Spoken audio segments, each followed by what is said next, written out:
The moment we have all been waiting for, as Counter-Strike is well and truly back. We are live from the beautiful city of Copenhagen in Denmark, not only from a brand new studio, but with brand new rosters ready to make their debut here at the BLASTPremier full group. So summer break may be over, but things are only just heating up here in Denmark. I've got two very familiar faces joining me. Maniac, Pimp, how are you guys doing? How excited are you to be here? Yeah, it feels good to be back. Felt like that break lasted forever and ever and ever, but now it's time for Counter-Strike. It's only been a little month, right? It feels like it's been forever, but yeah, as you said, we're back with Tier 1 Counter-Strike and we're excited. I want some show and tell. Maniac, what did you get up to in the break? I got a puppy. Yeah, I have a little husky at home. Very cute. Low-key named. Take a lot of my time, takes a lot of my nerves, but also has taken my heart already. I heard there's some animals also in your life. Yeah, I didn't get a puppy, and I do envy you a little bit. I'll show you the pictures. But I went to Gibraltar, and I was petting some monkeys and having a good time over there as well, and getting to enjoy the sun as well, just for a time. Very nice stuff. And speaking of very nice, I am loving this new studio that we're in as well. I know you guys will recognize probably the glass as well from London. That'll be fading in and out when the team's competing. I love that. Yeah, I hope we see some banter.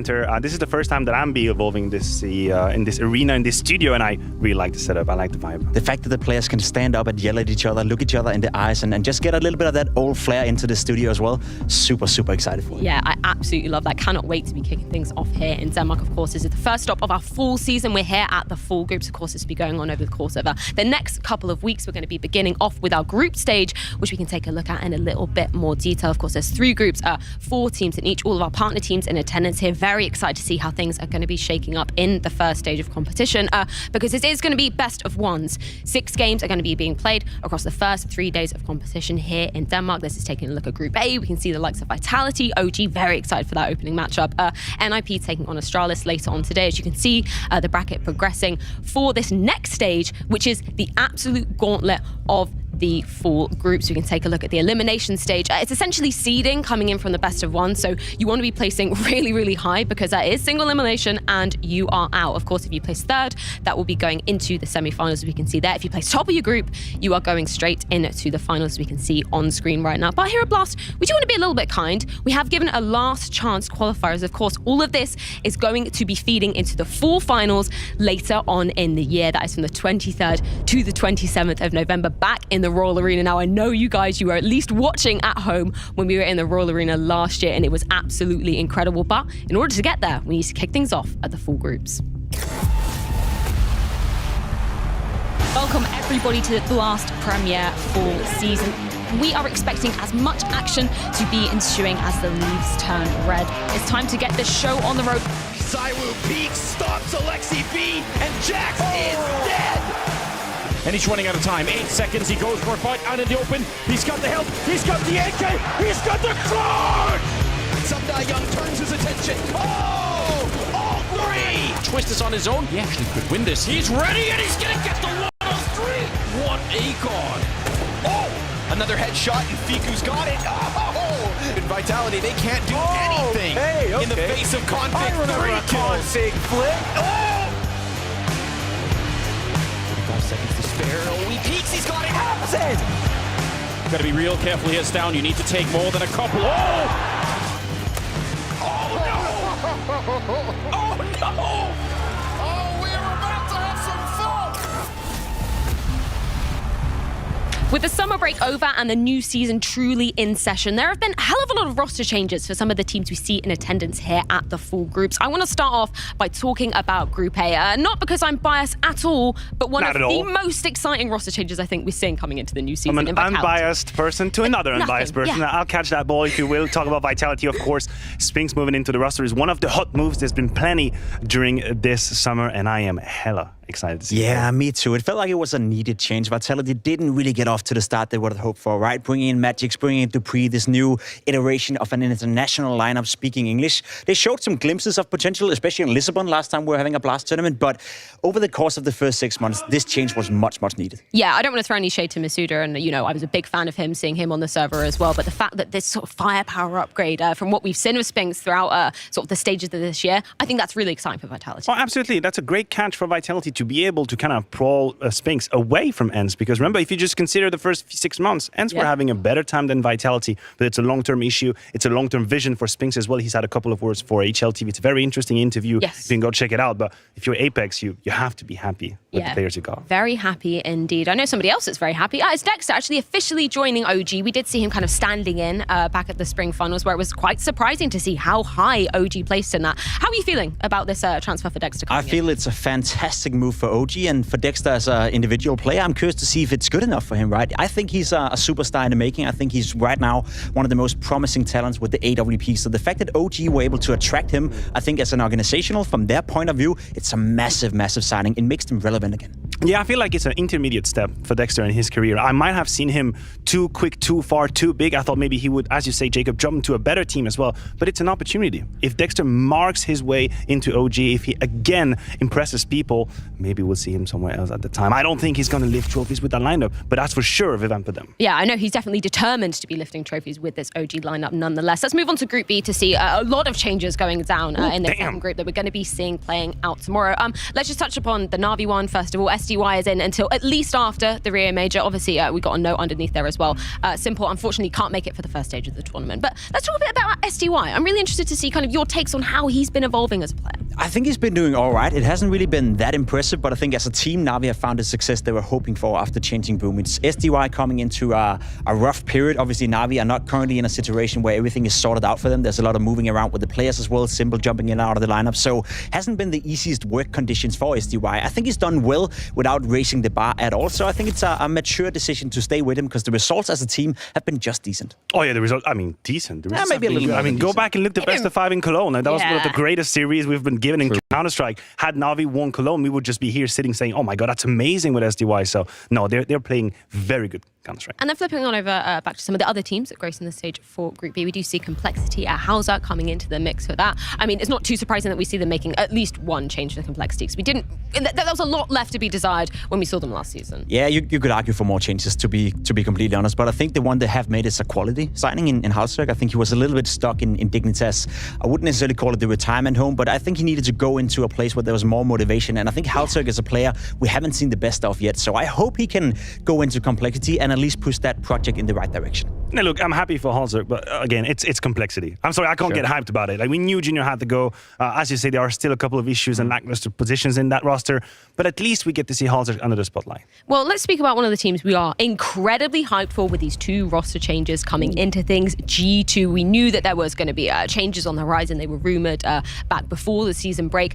How do you think of these 2 new men coming into it? Look, it's the hot topic, of course. That's the sensational move of the offseason. JKS bringing in for Jax. I think everyone can agree that's a net positive. We know the value of JKS. He surprised everyone in Katowice. He impressed once again.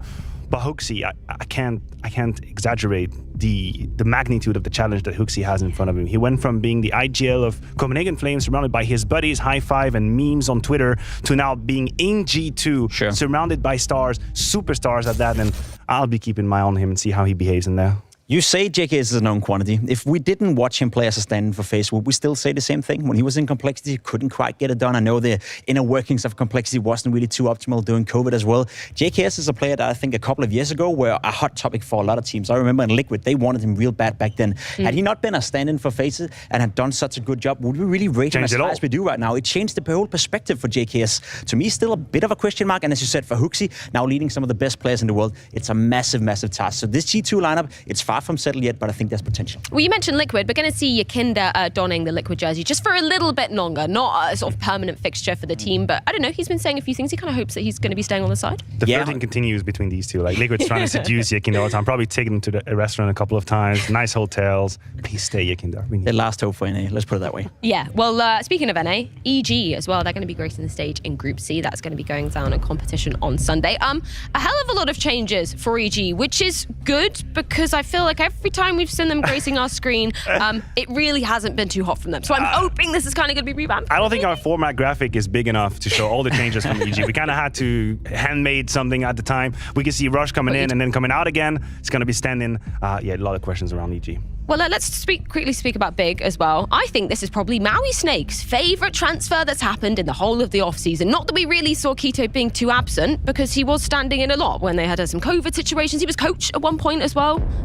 Yeah, good to see him coming back. He was doing a good job. I think actually Quito is a quality player that they could get more out of.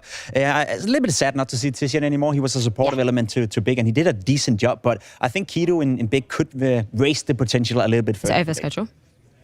Well, yeah, we can take a look at exactly what is coming up on the cards as our schedule for our first day of competitions here in Group A. Of course, these will all be feeding in to the games we're going to be seeing going later on. All best of ones. Astralis taking on NIP, but not before OG take on a new look Vitality.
I'm actually really excited.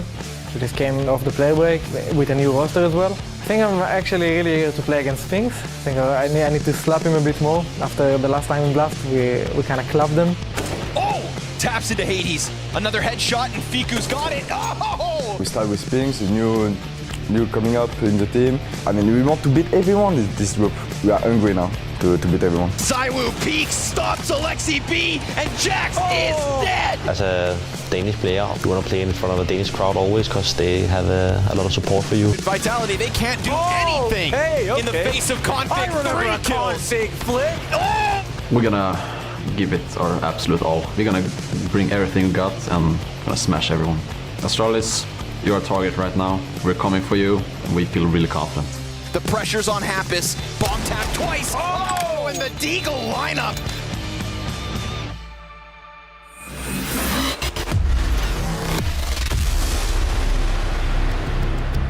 A new sting in the tail of Vitality as Spinx is now joining the Hive. They'll be making their debut up against OG in the first game here at the Full Groups. And man, are we hyped for this one. As you were saying, Maniac, one of the biggest transfers of the offseason. It's probably the best pickup of the offseason if you look at all the teams and the recruitments they have made.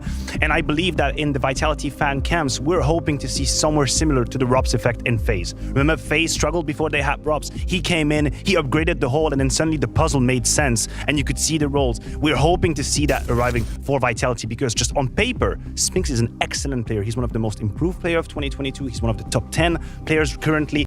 He's an upgrade on Misuta. So it has to work, Pia. It has to work. Yeah, there's going to be no excuses for this as well. I saw Sonic say in a couple of interviews that communication-wise, they were still struggling a little bit, couldn't really figure it out. So if you want to add up for lost communication, you need to add more firepower. And adding Spinx into the mix of these players is exactly that. You're adding more firepower. You're adding into a player that can play, you know, not the most aggressive rifle role, but a sort of like lurk type is role where he can still make the difference in the middle of the rounds. And Spinx right now, especially as you see right here in 2022, he's been one of the best riflers in the entire world. So it's definitely an upgrade in terms of firepower. Yeah, it's been incredible to witness, and also Zyru now there, or obviously there. We expect that to be in the fray. Do you feel surprised in any way? Yeah, or? no surprises there. But the fact that they have 2 of the top 10 players now on their side, that's really hype. It's just how high the level in Counter-Strike is currently. That's how it is. If you look at teams who are winning trophies, as we have a couple of numbers for Spinx, teams who win trophies have 3 to 4 extremely strong players. We've moved away from the simple and electronic. We moved away from the only side. Well, now you need 3 to 4 extremely good players to perform. Misuta and Apex together combined was a problem. Now you bring in Spinx, but he cannot slow down, and he was slowing down. He was slowing down. That was the main problem for Spinx, right? He was starting off the year so well. I remember us talking during the major that he was perhaps one of the most informed players in the entire world. I'm not saying he's had a bad first 6 months, but the last 10 maps as you saw right here, with our average rating of 1, is not necessarily up to the level that we know Spinx to be. I hope him coming into Vitality is going to give him some more motivation and he can rediscover that level we saw in the first 3 or 4 months, because Spinx was, in fact, one of the most informed players. Yeah, we know they've been in that boot camp in Paris together. I believe it's about a week that they've been doing as a squad. So that's a really good sign for them to be kind of getting those roles cemented as well, because I know Spinx was saying in an interview there has been quite a lot of changes, but he does feel comfortable with them. From the information we're gathering from the outside, it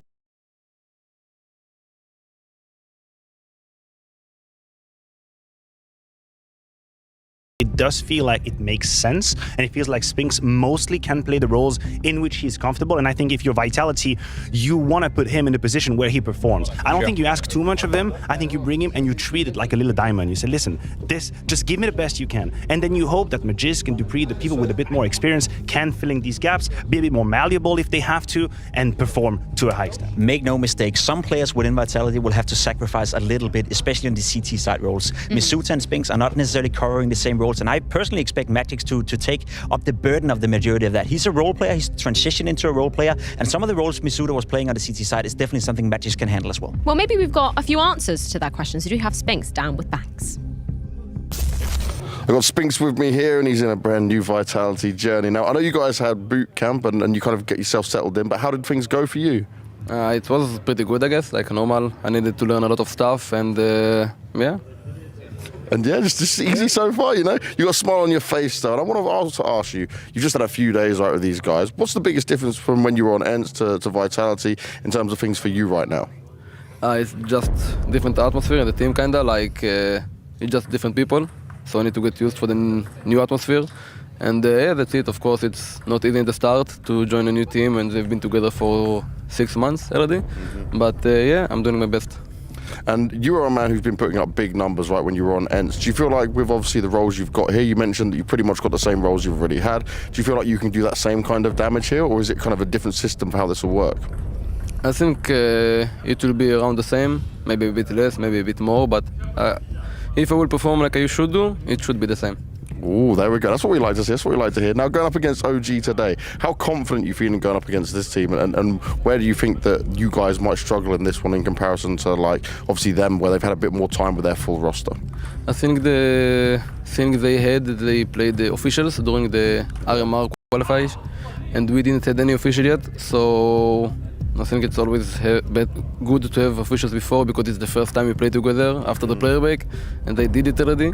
But I think it will be fine, and we will just put 100%. Well, good luck with your first official, mate. Yeah, thank you.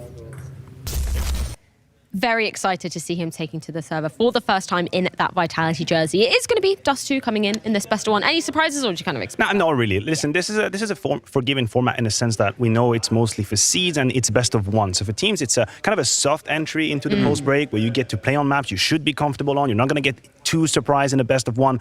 But we are already expecting to see some high level CS. Yeah, and I'm curious to see the positions as well. We talked about the roles, we talked about where Spinks would play, what players would have to sacrifice. Dust2 is a great example. Misuda down towards long on the CT side, who's going to take over that role. I'm going to bet it's going to be Magisk again, but we're going to have to wait and see. But in general, as you said, it's a soft entry into the second part of the season, and Dust2 is a map that both of these lineups have played, an awful lot of time. Yeah, let's talk about OG and obviously kind of the big signing for them, Dexter coming into things. We don't have as many questions as obviously the Spinks equation, because we did see them playing back at the spring finals. They did play the RMR qualifier as well. They did manage to qualify. But I know in a recent interview, Dexter was saying there is going to be some new looks coming out of OG. What are you thinking? What are you expecting to see? Well, weirdly enough, I hope that OG will give us something more to talk about than only Dexter. I think that's the one fallacy that we could fall into, which is to hype the hell out of Dexter. And I think he deserves it. I think he's one of the very best out there. But if we end up only looking at OG through Dexter, that means that team is never going to break through the top 10. That is it. There are a couple of players out there who need to improve, need to get better, need to take more space.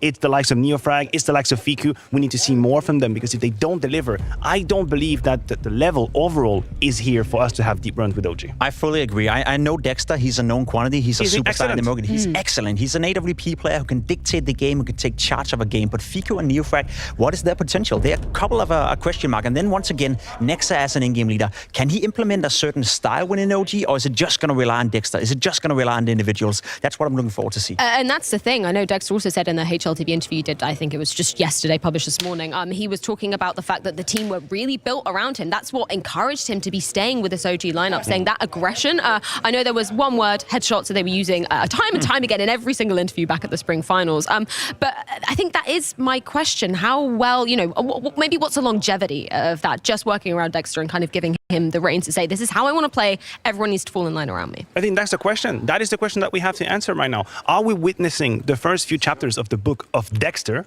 and that's it? Or are we imagining a development for OG as a squad? Is it just going to be a stepping stone for Dexter to prove once again the magnitude that he has in Counter-Strike, and in a couple of months he's going to get picked up by some bigger organization and we're going to say, hey, he did it?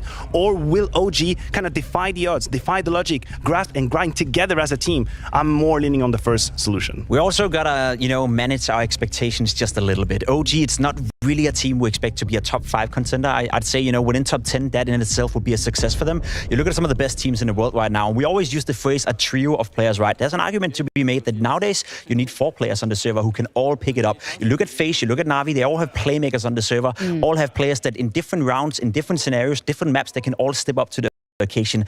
With OG, they have Dexter, and the rest is still a bit of a question mark. FlameC perhaps can take the next level, step it up once a notch, but we need to see it before we can talk about it. Yeah, I think that's what I'm particularly looking at, is kind of FlameC coming into the equation, because we were pretty impressed with what we saw at Lisbon as well. But I don't know whether we're kind of looking at as maybe a flash in the pan for this OG squad. Is that kind of the, I don't know, the sentiment around them at the moment? There's a bit of an inconsistency issue with FlameC. I think if we look at the whole 2022 and we're trying to pinpoint what's his exact level, luckily for him, we are at the very beginning of a season. There is a honeymoon period going on. This would be kind of all the elements are coming in together for OG to have a very good prestation, very good display here. Remember, at the beginning of the year, we had the new look Vitality who surprised everyone. OG surprised as well. So now is the time. If you're a believer, now's the time. Now's the time. You got to believe in the project. You got to believe in it. But I will say once again, just to reiterate it, look out for Dexter. He's the guy who's taking on Saivu in this particular game. He's the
almost ready to be getting into our first game of the new season and here at the BLASTPremier full groups. But before we do that, make sure you're heading on over to blast.tv to elevate your viewing experience. There's loads of cool features that you guys can check out over there. We've got a highlights tool, got fan polls and giveaways, and of course, Blast TV Pick'ems as well, where you can prove you know your stuff about these CS teams. I know, Pim, you posted yours on Twitter. Who did you put winning this group? Oh, I think this group was rough. I feel like Vitality is my pick, but they could easily finish 4th as well. So it's a complete. Oh, great. We're taking risks right here, aren't we? I do like that, you know, coming out hot in this one. Of course, later on today, our second matchup of this group, we can see Astralis arriving as well. They're going to be taking on NIP. Should we have a little bit of a temperature check for them coming out of this break into the new season? Weirdly enough, I say the lack of news about Astralis is the news. It is the topic. It is what we have to talk about. Everyone expected moves to happen. And from the communication, from the PR and the words we got out of them, I don't really feel like they didn't make change because they wanted it. I just think they couldn't. And I don't know where to stand when it comes to Astralis. Yeah. But yes, I picked them. So F me, I guess. You didn't pick them. That's very interesting there. I mean, Launder's picking OG. Yeah, that always happens. Gasp. Shocked Pikachu face coming from me. NIP, I don't know how I'm kind of viewing this second game. I thought it might be a little bit more 50-50. I went with NIP just because I'm not totally sure the form Astralis are going to be coming in with. Yeah, it's a question mark, right? Astralis is just one long question mark, to be completely honest. As you said, no news is not necessarily good news for Astralis. Same could be said for NIP. They also have I wouldn't call it an identity crisis, but having S-Attack on the AWP, is that like longevity for them? I'm not quite sure, but there's a severe lack of good AWPers out there right now, especially in Scandinavia, so maybe they couldn't change. If only they had an AWPer right there that could play, that would be so If only, great. yeah. What's this guy's name again? I can't quite remember his name, but I do remember the names of two gentlemen that are going to be guiding us through our first matchup, OG and Vitality. It's Jason and Anders. Take it away, guys. Maybe they know. We don't know. My favorite part of that segment was F Maniac. Yeah? Yeah. I like the Weather Channel approach that Pimp was taking. They could finish 1st or 4th. Yeah. It could be rain or maybe some sun and possibly windy as well. A little bit of everything. Yeah, maybe a downpour. Yeah, just got all the bases covered. I appreciate that. Yeah, you could tell the odds there. Definitely favoring Vitality. Don't know if that's just the hype of the latest edition or what's going on. I have no idea what Vitality are up to these days. I feel like from the start that was my opinion, and now it's become even more confusing. We talked about this right before we came into the room. You had a great analogy down to cooking some Italian red sauce for some pasta. Would you like to share that with the class? Yeah, true. Yeah, it's good. Well, this is when I was like 14 or something. I was trying to make dinner for the family. I put way too much salt in, and I thought, like any moron would, that I could add it up by just putting more sugar in, because that was like the opposite in my brain. Sure. Didn't really work out that way. I feel like that's what's happening here a little bit. It's like, we'll try other spices. Maybe eventually something will see work if out. we can improvise and even it out on the fly. I actually think this. I told you as well. This Vitality picking up Spinks is pretty exciting for me because I have the same concerns. I don't know if this is going to work. I don't know if it's actually enough. But Spinks was one of the most exciting players to watch in the first half of this year over on ENCE, and obviously a huge talent. So let's just see how it's going to pan out. You look at the other side of the table. Remember, we kind of forget about it with all kind of the bigger roster change that have gone on, but kind of quiet under the radar until a recent interview. OG picked up Dexter, and he did say that absolutely baller thing yesterday in that interview where he was just like, it was funny sitting there and watching all the different snipers theorize about, me joining their team when their team had already given me an offer to join it. So I think Dexter's a special talent. I think he's unique. I think he instantly makes this OG team a little bit better. Question is how much? Well, we're about to find out. It's a best of one, and OG are going to be starting on the T side with Vitality on the CT side. We've got Sabu up on the catwalk with the duel. He's already in hand. It's a great opening headshot to start the season with. Flames going down, but that's a very nice return. And back into a 4-on-4 we go. A lot of damage on Neofrag, but he's still fighting. He's still trying to get up that catwalk. Oh, no. There's a team kill in the middle of it, and that really slows it down. Oh, that's really unfortunate. Nice shot from Apex, and that's going to seal things. Dexter not able to get a pick out towards long. Now he's got to shuffle up catwalk a little bit late when the round is essentially already over. It's going to be a pistol round for Vitality. As Dexter takes some of these final duels, Magisk is going to find him with the USP and 1-0. I like it. I mean, you set yourself up that quickly on the catwalk. If they could have negotiated that first fight against Sabu a little bit more smoothly, maybe they just win the battle against him, then they're all in position to go. Oh, okay. That's a good flick, though. It is. That's a nice flick. They're having a good time still. No one's mad. All right, Vitality winning the opening round, though. They're going to be enjoying that. Dexter on that scout. I agree, though, just to follow up. Dexter is definitely a special talent. Scott, such an incredible passion for the game that you know, it's hard not to be swept up in it. I just like seeing the confidence too. It's like we you know, he's obviously from our perspective a special player, and he knows it as well. He's in there full confidence that he's going to be able to bring something really unique to this team. 1-0. Scouts are out. A little bit more of a patient round. Behind this scout, there's no investment from OG. Just a P250 on Neo Frag, so don't expect a whole lot of action in this round. At the moment, OG just pausing, looking for mistakes.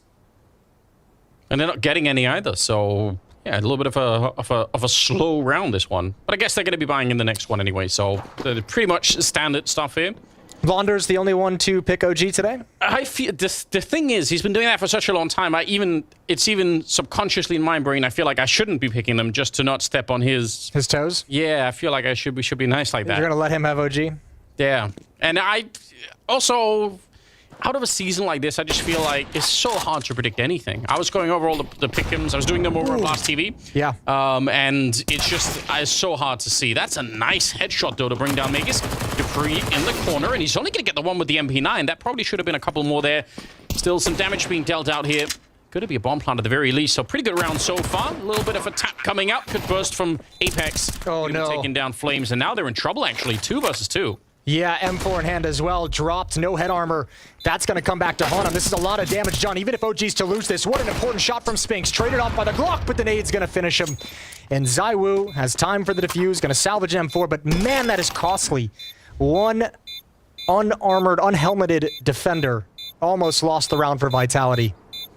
Strong reminder. I mean, you have a round like that, should wake everyone up on the Vitality side to say, hold on, we should have been able to clear that. Even Dupree, following up on the MP9, probably should have been able to do a little bit more, but... Yeah, it looked like he should have been in position for at least a double kill, transfer targets in the middle of the spray down, so very dangerous. What a huge round for OG. This buy in the next round is so dangerous. Vitality's on the back foot already. Well, let's see. 3rd round coming up, and they are that's depleted all of their money on the CT side. They had to rebuy almost everything. Nice flick on Apex through the door, but still he is down to 13 health. And out long, they're winning this fight too. Even just a little bit of damage, you can see Magus immediately backing off. There's 3 people there, and basically Fiku on his own managed to push them all back. Yeah, 1 player out long denied access to the long A pit for Vitality's defense. That's a good early win of the long battle for OG. And now, I mean, look, not only the damage that's been done to Apex and Magus, but look at the utility. This is going to be a hard round for Vitality to get back into. Still, some smokes to utilize. One dropping down in mid is going to isolate Flames. They're going to go investigating. Apex, no HP, but that's all there for the trade from Dupree. Smart play from Vitality and the 1-for-1. And possibly a risky one too. That did give up the entire B bomb site behind them, but luckily no one was pushing to find that out. Side was going to go investigate, but Dexter is in the perfect position. We'll pick him off right away. And there's nobody even at the A bomb site right now. If they just keep slowly pushing this, they're going to find an empty bomb site. I don't know if Vitality even can fight this. No, the only option is if you want to get aggressive in middle and take over middle and flank up Catwalk, but I think with the money at hand, they're just going to choose to save it this early on. Spinks and Magus going to rotate over to the B bomb site. Tuck in nice and tight, and a 1st round on the board for OG. Wow, what a great start. I mean, following up from the previous round where they did all the damage, and now right into this one. It looks so smooth. They won, well, the mid-fight they kind of won maybe without even knowing, but certainly that long battle was perfect. 1 versus 3 out there, and he still managed to push them all the way back. Yeah, I don't even think ZywOo made a noise at the end. I think that's Dexter just saying, all right, the Molotov is about to fade. Let's see if someone's going to swing behind it and try and grab some information, try and find a fight. Perfect timing for him to scope in. Well, now that we have a little bit of break in the action, sure. What have you been spending your downtime? We've been lacking some Counter-Strike for a while. This is how it goes for me. I always feel like the first week, I'm like, oh, it's nice to have a little bit of a break, and then that's about it for me. I'm like, okay, can we get this back online? Can we do some more stuff? Okay, yeah, I feel you on that one. Mostly just chilling at home, man. Just catching up at time home. I took a little road trip up to northern Michigan for some national parks. Went up to the beaches of Lake Superior. Ooh. Painted Rocks National Park. Yeah, you do. Pictured Rocks. You've picked a nice spot there. Some good nature up there. Appreciate that. Great nature. Yeah. Really unplugging all the way. I like that. Fully. All right, well, hopefully Vitality can come back into this a little bit early. OG seem to be really tuned into the game right now. Some good damage with the nades out there, and they're actually going to be allowed to escape. I thought for a minute they were going to get out there. Into the pit we go. Flames looking to take this fight. Actually could have easily been dead It's just a scout out there, but I'm surprised that he manages to get back from that car. They have all the long control in the world on the T side, and they got 5 people out here, so probably they're just going to commit to it. At least, yeah, I mean, that'd be the easy option, right? Especially with all 5 players here. No more presence on the map, as you said. I think it's just kind of a waiting game to see if there's going to be any kind of a reaction from Vitality. But yeah, pretty much progressing up long with a minute left on the clock is the only real option. And Vitality's actually in a good position to slow this down and maybe throw a spanner in the works. But the question is, do they have the resources? Not that many nades. Maybe a couple of flashes. Got to be perfectly timed, though, and you can tell that's very hard. The second smoke goes up, and they already make their way past. Under 50 seconds, but very, very patient walk up long here for OG. They are so aware that there could be a flash coming through the smoke, so they're never going to be that many people looking at it right now. They found Saiwu in that scout. Oh, it's a nice headshot, but they know exactly where he is, and surely eventually they're going to be able to find him. A little bit of a flash assist there, and they're going to be able to take him down. So 3 versus 4, and a bomb plant coming up. The M4s are just worth more. They end up backing out of there, so it'll be a quick 2 rounds in a row here for OG. Pretty good stuff. Yeah, really good stuff. I mean, that's making the call as well to progress up long when you have plenty of time to deal with any issues. They could patiently wait and handle Saiwu with those repeaks, and Apex is going to find an M4 at the end of the round as well. He'll be able to evacuate also. So Vitality playing the economy game, trying to keep as many guns alive during this stretch of losses. But we're all tied up at 2. And OG, I mean, they've won these back-to-back rounds relatively clean. I think 4 players surviving in both of them, so money's building up for the T side. This is a good start for OG. Kind of hard to explain sometimes how you can almost feel that one team is just more tuned in or just a little bit more awake when it comes to some of this stuff. So definitely that's the feeling you're getting from OG at the moment, is that they are... There's no slow start here for them today. They're ready to fight. And you kind of have to. I mean, this is a best-of-1 format, so you don't have the luxury of rolling out of bed a little bit tired and like, oh, let's see if we can get this first game underway. You're going to have to make up for this really fast on the Vitality side. And if you're Vitality too, like even in a grand picture, right? Like, you know, obviously with a player coming in, you're going to be, you know it's going to take a little bit of time to acclimate Spinks into how you want to play the game and into some new teammates, but you're also trying to kind of get past and forget about the struggles you've had in the first half of the year, trying to get some wins to start building momentum moving forward. Dupree had a chance, gets taken out by Neofrag. Just a lot of people swinging it. Again, almost, they have to make up their minds. They want to throw away these 2 M4s or just try and save them. And yeah, that's already been made up. Quick decision for Vitality, which I do kind of appreciate. I mean, hanging around front of the frag might not be worth it. So they're going to be backing out. A lot of saving and a lot of quick rounds going the way of OG. It's looking good right now for them. Yeah, pretty simplistic calling out of Nexa. I mean, remember, let's go back too, because this, I mean, he gave an interview as well that was a little bit laughed at when he just kind of basically said, look, I'm not going to blow the world up with tactics. I want to play a more simple style. I want to play a more fragging style, more emphasis on trades and just straight up headshots. And he's got the team for it. At the moment, it's looking good against Vitality. Yeah, I mean, if I wouldn't question Nexa the way that his career has been going so far in terms of doing the in-game leading stuff. I feel like he's got some pretty good track record. So hopefully the firepower will be there to match it if they keep going deeper and deeper. Vitality's a strong test, though. I mean, it's not gonna be easy necessarily winning on headshots alone against maybe Saiwu or someone like that. Could be an issue, but they seem to be doing fine. It could be. At the moment, doesn't seem too much like it. 3 in a row now for OG. Yeah, and the timeout being used. Let's go. So curious. This project has just, I mean, it's still pretty early on, but the expectations from day one were so high, right? Such an unusual position to be in, mixing French Counter-Strike with well, anything is probably almost unheard of, but... It's like mixing salt and sugar. Yeah, exactly. Yeah, the clash of styles between French and Danish Counter-Strike. I think we talked about this as well, the shift in kind of the core and power structure of the team from French players to Danish players. Danish coach, French in-game leader, language barrier. Vitality's had a lot of issues to work through. Obviously still on that road to finding a proper solution. Neofrag clearing out mid, help of a pop flash, and very, very quickly with some safety outside the double doors, and very, very quickly can apply some pressure to the B bomb site with mid to B smokes. There's no delay in this. This is so fast. Apex is going to come up huge here, and there's already 3 people looking at the window. They're able to take him down, and alone inside of the bomb side, Magisk, just so many angles for him to hold. The flashbang coming over the top, you can't look away from it either. And it's going to be a 3-on-3, sure, but the bomb will be planted, and unless they find a kill right now, Vitality might have to give up the round once again. They have 1 flashbang to try and enter with. And no kits. Yeah. And they know they're going up against an AWP as well, so I think the save call's already there. Dexter's taking a deep angle. He's going to get one more pick, surely, before all is said and done. He's hunting for it.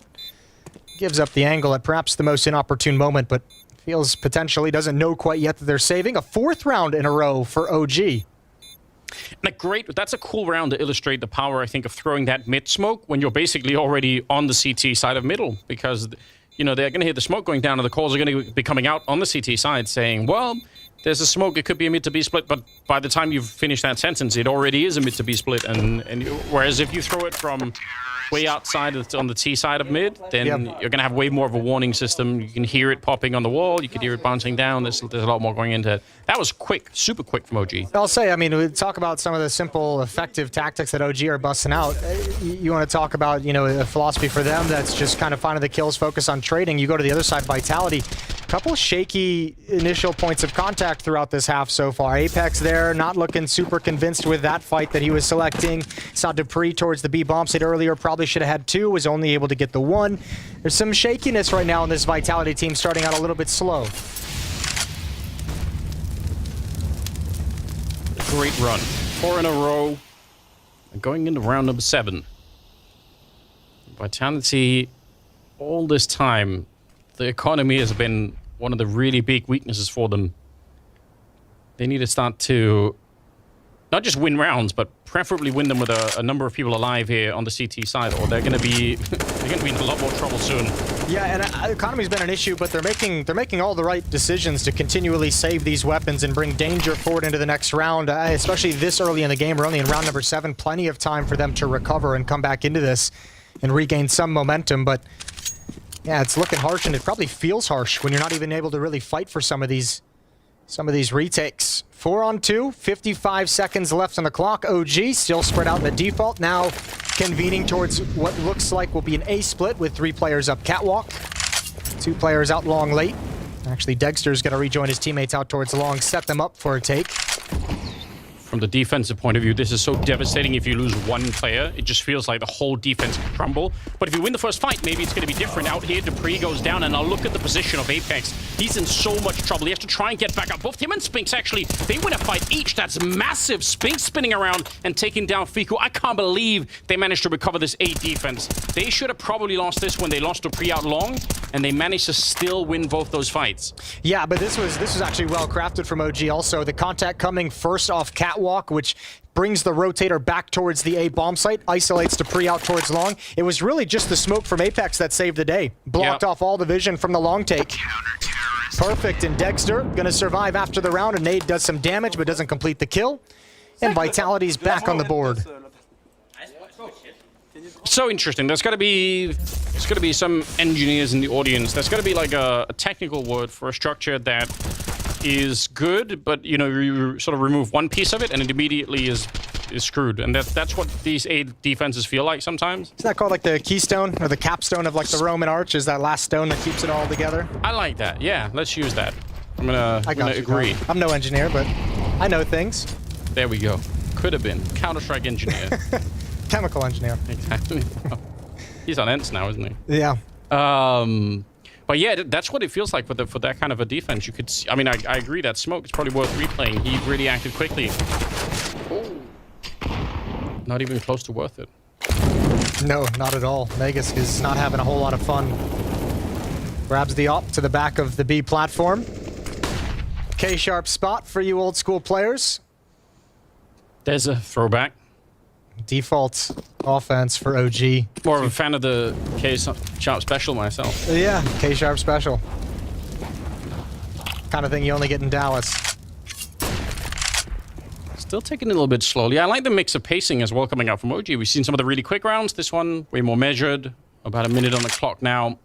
Setting up on the catwalk. This time with everyone here. This could easily be turned into to some kind of a mid fight if they get the right read on what's happening at the A-bomb side. But they're going to go for it. double smoke to create a really long wall, and then the flashbang behind it, and Apex not connecting with the bullets, finally taking down Flames, but that takes a long time. Backup is here, though, and he might have just done enough. I swear I thought this was going to be the end of the round for them, but he manages to make plenty of damage out of that position, and Dexter is on his own. That was a really, really thin defense coming out there, but it worked. Yeah, and let's just say it. Hey, we're all thinking it. That was not the prettiest of fights from Apex, but he still gets the job done. Dexter left in a 1v4. He's got the first kill. Now in a 1v3. No time, though. And he's going to do some saving of his own. Op is going to stay in his hands, and we're all tied up at 4 as Vitality string 2 together. All right, so I slowly waking up into this one. You could tell they're starting to get there. Vitality. This battle is the one that feels like it's so lost, especially typically because the follow-up is usually really quick behind it, you know? So if you take that long getting one of them, oh, this is great. Because of the design of the studio, they can yell at each other. Yeah, we were talking about this yesterday at the rehearsal as well, you know, remember back at London at the beginning of 2020, they had those face-to-face setups, and we obviously had to go away from that for some unfortunate reasons. Well, they're back, baby. We got the frosted glass and everything. It's really great. I hope that more players take advantage of it, you know? Stand up if you have to. Make some eye contact. Look them in the eye. That kind of thing. Ooh. It's good. Feels right. 9th round is coming up, but we're tied up once again. Economy is still pretty sketchy on the CT side, but then again, maybe a little bit is on the OG side. Although you can tell Dexter's been saving that all. He's got 8,000 in the bank. Yeah, just rebuying utility as needed. Plenty of time to look in towards the site. No AWP here for Megas or Dupree, as we saw in the previous round.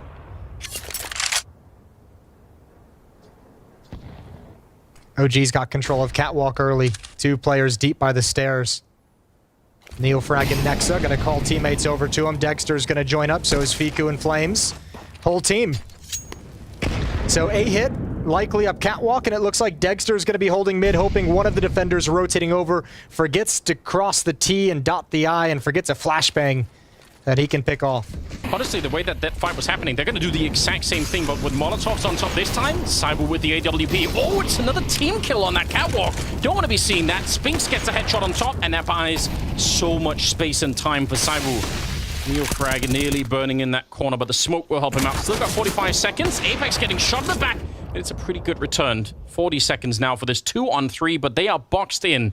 I think they're boosted trying to look over the smoke, but even that's going to be a little bit difficult. Fiku going down and Neofrag just nowhere to stand at the end. I feel like Cyber just this A defense is getting away with quite a bit. Probably should have been wiped out once again. Yeah, well, there's the entries for OG aren't coming out. It's that first kill that's been all important because there's not a whole lot of strength behind it. You'll see when the first player goes down, look at him progressing up, obviously team killed, but Nexa doesn't push forward. He goes over towards the corner. All of his teammates stream behind him towards the corner as well. Nobody's pressuring the bomb site. It happened previously with Apex inside the bomb site with an M4 as well. And there's not enough strength in that A hit at the moment for OG. Vitality's been able to come back into this game and regain the lead. I feel like going back to that A hit, though, makes a lot of sense given how almost successful they were in the previous round. So I don't even mind them rerunning the same strategy, because they must have felt the same way that, okay, next time if we find Apex there again, we just win the fight pretty quick and that's it. But this time they ran into the AWP instead. So a little bit of a different defense for the CT side too. And again, they're trying to keep it mixed up. Apex is still in the middle, but this time Cyber was out long with Spink, so they're trying to create small variations here in what the setup is like. Well, they're also saying, you know, we've stopped your A hit 2 or 3 times now when you try to come up Catwalk with force actually attacking into the bomb site, so we can play it. We don't think you're going to go back to it. We're going to put Zywoo out towards a more passive setup to maybe pick 1 or 2 players off if they progress if you go back into it, but otherwise we want to emphasize somewhere else on the map, and OG's kind of calling that bluff. They're saying, yeah, we don't mind going back to it. Ooh. That's a pretty good grenade, though. This is interesting, and this is kind of one of the sort of mind games that could be between in-game leaders. How many times do you return to something like this? Much slower this time. Last time it was, double smoke and the flash on top and trying to run it down. This time they're basically crawling their way there until they get some sort of contact. But that's going to be against the AWP of Cyber, and yeah, that's the result. If you're slow turning that corner, it's going to cost you every single time. Now, they do have out in the middle Dexter alone with the AWP, so a missed shot was going to cost him his life. And it's still going to be the end of him when Magus shows up, but a 3 versus 4 and a bomb plant. Yeah, and a flank as well from Spinks, who's just paused and waiting. No flashbangs to take ZywOo off the angle, so he again gets that first kill on the attack up catwalk. There's another one from ZywOo, and all of a sudden, defense, not enough resources to watch the flank. Spinks has a double kill, and Vitality has a 2-round lead. That's a very cool retake. You could tell they were under almost no pressure to do much of anything, and they took away the attention, and then the flank was activated. It's great communication. Good play as well from ZywOo, exactly as designed. This time they call a more passive setup, a retake setup. If a catwalk hit is supposed to come in, he gets the one all-important kill. As I said, no flashbang to take him off the angle, so Nexa's just walking right into a bullet. Oof. Okay. That's nice. It's good to see them come alive again. They had a slow start to this game, but now they seem much more awake. How long we go? The fight was almost won earlier by just Fiku, but now he's got a lot of teammates with him, and everyone is flashed or smoked all at the same time. It's 2-for-1 trading out long, and Cyber's gonna have to make his escape with that AWP, although not that far. He's sticking around in spite of having no smoke to put out a potential Molotov, which is kind of scary if you're in this position. We'll see if it's gonna be going to struggle for him or not. They're still hanging out there. I'd really worry. They have 2 Molotovs. If one of them is thrown here, he might be dead. It's coming. Flames is lined up for it at the moment. Dupree's too far away with his smoke to have any support to put it out. Sometimes you might be able to see the teammate chuck that in. ZywOo at the car. Shifting into the corner, but the Molotov's going deep. He's backed up right into it. He has one. How many more can he grab? The spam and the flames put him down. And Magus waiting for it. It's going to be a grenade to set it up. No, he goes straight in there. And Flames with a really important return headshot. 50 seconds on the clock now for Dupree to try and find something. Now, he does have something to work with here, especially that HE grenade on Nexa. Could turn it into a one-on-one right away. And he knows it as well. He's thinking about it, just waiting for the bomb plant. There it goes right on top. And they don't even get the bomb plant. It actually blows him up before he put in the last digit. That's amazing. 1 versus 1 now in 30 seconds, and Dupree's already playing under the mind game here. Looking on top of the smoke, hoping for a quick peek from Flames. He's not getting it, though. And this time, the bomb will finally be planted. Dupree sneaking around. This would be a huge 1 versus 2. Take all the momentum away from OG if they can win this one. And he's got a great angle for it. I don't think Flames maybe realizes yet. If he could have picked up another grenade in the process here, but there's not that many places that Flames could have gone. Dupree surely knows. He hasn't heard him fall down. He knows exactly. Oh, he's managed to figure it out. This is amazing. A 1 versus 2. And what a clutch for Dupree to get himself into the game. Yeah, what a nice, collected, calm, poised clutch from Dupree. The nade is perfect. Even stops the plant. And as you said, the move he makes as the tap comes in with his smoke down from elevator boxes is just so perfectly timed. There's not enough time to get to catwalk for the final OG player. So just really well played from Dupree. All that experience. Flames had no chance whatsoever. Bit of frustration now for OG on a good run earlier, 4 in a row, but they have been stumped. It's been 5 straight for Vitality. They're on fire. They've got a 3-round lead. It's very cool to see him put together all of the little clues into where he actually could find that final player. 7-4. They are starting to run it back in a huge way here on the Vitality side. Sabu up there at 11-4, so he's had himself a pretty decent game right now, and maybe that's part of the reason why he's feeling a bit more bold in this round. Going back to that aggressive catwalk position with the AWP. Feels like he must have seen something. It should be a decent nade. Ooh, it's a really nice nade. Fantastic utility damage to start things out. This aggression, though, could backfire. First time they've gone for it, and Fiku's ready and waiting. Perfect headshot onto Magisk. That might put Dupree into a tough spot. Gonna have to use his smoke if you want to transfer over to the B bomb site. But he's gonna trust an Apex to hold on to it. Another decent nade. I do like it from Vitality in terms of trying to switch it up the defense and just having that one round in there. Well, remember, they've been getting pounded over at the A bomb site. This has been a repetitive hit, like 3-4 multiple times towards Catwalk, 1 towards Long A as well. Now shifting back to the B bomb site, they're going to catch Vitality on the wrong side of the map. 35 seconds. That is a very annoying smoke, but they're going to go right through it. They say, all right, we can't really wait it out. There's going to be 15 seconds left if they did. Instead, they try to jump through and they beat Apex. They've caught him a couple of times, and now the smoke down in the double.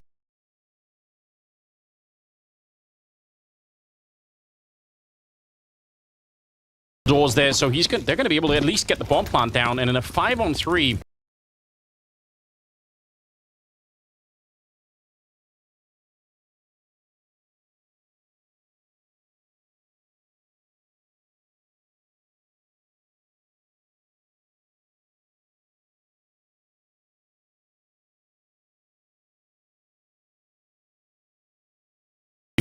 Not really much Vitality could do. This is another good hit. Sometimes it's that simple. Spam through the smoke and one jumps through at the same time. Apex was trying to return some fire. Gets caught with his pants down. OG finally put a stop to the run. It's going to be a 5th round on the board. Yeah. Vitality never really convinced that was going to end up at the B bomb site. Dupree never even considered shifting all the way over.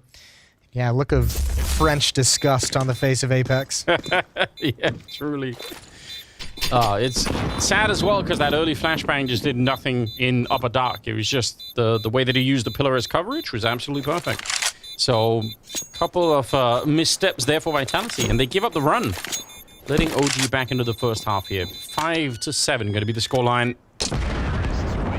But at least they saved the AWP and some rifles on the CT side, so they can keep fighting. They were running out of steam for a minute there on the OG side, so you could feel the oxygen leaving the OG camps. Good to find a solution, though. Shout out to Nexa for eventually switching things up, kind of luring Vitality into an A defense, a strong A defense in a 4-on-5, and finding the weak point. I always feel like that must be one of the harder things as an in-game leader, to call the same thing, 3 or 4 times, even though it fails. But you obviously have some internal logic for why you're doing it, but the team has to trust that too, right? Yeah, I think part of it has got to be he had to have been, Nexa, so happy and so pleased to consistently get catwalk control with no real contention. They didn't have to deal with anyone harassing them in middle, no ops trying to peek or find a pick, no utility running over the double doors. They're able to get towards the stairs, no opper sitting at the wall, at the half wall, nothing like that. So he's just like, all right, if you guys are going to give us clear access all the way to the stairs on catwalk, we're just going to keep going back at it. 7-5 in round number 13, 1 minute and 10 seconds left on the clock. Utility being spent now to gain control in middle. Vitality's running out of money, running out of funds. Yeah, once again, with their backs against the wall in that sense. They've already experienced that a couple of times. Don't want to be back there at all. Dupree sneaking up close after all of the chaos there, and a lot of spam through the wall. And look at Spinks. He's made his way up deep into long. That's crazy. He could actually win this round if he keeps going. Oh, the timing of it is just perfect as well. Dexter just left his position. If Dupree can keep attention in this direction, Neofrag spotted him. That might be perfect. Spinks is lining up for a huge multi-kill. Yes, he is. They don't even realize he's going to come running back. Takes one of them down, but it's a great spin. 25 seconds. So even if it's just a 1-for-1 trade, that takes all of the wind out of the sails of OG. They have to just push for it now. They're running out of time. Apex spinning around, but he looked away for way too long and gets shot in the back instead. Saiwu traded, and somehow OG able to get the bomb plant in spite of all of that work. 2 versus 3 now, and Vitality not even close to retaking this. That's actually unbelievable. Yeah, I think Apex may be a little bit over-eager to get behind the smokes on catwalk, especially with the clock the way it was. Trying to push up and just eats a flashbang he never heard coming. Zaiwu not in any kind of a real position to kind of back that up and plug the hole in the defense. This has got to be a painful loss for Vitality. They had the Spinks flank. They had everything. They had information. They had a backstab. And it all slips away at the end.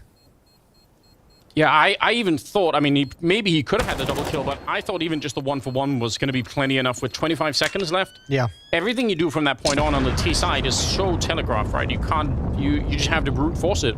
And they did, and it worked. So I guess more power to them. But that's a problem now for Vitality. The money is gone. Huge problem. This sets OG up to have a very, very nice opening half of Dust 2. Yeah, this one right here, coming through the smoke. Apex completely blind. Good job from Flames, double checking it. Apex gesturing like he couldn't hear something. More French disgust. It's building.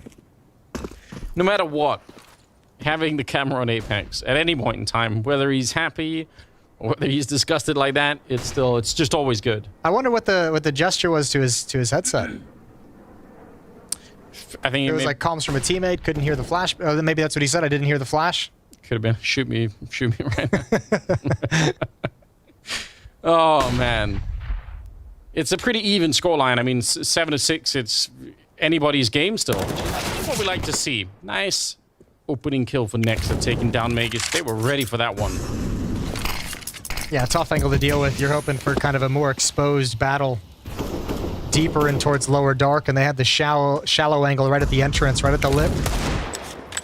ZywOo salvaged the M4, but he's got no armor. The Molotov gonna force him off the railing. And the rest of Vitality rotating over to the A bomb site. 6-7. Well, they're all in the right position, but they just have none of the equipment that you really want to see. Nice little counter boost to come up there from a position that probably OG feel like they're already checked, and now they're giving frags away. Another one for ZywOo, and that turns it back into a favorable 4 versus 3 in favor of Vitality. And even worse, the clock is running down low. They're going to go pick up the guns and also realize in the moment no one else is on catwalk, so they can focus everything on long. This is a tough position to be in here for the T side. They should have already been winning this round, but now instead flashing their way through. Fiku, he's going to get the kill, and Flames comes through the smoke somehow. They managed to spin it around. And Dupree alone out here. That is a nice drive-by Deagle headshot, but he has to try and salvage this round on his own, and it looks like he wants to as well. Might as well go all in for it here and try to see if he could be the hero. Won a 1v2 earlier. This would be so much more difficult, and I think he even realizes that's not worth the attempt. I've got the AWP, which we don't have the money for in the next round, so going to prioritize the weaponry to try and take an 8-7 lead into the second half. Both teams will have a shot at it. What a good return from OG. What a good recovery in the round. That early headshot from Fiku out long is one thing, but the fact that Flames came through the smoke, I don't think they were ready for it. Yeah, Dupree out here, they have the right idea, baiting out the shot, and he just needs to save this hole. That is the only thing that matters. Wow, tied up at 7-7.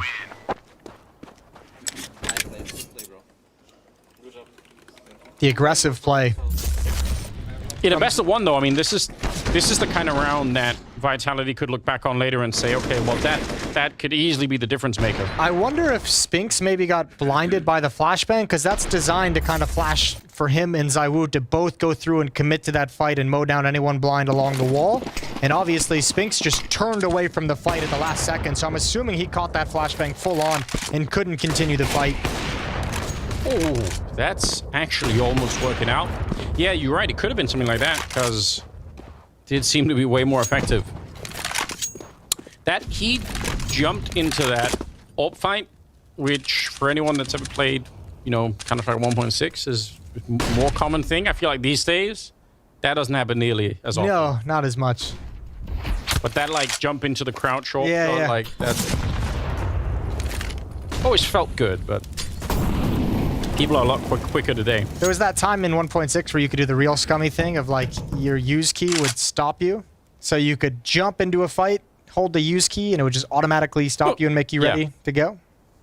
Nice. The real tricks are coming out. That, yeah, you got a bad reputation if you use that tactic. That was frowned upon. Yeah, or just change your interp settings enough that people can't hit you in the air. Yeah, that too. and everyone's hitbox is triple in size. Exactly. There we go. Now we're bringing it out. But all the confessions are happening right now. 40 seconds on the clock, and they're not getting the fight that they really want down the middle. Look at two people out long, so even if they got the fight here, it'd be a little bit awkward maybe to keep going. Counter flash coming out, and we're down to 30 seconds. This is a 15th round, so they have to go for it. They have to try and find some way in. This is an excellent defense. Dupree with a triple kill down the middle, and well, finally OG just shut down. I feel like every defense has been difficult for this Vitality team, but this one is looking way more solid. Magus inside of the site, and he's going to take care of business. It's just Dexter on his own with no time to win this round. So Vitality, at least they get to have their say at the end of the half, and that's worth a lot here. 8-7 finish in favor of the Vitality side. Well done. Triple spray down. Dexter's just going to survive the round 8-7 as we head into halftime. We're going to be heading to a break, and we'll be right back after that.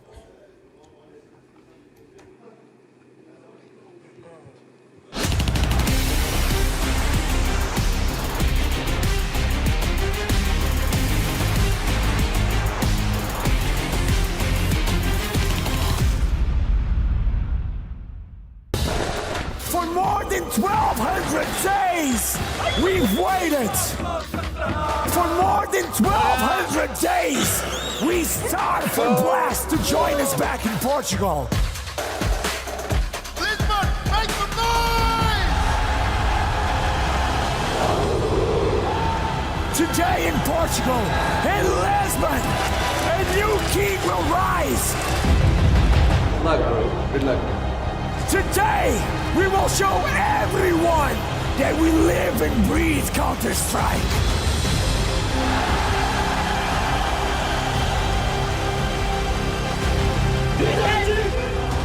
Saiwu peeks, stops Alexi B, and Jax is dead! OG falling back, that's precise, and he gets another over the top. God damn. Filthy! Absolutely filthy! The dream team versus a super team from Portugal. Roman, you know you want to slice and dice!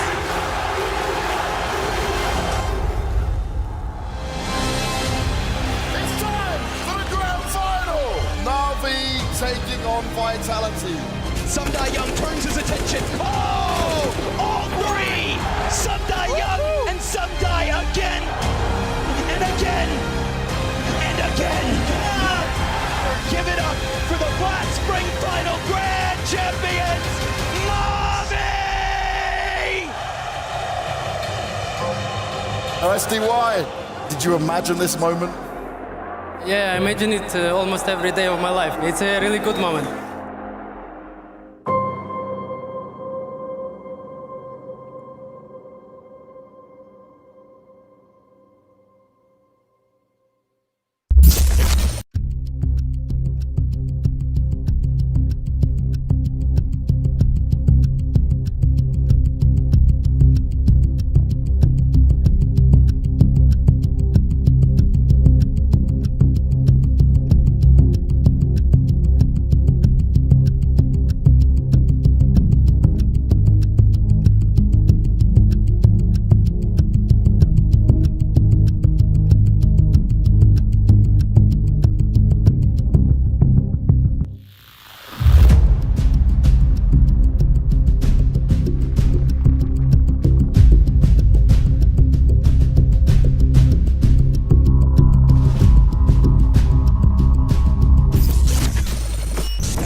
One rotate towards B. Side one. Side one. Pushing short. Let's side one more. Flashing, back door, flashing. Until long, they flash up. Flashing. I'm with you then. Mid lurk. Careful mid lurk. One more. Dead one. I'm coming. Do one way. He's default. That's dead. Nice. That's all short. Not out. He's going back. I'm going to lock him. He's still short. Can I kill him? Nice boy. Good fight. All right, a little bit of panic maybe on the side of Vitality, but at the end of the day, it's a pretty good first half. There's nothing really to complain about. They maybe had a slower start than they wanted, but they managed to pick it up and prove that they could play that CT side. Now the question is, have they got something cool prepared for us on that T side? It's coming right up. Yeah, that's going to be the question, especially remember the Spinks just joining in. How deep can they go? How complicated can they make things? How complicated do they even want to make things? Zaiwu's going to lead the way up catwalk. P250. Nexa caught out in the open. Takes a couple extra, shots to the body. Yeah. Look at this 5-man stack for OG. I don't even know what's going on. Yeah. Help me out. Explain this to me. This is called rolling the dice. They've tilted the map and everyone's like fallen onto this side. Like they cannot make their way up the hill on the other side. Like what's going on here? It's like fake gravity mod on the map, just pulling everyone to the B-bomb side. Well, making plenty of noise in middle as Dupree has to be calling like 3 players in middle just swung to take a peek. Yeah. That's a suspicious amount of footsteps for the middle, but surely that you can't ever guess that there's going to be 5 people at the B bomb site, so I don't even know. Flames is going to go take a look right on the other side of Free, but he is a little bit on his own. Magus is coming up right behind, but not quite there. Oh, he actually pre-fired that, I think, and taking down Neo Frag. It's a triple kill, and he wants more. Bullets all the way across, headshots coming through. Dexter goes down, and he wants to go for the pistol ace. He's ready to fight it. Oh, no. He gets stolen away, but you can tell he was locked in for that one. What an amazing swing back for Magus. Yeah, that's huge. Especially, remember, they knew there was a massive amount of bodies in middle with that peak. I said Dupree had to call to 3. That's just an estimate. Maybe he called 4, whatever it was. Magus, stunning headshots in this recovery. All the meanwhile, Vitality has 2 players walking up, can't walk out towards the A bomb sites. They're starting to put it together, and Magus just, he even gets the goosh on the 5th player. Yeah, he was... He even got it. He was running and gunning. Oh, mate, that's a different kind of emotion for Apex. You could tell he was so happy. What a nice recovery. That second kill looked so quick as well. It's like, that was mind-blowing.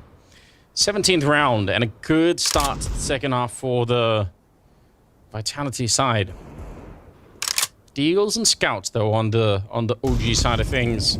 I still feel like it's so rare now that we see rounds change because of these Deagles. I feel like that used to happen all the time.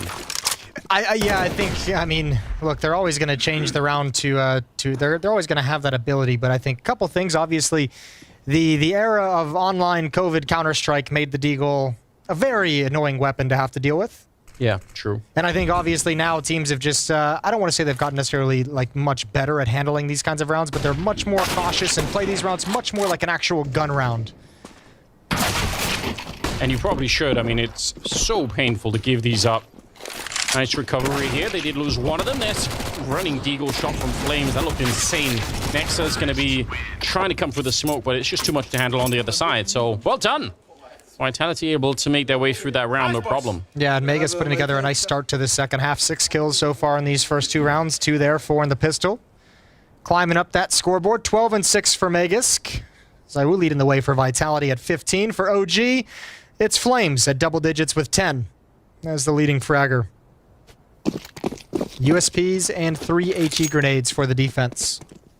So looking at the scoreboard, even though it's just a 3-round difference, there's a lot more firepower, it looks like, right now on the Vitality side. 15, 12 on Dupree, 12 on Megas, and then on the other side, top fragging is Flames at 10 kills. So they probably need a little bit of that now. Once they get the rifles, that's going to be important. Ooh, that's very awkward, but he's got some backup now. Oh, no. Ooh, that's awkward. Let him escape. Yeah, it's real awkward, but Zaiwu handles it. Triple kill from him. Megisk with the Glock just coming into the B bomb site, and thankfully they get away without losing anything. Excuse me, they lose Dupree. I have some World War I trench fighting going on there. He's like he's trying to escape back over the friendly line, and officers there just saying like, no. Nope, move forward. Get out onto the field. We made the call. Blowing the whistle. That's tough. But yeah, they only lose to Free. I guess that's acceptable. 11-7 the scoreline, and OG had better they better have a pretty good start here for the second half now that they pick up rifles, because this is now a 4-round gap. They invest straight into the double orb. Yeah, I was going to say they're feeling the same exact way as you are, that they have to get started immediately. Double op set up right out of the gates. Megisk, Molotov and flashbangs. Mac-10 is his. He's done good damage, but never spotted Flames crossing all the way over. Still, 1-for-1 with the burn from Megisk. And it's Dexter on Catwalk. Nice op shot on Apex. Yeah, they walk right into that one, and they might not expect a second op already in this round. It's a little bit early, so they walk for the smoke. Simon's going to be gone. Fiku back here. No backup is anywhere nearby, so this is an extended battle. He has to win this one, or they might be in trouble still. The Molotov is forcing him out, and Dupree, he plays it perfectly. 2 versus 2, and that was so patient. He trusted Spinks to win the battle in the middle, and he knew that there was none coming, any kind of backup rotation coming down that way. Bomb is planted now, and it's a 2-on-2. Spinks has got to be careful. I don't think they really want to go for this at the moment. They want to keep the op in the hands of Dexter, but if he gives up a kill in the middle, if he tries to get over-aggressive, that could be everything. Finds Flames around the smoke, and now Dexter definitely has to back away. They know his position. Vitality could be ruthless. They know he's going to back away. And indeed, the round is given up. 12 for Vitality. That looked It looked like it was pretty much already won when Fiku gets that first kill on Zaiwu. But then you look at the minimap and you realize, well, wait a minute, he's still alone. There's not even anyone nearby. And then the Molotov play and the super patience on Dupree. We saw him earlier, you know, win that great battle over at the A-bomb side, the retake that he had, where he was just very patient, look for it. That's, again, you mentioned experience in that context, and there's more of it showing here. Very, very cool stuff. Not even necessarily about out-aiming the opponent in that moment, but just getting the grenade to do the work for you. And with a double up investment, that's a lot of money down the drain. It's a really, really perfect moment to have such a great, impactful play. 12-7.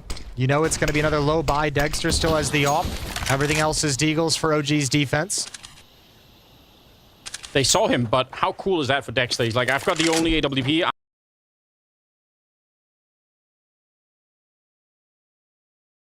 I'm just gonna try and find a battle in the middle and maybe win it, but they did spot him out.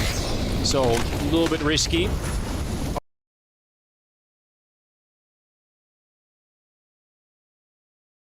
Up on the catwalk we go, and they have all 5 members on the CT side heading this way. Dexter with one nice shot. We're gonna have to see maybe 2 more like that for this to even be around. Otherwise, they're in a lot of trouble here. Nexa gonna be found by Spinks, and now Dexter's sandwiched in. And he's feeling the pressure for sure. Neofrag goes down, Fiku down here with the deal, but he can't find the shot, and they know exactly where Dexter is. The Spinks kill on catwalk is so important because that takes away Dexter's defense. That takes away the guy watching his back, so he realizes, you know, Spinks can be coming up with some kind of pace, and I would just never know, and he can no longer focus towards the railing where he'd already picked off 2. He has to back away, and now he's trapped. No saving this up. Yeah, that feels very maybe if he could. I mean, Spinks is low on health, so he's maybe got 100 with the pistol. HP. No, he's gonna maybe survive the bomb blast and chill here. Someone from Vitality is going to have to hunt him down, but you have to imagine with the utility, they've got 2 flashbangs and Molotov as well. Once he's spotted out by Spinks. Oh, good shot. One more good flick, and there it is. Dexter's found the escape route. Not even touched. Some clean shooting.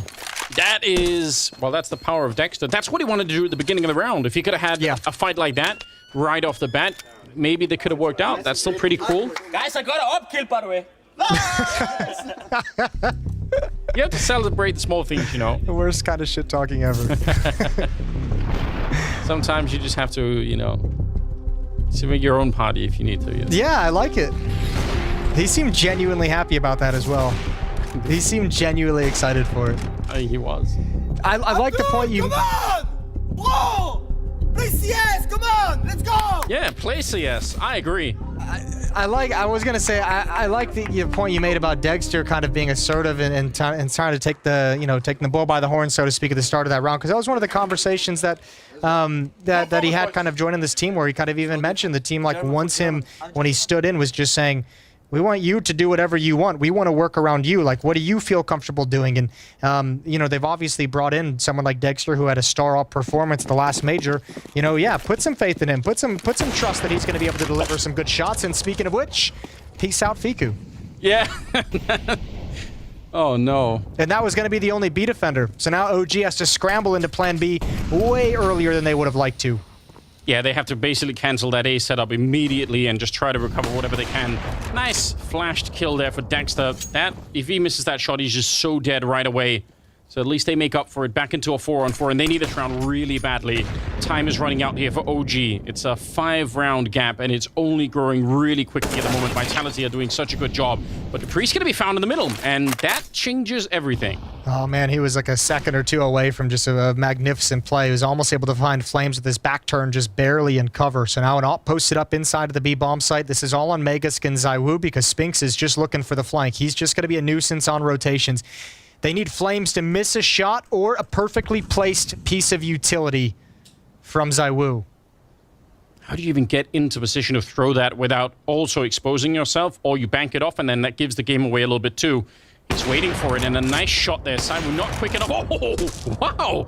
He is not even going to be the primary AWPer, but that is magnificent. Spinks is on his own, and as you pointed out, he was just meant to play a little bit of spoiler in the middle if they got the bomb planted, but that's not going to happen now. 1 versus 4 for him, and he's got a couple of kills, sure, but the round is over. That's so cool. I wouldn't even mind it if he actually just gets hyper aggressive and tries to find one more at the end. He's got 6K in the bank. His team has plenty of money. You know OG, this is the first round they've won in the second half. Their money is hurting on this CT side. You get one more kill, and this is extremely painful. Like it already is. One more would add on top of it, but he's not going to go for anything. Interesting to see if OG will be able to salvage a double op setup from the dropped weapons. I know it's really early on, but you know, you bring in someone like Spinks, who obviously in his previous team looked like he was such an incredible playmaker, but it also felt like a lot of the team was sort of built around trying to make him comfortable and giving him a lot of the roles that he wanted to play and all the rest of it. There's no guarantee that if you put him into a new team, it's going to translate all that well, but he's playing a really good game right now. I mean, we have like half a map of Counter-Strike to show for, so I don't want to run too far with it, but still, it's pretty good. I mean, look, let's just put it this way. It has to translate. You bring a player like Spinks into this team, it has to work. You have to prioritize getting him going because you want the space he's going to provide when he's effective. Apex stops in the flames, goes 1 for 1. Utility's going to rein in and find Magus as well, who took a lot of damage from Utility in this round. And we have a 4-on-3 in the favor of OG. Minute and a half left on the clock. Defending that long position. Some of that Vitality when they were on the CT side didn't really do all that well. They actually got beat out there long a couple of times, but this time for OG, it works out just fine. 4 versus 3, and a single B defender. Might be one of the points of weakness here if they can find the kill on Fiku before anything else happens. Smoke to set it up, but it goes way behind him, and that is not quite accurate enough. Eason, a little bit of trouble here. Well, thankfully the smoke is blocked off the choke point, so he can just wait patiently. Knows it's unlikely that anyone would try and challenge him through it, at least for the moment. Now backing off, a whole second smoke clears. There's the jump through, at least one. That's not bad from Fiku. Dupree's going to be able to cross over double doors. He's got the bomb. Dupree and ZywOo to hold off a retake. 2-on-3. Must-win round for OG. Molotov thrown out right away from that T side, but the CTs have a couple of their own and a flashbang to set it up, so they can clear out a lot of space before they actually go for the retake. Vitality, if they win this one, it's crushing. Look at the money on the CT side. OG have to win this round if they want a chance at winning this best of 1. ZywOo answering back. He's going to get his 21st kill right there on Dexter. Back up into Upper Dark, taking down Flames. And Nexa, no chance. If Dupree hadn't got that kill, for sure ZywOo would have. And that looked so confident. That wasn't even close to a retake. No, ZywOo was just gaming there, wasn't he? That first pick on a Dexter has got to feel absolutely horrible in a 3-on-2. We say it all the time. Beat bomb site, even with a man advantage. Such a tough bomb site to retake in. Absolutely brutal. 14-8, 6-round lead, and no money for OG. Well, they have money, but not enough to really force. They have to kind of drop down to a lower buy to just fight for overtime, but it is not looking good. No, it's not. And it's kind of heartbreaking because I feel like they've been playing a game that's better than the scoreline currently would suggest. It's got that 14-8 scoreline, but it feels like OG have been more competitive than that. But now they might run out of cash and never be able to actually do much on the CT side here. Yeah, there's so many win conditions right now in this game for Vitality. 6-1 run in this second half. Impressive from Vitality as their first look. We're going to get a lot of first looks over these next 2 weeks. True. I think it was when I went through... Sit down. Yeah. When I went through the team list, I think there's like 2/3 of the teams that are going to be here at the fall split and group stage made a change from Lisbon on. Wow. Yeah, that's there's been a lot of changes. People are just searching for that whatever magic configuration they're hoping to find. We've hit like a period in Counter-Strike where it feels like there's another arms race going on for just pure raw fragging talent. Yeah. To catch up with FaZe, to catch up with Na'Vi, who obviously have the fragging and the talent, but they've also got the tactics as well. And other teams we've seen have the tactics, but maybe not the fragging to back it up. There are so many good young players right now that it's even understandable why that pressure would be there, because those players really do exist. You could probably go look for them. And a bomb plant here in spite of a little bit of struggle, losing both Apex and Dupree. Molotov on top of the smoke, just slowing them down. And because 3 of them are retaken from this position, there's just no way. Nothing they could do to hold on to it here. 15 rounds on the side of Vitality, and OG need to go on a 7-round run to even get into overtime. Doesn't feel likely. Doesn't feel likely at all. But yeah, I feel like all of the changes on all of the teams, it makes it in a way so unpredictable when you start out a new season like this. There's just absolutely no way to know. Which one's your favorite change? Oh, my favorite change right now. Vitality, G2 are obvious ones. We'll even go with the heroic one. Let's throw Yekindar with Liquid in there. It's 100%. Actually, I wasn't sure if I was allowed to pick that because I guess that's kind of previous. Yeah. But Yekindar to Liquid is an easy pick for me. Okay. Easily. I think the distance between that and number 2 for me is quite big. Okay. I'm actually hyped up about it still. Wow. All right. Welcome to the NA hype train. Yeah. Finally there. I'll be your I don't know if that's a good or a bad thing. Keep your arms and legs inside the coach at all times. Yeah, because they will get removed when it comes to North American Counter-Strike. Definitely. Oh, man. Yeah, if I'm being perfectly honest, I feel like a lot of the other changes are all in the same category for me as this Vitality stuff, which is... I'm a little bit apprehensive. But it is looking good.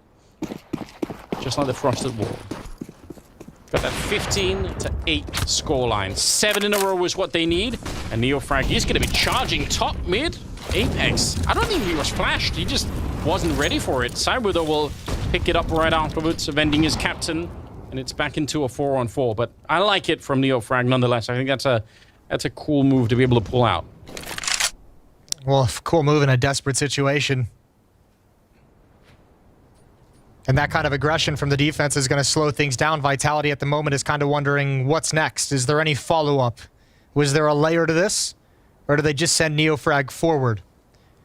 Vegas has given up information in towards Upper Dark. That's going to fall onto Dupree. That's his responsibility now. He's in the lower tunnels. And he's going to join up with Spinks out towards Long, but still Vitality playing a very patient game. Sabu right back from the break and rocking up into the first match with 24 kills in 24 rounds. That's pretty great. I don't know if we were expecting anything else, but that's obviously what you want to see. Spinks, great way to handle that. Not even a lot of utility or any utility, just the crouch peek to take down Flames, and that's a great way to get started. 4 versus 3. I think that's a kill that the old Vitality before Spinks joins probably wouldn't have found. That's one that feels like that's kind of the new talent of Spinks coming in to find that one, and obviously no way to properly back up that statement, but that just feels like a frag that they wouldn't have been able to give with the previous roster. Dexter never saw Spinks cross over, so he gets caught with his pants down, still finds the kill, eventually traded off, and we're on a 3-on-2. But both defenders are here at this A bomb site. Zywoo still far back. And there's only 10 seconds. They need that bomb plant right now. If they get slowed down, that might be another round for OG, a chance to get back in. Bomb still being planted, and they're successful in doing it. 1-on-1 versus Zywoo. Nobody wants to be in this position. He's got the Molotov, and he's going to throw it out right away on that first contact, and there's nothing you do about it. He has to just back out with no kit either. Even if the bomb is not planted really in a great position for Zywoo, this is still devastating. Almost getting the tag, and now he's going to run for it. Deagle out, and he hears Fiku has to come off. He finally finds it and comes back for it, and I think he has enough time. That is so scary. If Zywoo gets back behind the boxes there, he probably wins the round. Yeah, I actually really like that play from Zywoo as well, making the run over to the box, and then you can just kind of jiggle, peek, and play. Otherwise, you're constantly always playing the kind of gamble. You're kind of just calling each other's bluff. Almost makes it across, but good shots right at the end. I can't believe they get this bomb planted in time. That was almost a complete disaster for Fiku. Beautiful shooting. He needed that kill immediately. 6 more rounds is all OG needs. They've had 2 CT rounds in this game so far. Yeah, almost losing this opening game. But they have a chance. And a little bit of money now to work with, too. Orp in play. Gonna be some spray. That's almost a kill with the follow-up HE. It definitely should be. Dupree gets blown up. That's a nice start, and they don't realize, but he is up out of the pit to take down Spinks. And a great double kill out Long to win the battle against OG. They've been doing that a couple of times now. Well done. 5 versus 3, and maybe not that much Vitality could do about it. Apex almost looks like he's taking his hand off the keyboard, thinking for a minute, like, what are we... Yeah. What is the plan? He's just got a Tech 9. He's like, okay, so who's the IGL of this operation? Yeah. Anyone else want to take over this mess that I've left? Who's got any ideas? I'm just going to march up catwalk. Pack mentality, 3v5. At least the bomb is in their control. Still plenty of time on the clock, but there's no reason why OG would do anything right now. They don't have to actually go look for anything. So just avoid that AWP of Saibu and it's all good. Well, yeah, don't panic. Don't over-rotate to anything that you see. Utility spin on Catwalk. Zaiwu peering over the top, not seeing anything. There's the kill out towards long. Good trade, but not enough. Nice shot onto Fiku, but still 27 seconds. He has to get at least one more for even the bomb plant to be possible, and he's just going to be found out. Outside of the range of the scope there. Nexa able to take him down. And now Apex out in the middle, angry that his plans did not work out, but not going to be able to do anything about the round. 10 to 15. Yeah, they needed that second kill off Catwalk to really allow Apex to get activated, to really pull a rotator into his glimpse. Good round from OG. Apex taking the glasses off, clearing his vision. It's 15 to 10. And Vitality's pretty much out of money, I believe. Yeah, so maybe for the first time in the second half, a chance for a break for OG where they can actually start to enjoy the game a little bit more. Now, I mean, it's looking possible. Overtime could happen the way that this is going. All right, let's calm it down. I'm ready. Yeah, you really are. I want all the Counter-Strike we can get now that we're back. You're jumping like 7 stages ahead of where we're at. Straight in. I'm investing right away. Double. Never gone wrong for anyone. No, exactly. And even if it does, just order the sign that you champagne. should invest more, you know? Yeah. Up Catwalk we go. No utility. 1 Deagle on Megask. 1 P250 on Apex. That's it. That's all the offense has. Oh, the run boost. Yeah, it's cancelled. That's upsetting.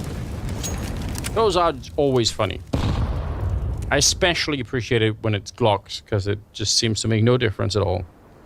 You're just acrobatically throwing somebody into a bomb site to die. So at least it's like a skeet shooting. Yeah, let's send skeet shoot cam. Go back to Fiku. Oh, missed it. Wide right. Nexa's got a couple. Apex falls to his death. Nexa finishes with 4, and Apex takes the ace away. Maybe it was the wind that put his shot off a little bit, you know? Yeah. Birdshot gets pulled by the elements. Yeah, gotta be careful with that stuff. But Nexa, not similarly affected. Oh, Apex, did he fall down and die? Yeah. For sure. Great. He'd had enough. It's like, haha. No ace for you. Good times. Another timeout being called as, the gap is slowly closing here. Yeah, you can see Zonic trying to keep things calm down. Don't worry about it. Don't get too stressed. Don't get too frustrated. We still got plenty of time, plenty of chances left to close this one out. It's what, 7 map points, now down to 5, I believe? Yeah, that's about right. 4. The way that this is playing out, I mean, you look at Samu with his 26 kills. If you ask the question, well, what are the chances that in one of the next 4 rounds he's not going to get, 1 or 2 opening kills, and that's the end of it? So it feels like that's super likely to happen still. He's been scary, and Spink's up there right behind him at 19 kills. So, talked about him slotting into the team and feeling pretty good about the situation right now. Yeah, this is looking impressive. Nade is a little bit early down in the lower dark, but Flames did not want to stick around any longer. And nothing unusual about the setup here for the OG side. Maybe a little bit light in if this is some sort of a mid to B split that's going to happen for the Vitality side. It feels like OG. Well, maybe a minute ago were a little bit unprotected. That's an opening. What a shot from Spinks. It's the exact opening you need. And it was Dexter out there. Yeah. Not even close to quick enough for that one. Yeah, that was a big boy kill from Spinks, the new addition. They love that. They're feeling that at the moment. Fiku moves towards back plat. Off rings through the smoke, misses its shot. So does the second one. Deep Molotov on towards Platform. Good utility usage is going to blind all the defenders. Fiku is neutralized. He's got to get aggressive. He finds one, but Dupree in middle is able to shut him down, and this should be the map. 2 on 4, and Vitality is in the B-bomb site. Yeah, wow. He tried to stay very calm. You could tell he wanted to put out that smoke or the Molotov behind him, but he was like, wait a minute, maybe I don't have to. He was trying to play around the smoke that was coming in. I think he did almost everything that he could have there, but just way too much pressure on him inside of the bomb site. 2 versus 3 as they find Apex in the middle, but again, This retake is almost impossible coming in from the OG side. Vitality, they're dug in deep here on the bomb side, and now they got the flank out middle from Spinks. So if they're too slow, they're gonna get shot in the back. There's Cyber with the 1, and Nexa, no chance here. It's 16-11 as Vitality win the opening map here of the fall season. Yeah, that's always good. New roster gets started on the right foot, and we got to give a shout out to our boy Spinks. I think he ends with 21 kills. That final round, the concluding round, he gets the opening kill, gets the final kill as well. Nice addition there. Good impact from Spinks, I think, throughout this game. Yeah, absolutely. I mean, still we want to see a lot more, but some questions already answered. It's absolutely brilliant. So yeah, you have to just appreciate that. Yeah, you do. And we're going to go down to James. He's got Apex ready. Oh yes, I have got Apex ready, and I'm sure he's feeling great after that debut. How was that when you translate from what we're seeing in practice into this opening game? Well, for myself as individual, that was pretty tough, I'm not gonna lie. I play like a garbage, but they play really well. Everyone stepped up when it matters, and I'm really proud of the boys because that was pretty fluent and yeah, really good. Now, you already explained, right, that the roles in this team now you feel are like perfect. Could you see this in terms of like the output from everyone else, the changes instantly? Of course, we can see that Lotan is like taking more his time than we used to. We always have our back. He's looking really well. He did so many important rounds in the late round. We also lacked a late round player with Ayu, and now we have Spinks more, and he's playing fantastic into late round, so it's really important for us.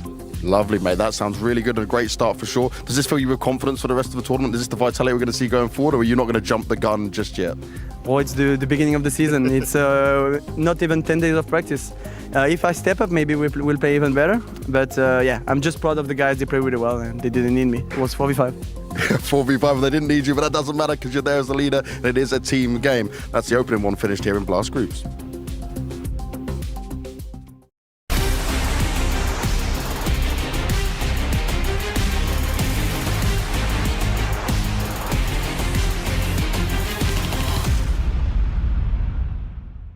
Who's your favorite CS player of the last 10 years? Mine is the GOAT. The GOAT. I love that the most about them, how calm they are. We're all gonna get hate comments for this segment.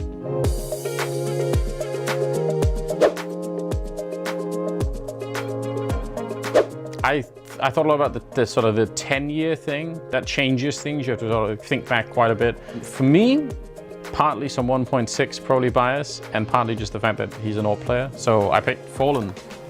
Oh, it wasn't Markelov. It could have been. It was tempting for a minute.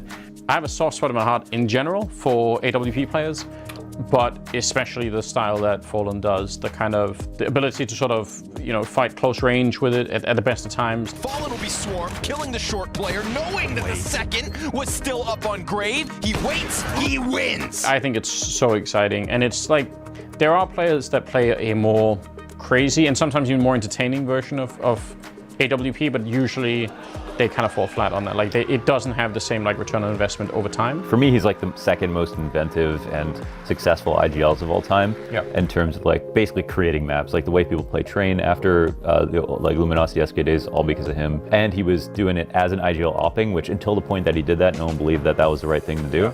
He's definitely hit some points that no other players have. Yeah. You know, where he's best player, arguably, and IGL and Opper, and creating the meta of this game in 2016. I think for me, there are some players where even if you put them in like a 1 versus 4 at like the worst of times with only 20 seconds left, like there's some part of me that always thinks like he could still do, like this could really still happen, you know? Yeah. And Fallen is just somehow forever in that category. It's my favorite CSGO player. It's always been Neo and Forest, but obviously Neo, he is still playing, but he's not been playing in a tier 1 LAN in a while now. I think it's tough for me to say, but I think Forest or Neo, one of those two, because they also made the transfer from 1.6 to CSGO, and I feel like the way they are as human beings, I love that the most about them, how calm they are. Every time I talk to them, I just feel like it's a friend I have for life, you know. And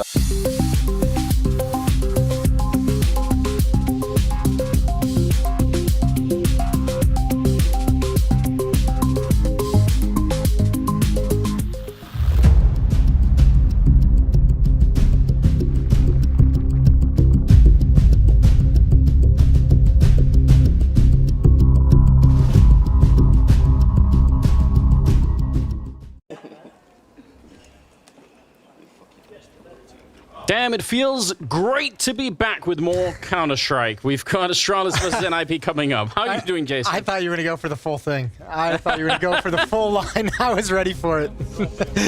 I'm doing good. I'm doing real good. I'm excited for this matchup. NIP taking on Astralis. I don't know. Doesn't seem like the sexiest matchup on paper, but I think there's a lot of interesting angles to this. I really like watching Hampus play. I think Astralis is super interesting. You know, as Mania kind of said on the desk, and I agree with the sentiment, the fact that they didn't make any kind of a change is super interesting to me because I still don't really have confidence that this lineup is going to be a long-term solution. I'm just interested in a lot of factors. Yeah, I agree. It's very confusing. But I've got to say, I was doing my pick'ems over BLASTPremier, and they ask you to predict which team is coming out first in the group, and I picked NIP. Okay. For this one, I was very not fully confident in it.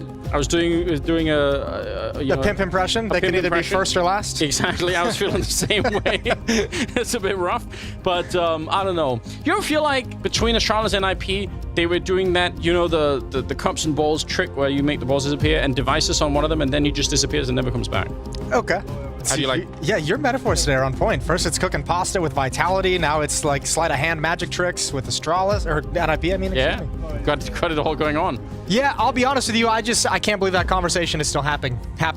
I just, you know, at this point, I know. Let's forget about it. Maybe let's make him the actual ball that does disappear. This isn't sleight of hand. It's just gone. Well, the comeback surely, eventually, at some point, is going to have to be super exceptional. Like, they should do one of those Undertaker, bring him out in a coffin filled with smoke kind of things, you know, like no announcement up until the minute he's on the stage, you know? Yeah. It's got to be something like that. We've been waiting, and we're still waiting. But this game, I don't know. I actually think for once, Astralis looked like they're a more interesting team. I feel like it's been... Really? I do feel like at the end of the last season, I felt like there was more. At the major, it felt like they did way better than I was expecting. Certainly. Maybe I just had really low expectations, but... I could be looking too much into it. It could just be a matter of business where they just didn't want to pay any kind of buyout fees or do any kind of move from a business angle, but... I feel on some level that Cologne performance, the top 4 of the semifinals, is like a trap. Like it's like that's the kind of performance that can make you feel like you're headed in the right direction, like everything's going well, like everything's improving, but it's just fake. It's not. But yeah, I don't know what other options they might have at the moment. It could be that. Maybe I'm tricking myself. I guess we'll find out. That's why we're broadcasting the game after all. We're here to learn. Yeah, I'm pumped. On the other side of things, I still, with NIP, as I mentioned, I think Hampus is one of the most interesting in-game leaders we have in the scene at the moment, especially his ability to still provide fragging impact. Obviously, the whole conversation around Device also transfers over to S-Tag with his kind of transition into the op role, and obviously the other big one too is Brolin coming into this roster and his continued development and his continued comfort level within this team. Yeah, some big questions on either side, and they're about to be answered here. There's another best of one, so grueling start here to the fall season. No mistakes can be allowed. You can see the frosting is up and ready. They can't see each other, obviously. That's important in the middle of the game. And we're live. We're going to get into it, and it'll be on Overpass to start with Astralis on the T side, with NIP on the CT side. Ooh, very avant-garde map to pick in a best of one. I like it. Both teams feeling frisky. 4-man stack towards the B-bomb site for NIP early. Not any kind of a fast-paced play from Astralis, so Hampus is going to start rotating off. Rez has got to be careful he doesn't get stuck here. And he's put himself in a position where he's able to fall back. Nice feel, nice timing as well. They just come up the stairs as he sinks back into the A-bomb site. No information yet for NIP, other than quiet at the B-bomb site. S-Tag has just cleared off sandbags towards the short water. Oh, and Rez is going to get the first point of contact here. Config on the other side, jumping and shooting around that flower pet, but he gets absolutely knocked out. Rez with a great USP headshot, but behind him, the bomb side is falling, and that's a problem. Bomb's going to be planted. 4 versus 3 now. S-Tag coming up that connector to try and see if he can wrap around, and he will. Taking down Blamef. What a nice shot. Yeah, really good shot. Even spots out Glaive's position. There's the peek. Can't find that kill. Rez coming back towards long. The retake is going to be slow. It's starting to get in a position where they can actually pull the trigger, but there's a kid on Plopsky. He's alone, and he's forced back. He's got 2 Astralis defenders to deal with. Yeah, so they really badly need that defuse kit to make it up there. And it's just we say it, Plopsky goes down, so the kit is lost for the minute. S-Tag trying to go for the full 10-second defuse, but that's going to be rudely interrupted. Farlig will take him down. And Astralis, they win the pistol. Yeah, Plopsky being isolated really kind of reduced the options that NIP had in the retake. A bit rough. Nicely done from Astralis. Even losing config out towards long, still able to progress through dice boxes and through the truck into a plant at the A site. 1-0 for the Danish side. Yeah, they're gonna be loving that start. Even if they lost the early kill out there to Rez, they kind of knew where he was. He couldn't really get back into the action the same way that he wanted, so Astralis are all right with it. Gonna be a triple boosted down here, but that is already spotted out. BlameF is just waiting for the kill to be his. Spinning around, and now they know where everyone is. That's a full 5-man read. Takes 3 to boost, and they saw the other 2 at the L bend, so anyone can do the math. Not anyone. I have so many names I want to pull out in this moment. Do it. You, but name them. No, it's too early, Jason. Come on, just one. You have so many names. Give us just the one person you know that can't count. Well, that's... listen, according to recent interviews, that's you, Jason.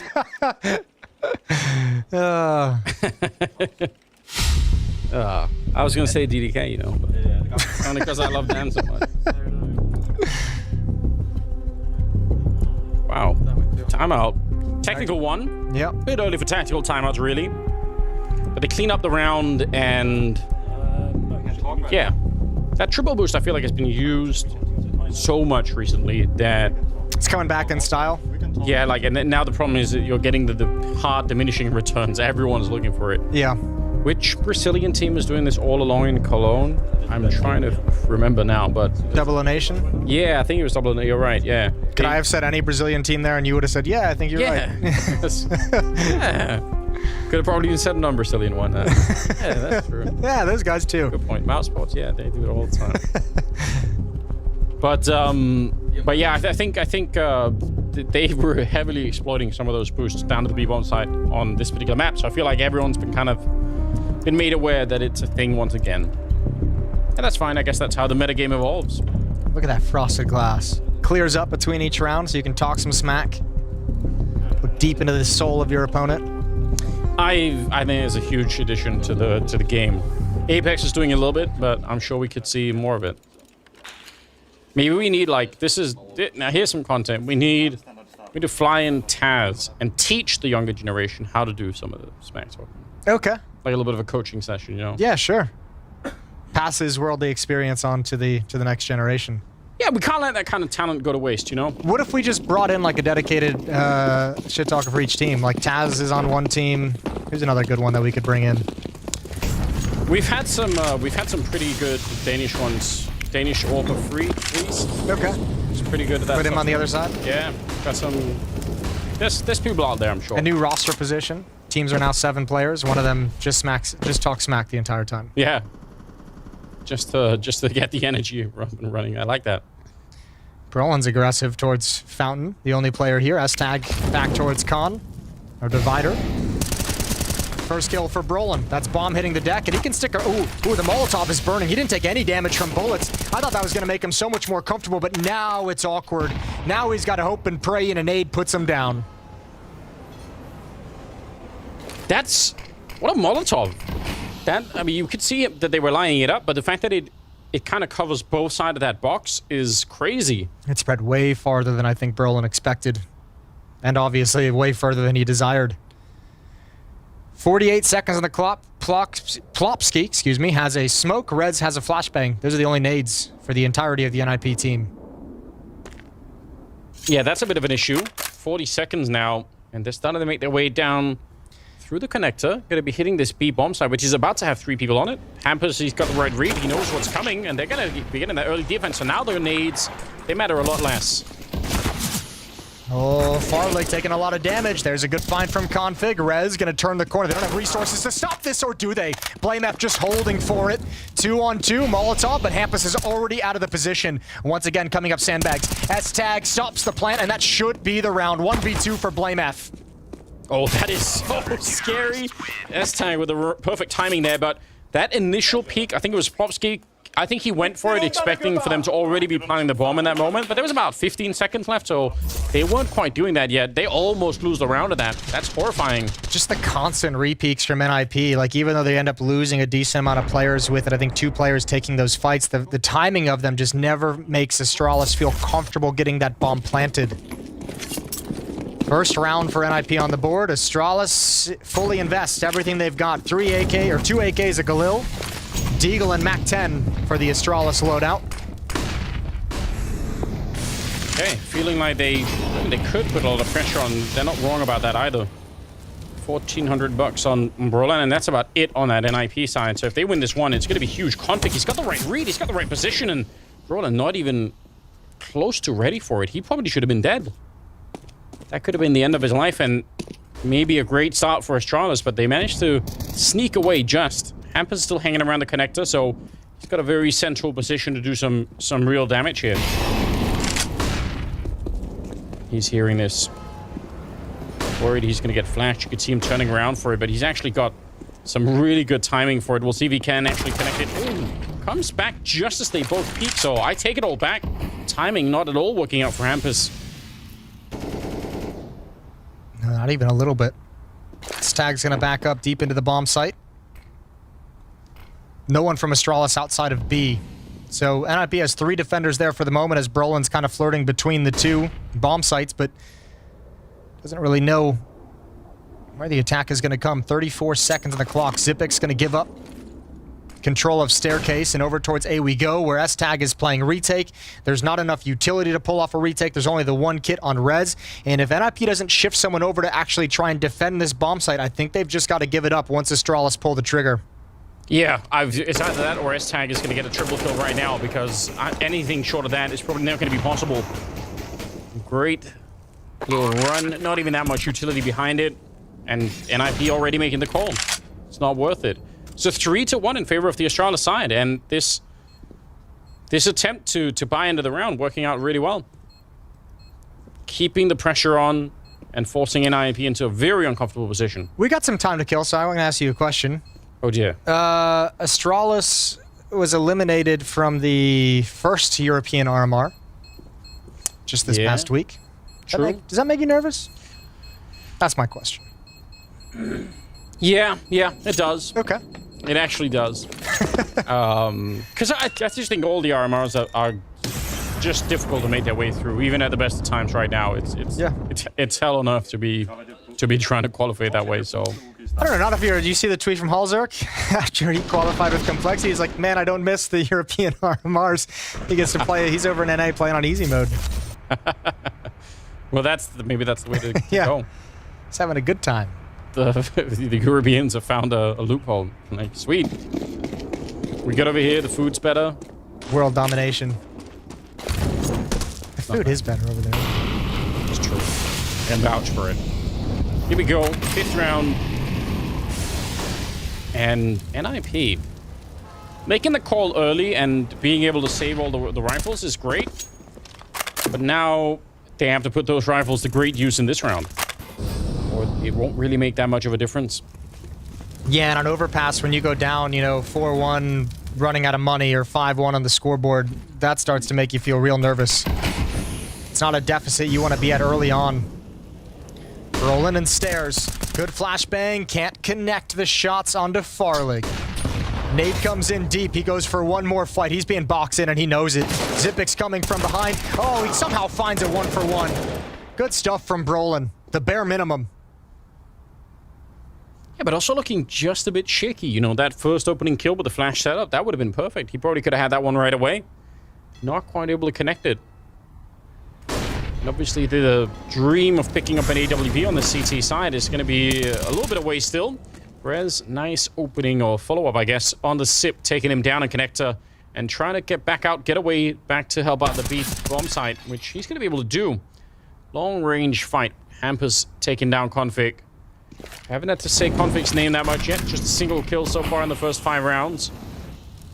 And now it's a 2-on-4. So this is looking amazing right now for the NIP defense. Running out of time as well on top of everything else. Blamef's going to take quite a bit of a tough battle there, but he's able to take down Plopsky still. With only 10 seconds left, there should be absolutely no way those bullets are flying right over his head. Rez, ice cold on the other side, not giving away the game. Good play. He's going to cut off Flame F, and he wins that fight as well. Heads up from Rez. Farley giving away the game with that spam coming through, but cutting off Blame F right at the end of the round is beautiful. All the weapons taken away from Astralis, and NIP in a decent position. Well, they at least avert disaster. Yeah, I mean, I think this really, they needed this one to slow down the Astralis side just a bit. Still curious to see if they're going to be able to start to pick up an AWP. We've seen S-Tag in the past opening for this NIP team, and I don't know if I ever think of him as like a, you know, someone we want to talk about in terms of dedicated offers, but he's got some pretty credible rounds with it. Doesn't seem like it's a huge deficit to them. I think Cologne was maybe the first event where I saw like taking like a positive direction, right? He started to seem like a little bit more confident. He was taking more aggressive plays. He was actually trying to go search for impact and everything, which was great to see. That was one of the big criticisms levied against him as an AWPer leading into the event. True. So I mean, well, I guess out of the break, we just get to see if that's going to continue. Hopefully it will. They might end up needing it. Wow, we're picking up the mechanical the mic clicks. Yeah, we're right in there. If you ever want to be on the ground zero of professional Counter-Strike, you've got it with mechanical keyboard clicks. I bought a keyboard in Germany for our long stay there to play some games. Oh yeah? And it's a German keyboard, has all the German characters on it. I'm still using it at home for some reason, but it's a very loud keyboard. It's like one of those typical RGB gamer keyboards. They swap around the Y and the C, don't they? Yeah. Like, it's very confusing. It's messed up when I'm like typing on like Google Word and I'm trying to like use all the shortcuts and I'm just like, wait, this doesn't make sense. There's only one solution to learn German, obviously. Yeah. That'll solve the problem for you right there. Yeah. So. I thought about switching the keyboard out, but learning German does seem like the easier route to take. There we go. Problem solved. Unlike the technical problems, which are still being worked on. But yeah, I think this is it's looking like a good start. And this is overpass, so you know sometimes good starts on those T sides can really spiral out of control for the CT side. Well, that's why I think this previous win for NIP was such a good one, because not only obviously a win is great to put another round on the board, but that was a round where they had no more money behind it. You know, they had kind of salvaged what they could leading into that round, and if they had lost there, all the money's taken away. And yeah, that's when you normally see T sides kind of blow up and balloon out of control on overpasses, when they have economic control and money control for like a good stretch, especially in the early going where you just can never get your defense settled, never get your feet beneath you. So NIP at least avoid having to deal with that level of adversity. And this is a round where they probably feel like they should build up some bank, although it's pretty dangerous one from Astralis. I would look for a set piece with all these Tech 9s, all this utility. They might spread out a little bit initially, but you got to feel like, you know, I think the bread and butter under the Astralis name would be a very powerful B execute here with these Tech 9s. They have at least one great round that I remember with Tech 9s, Jason, on train. Shut up. You shut your mouth. It's been a minute. Been a minute since we've seen Train as well. Maybe that's something that could make its way back at one point. I miss Train. I love Train. I really like Train too, but I wonder if it's just all nostalgia now. It's been so long, but I do. It used to be one of my probably only outdone by Nuke in the past for me. But yeah, I agree. I mean, surely it is going to be some. Yeah, they're doing all the research right now, figuring out is anyone from NIP far up on the A side of the map. If not, we're going to go back and then we're going to throw the flashbangs and run for it. Yeah, they're making sure that the defense is not being aggressive. They want to make sure that there's no information for NIP, like someone pushed up towards long that would allow them to stack 4 players at this B bomb site. So they're going to fall right into it. And now NIP is trying to deny space with Rez close up at this monster angle. Let's see how it works out. Smoke clears, double kill for Rez. That's huge. That should actually just straight up put a stop to this round. Astralis don't even get to pull the trigger on the tactic they called, already backing away, but you're gonna have to eventually go forward. 30 seconds left on the clock. If there was a rewind and sort of, you know, repeat button here for the round, it'd be interesting to see what happens if they do kill Rez in that tunnel, or even just trade him 1-for-1. Because I'm assuming at that point they pull the trigger and just try to go all in.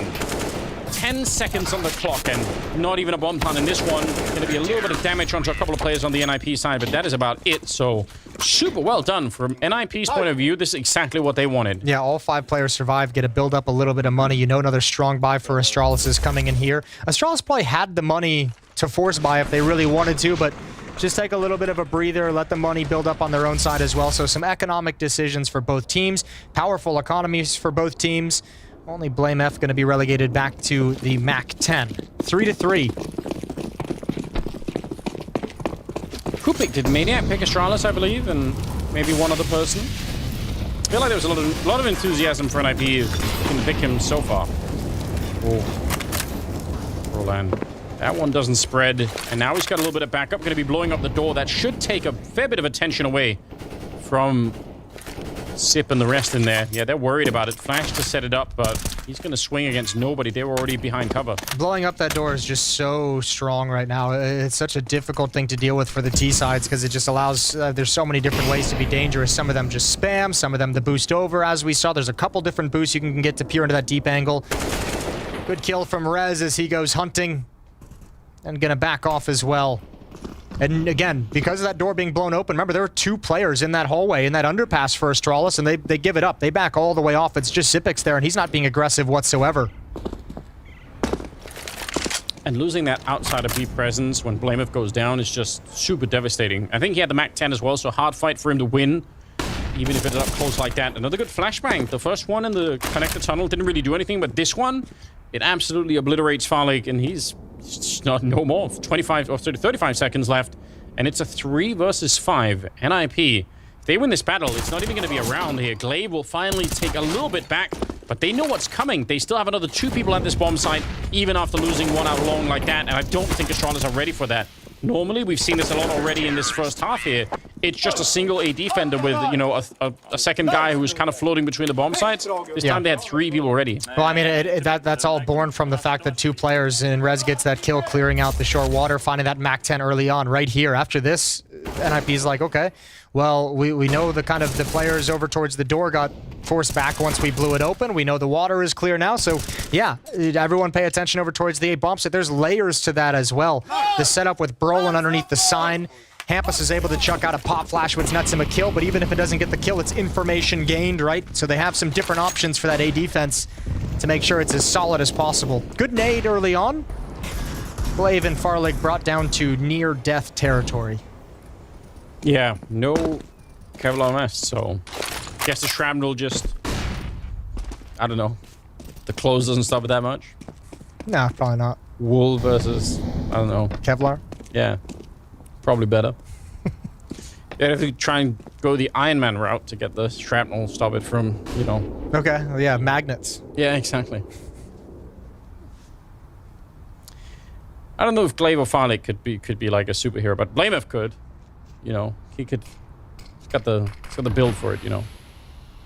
He does, but I mean, you know, Captain America was a little bit more scrawny when he started.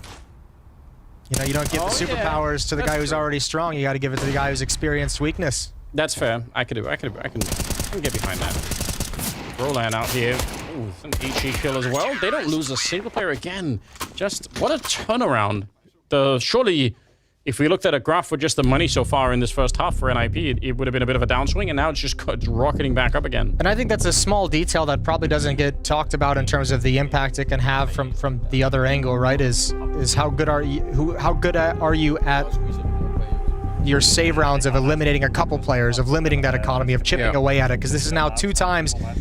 Hold on, I want to see if we can get anything from this. Oh no, they're speaking Swedish and Danish. I was trying to give you some audio to hear, to translate. Yeah, I wish I could. I should be able to help out even on the Swedish front, but I'm afraid that's just not one of my strengths. I'm sorry. I will say this though. I think they said S-Tag was starting to learn Swedish like a week into the team or something. He just already committed to doing that, which is kind of crazy. Cool. Yeah. Well, how far off is it? I don't know these things as an American. It depends on who you ask. For me, it's unintelligible nonsense. But it is fairly related. So I'm just probably lazy. Yeah, probably maybe. There's some evidence to that. Well, I mean, if you tell me Swedish is unintelligible nonsense, that to me sounds like they should be pretty close, because Danish is the most ridiculous language to listen to. It's true. We got the whole minus thing going on. I like it. Round 9. 5-3 lead for NIP. Defense holding real strong. This is 4 in a row. Put it like this, Jason. I used to be on NIP, and I never even considered learning Swedish. Oh, here we go. Plopski, even flashed. Gonna be able to take down BLASTPremier. He committed that fight, though, and the flashbang did seem like it was good. It seemed like it could have been enough to kill Plopski. And that was designed to activate BLASTPremier as well. That was entirely how Glaive was setting him up from sandbags. Chucking flashbangs over to clear an angle to blind a defender at certain specific positions so that BLASTPremier could have some freedom for the fight, and Plopski just finds it completely blind anyways. 5 on 4. No flashbangs left for Astralis. 2 smokes, 2 Molotovs. And almost no map presence at the moment here. They're sort of being shrunk down into this position outside of the B-bomb side, which again, if you get the opening kill, you can crack Rez down here at the tunnel. It's going to be different, but he's not taking the bait even. He just wants to wait for it. 20 seconds left in a 4-on-5, and it looks like they're just going to back on out. They just don't even feel it. And, you know, by the way, I think in round 5 we mentioned Config being at 1 kill, but now we're about to enter round number 10, and it's still just the 1 kill. Yeah. And I mean, that's got to be a huge concern, and that's been a huge concern for this Astralis team. It's been one of the major talking points is what's happening that we can't find a way to get Config comfortable. You know, for a long time now, it's felt like he's only really that confident in his game on Ancient, right? Like, it just seems like he's been a little bit lost. I feel like Config... you remember Mel Gibson's character from Lethal Weapon, where they have to make him really angry and he dislocates his shoulder to get out of the straitjacket, and he murders everybody. I feel like that's how Config is similarly built. Like, what if they take a car battery and jolt him with the start of the game? Sure. And he's just fired up. Yeah. Does that make sense? Is that a reference to too old to be one? I mean, it's definitely a reference that's going to be too old for the large majority of the community. I appreciate it. People should watch. As a Lethal Weapon fan. Go back and watch Lethal Weapon if you haven't. It's still worth it. Still good.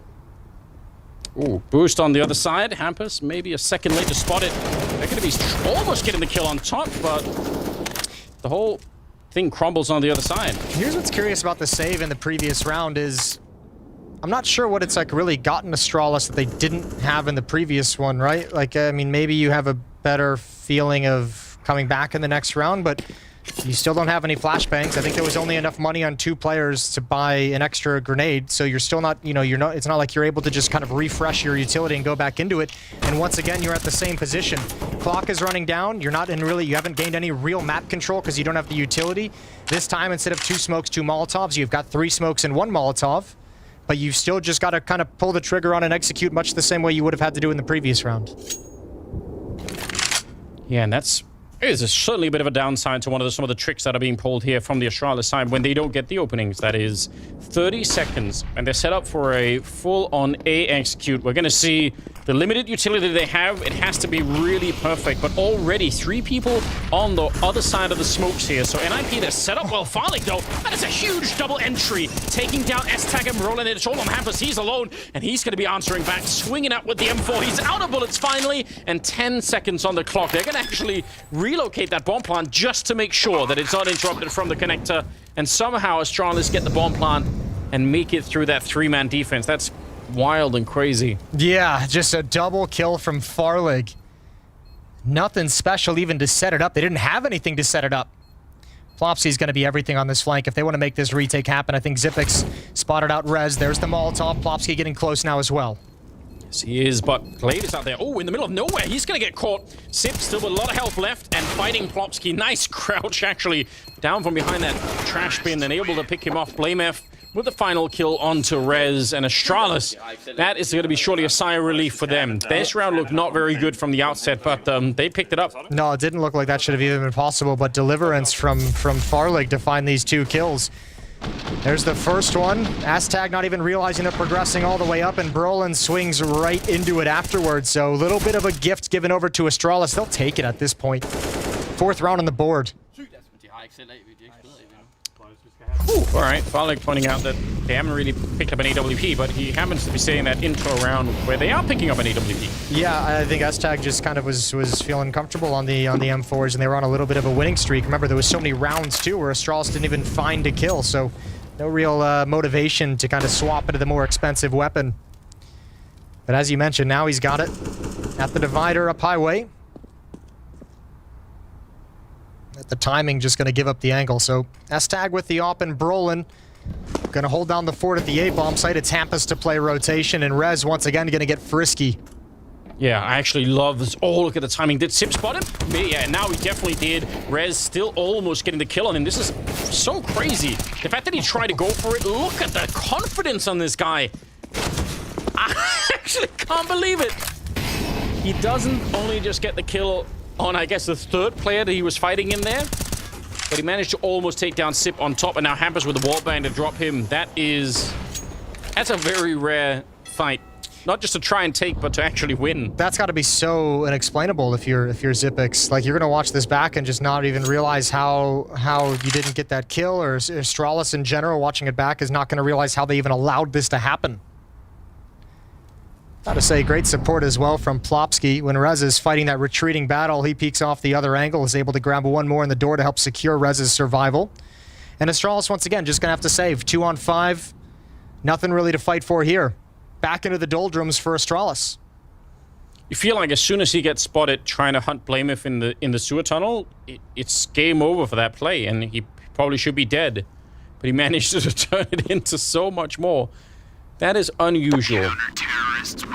But NIP will take it. 7-4, 3-round lead. And they got so much money as well. This is like Astralis now playing T-side overpass on like just a really hard difficulty. They've got to win multiple 2, 3, maybe even 4 rounds in a row to take all this money away from NIP. Hampus is great. Oh, man. That was like a baby bird screaming for food. It was.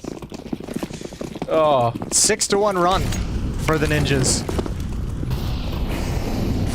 You ever seen a ridiculous clip where they take the sound a goat makes and put it into like a bunch of clips of Oprah?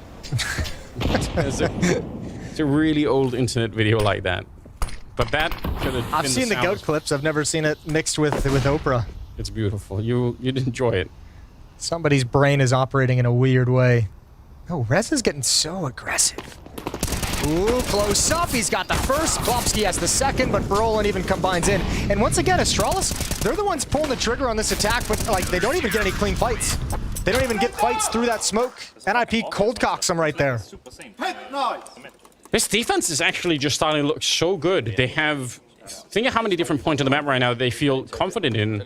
Is that once you control the monster tunnel itself, that's obviously a giant, piece of the defense that you have to put together, and that's been pretty great all throughout. Whether it's been, this time like a little bit of a combination, but otherwise, Rez has been playing down to this tunnel on his own and doing a really fine job.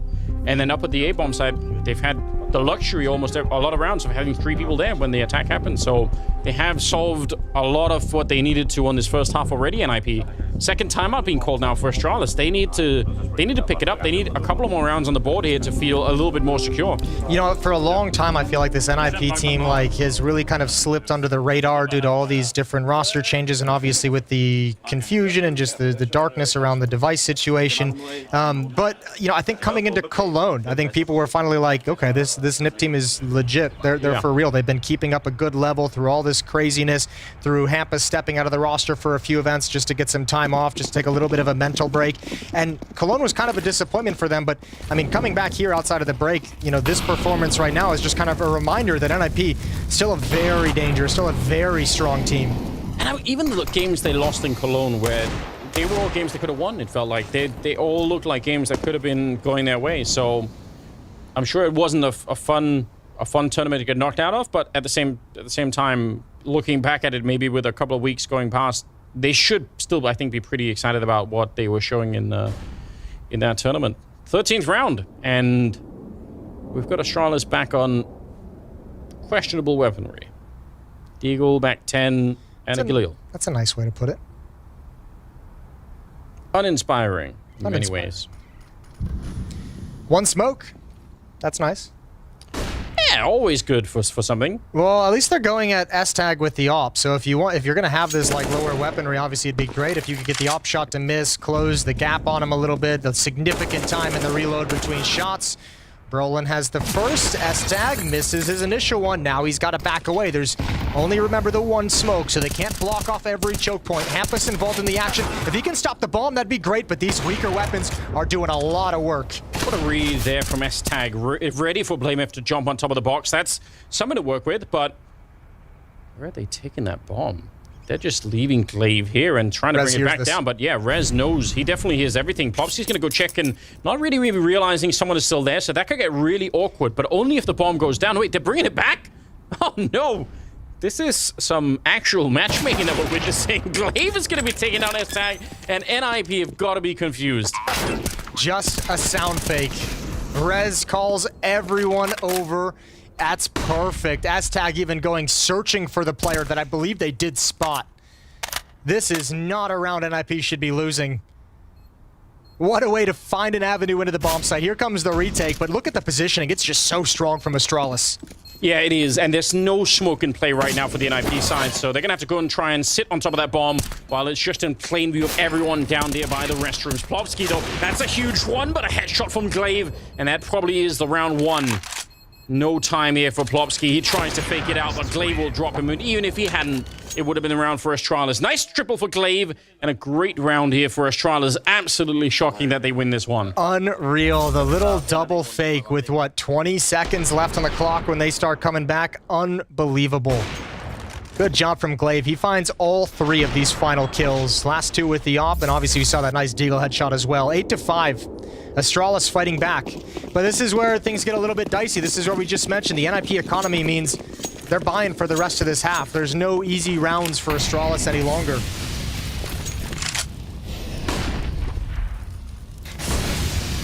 Let's see if some of this is going to be enough to bring Config into the game a little bit, because that is something they've been really lacking. Not doing a lot for the opening half so far.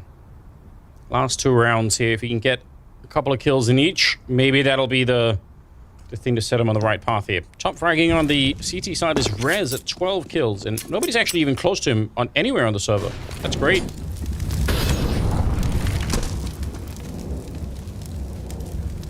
At one point in time, Rez and Brolan definitely would have, I mean, that's what you wanted to see out of the younger generation of Swedish Counter-Strike, and I guess it's not too late.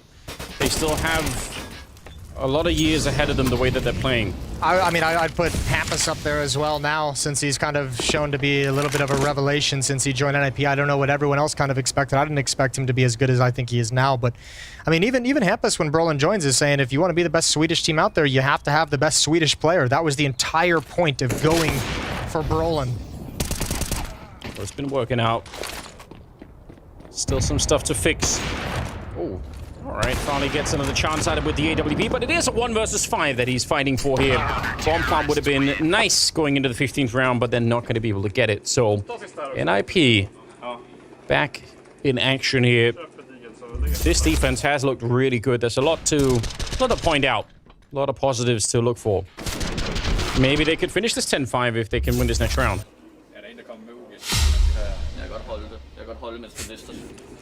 Nice. Such an intimidating sound. Does that go out through speakers in the studio? No, surely not. Maybe. I hope so. I now that you say it, I really want that. I want that to happen. Oh, Rez gonna get aggressive. He's found success pretty much every time he's done this.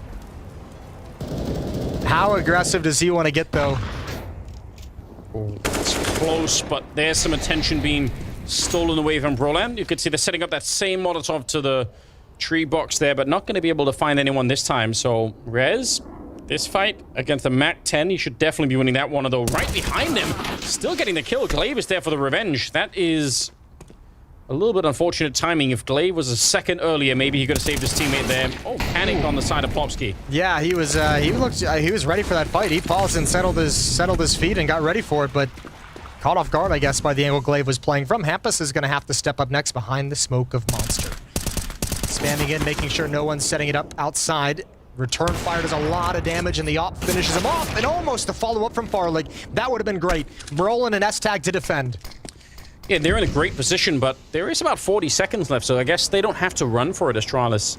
He actually took 99 damage in return hampers trying to do that. That's so crazy. Roland now looking under the smoke, in fact, walking through it. And on the other side, Glaive patiently waiting 30 seconds, and all of that patience is paying off right now. S-Tag is on his own, 1 versus 2, and they're going to go for it right here, see if they can set something up. But that AWP is a huge equalizer in this kind of a round. They're going to put up more smokes, and he's just walking up, still scoped up. He didn't actually spot anyone there, but they might not realize how close he is. He missed the flick, and Glaive will take him down, and that's a nice finish. Yeah, 9-6 for NIP, a good defense, but Astralis grind a few rounds back at the end. We're headed to a break. We're going to see who's going to win when we return.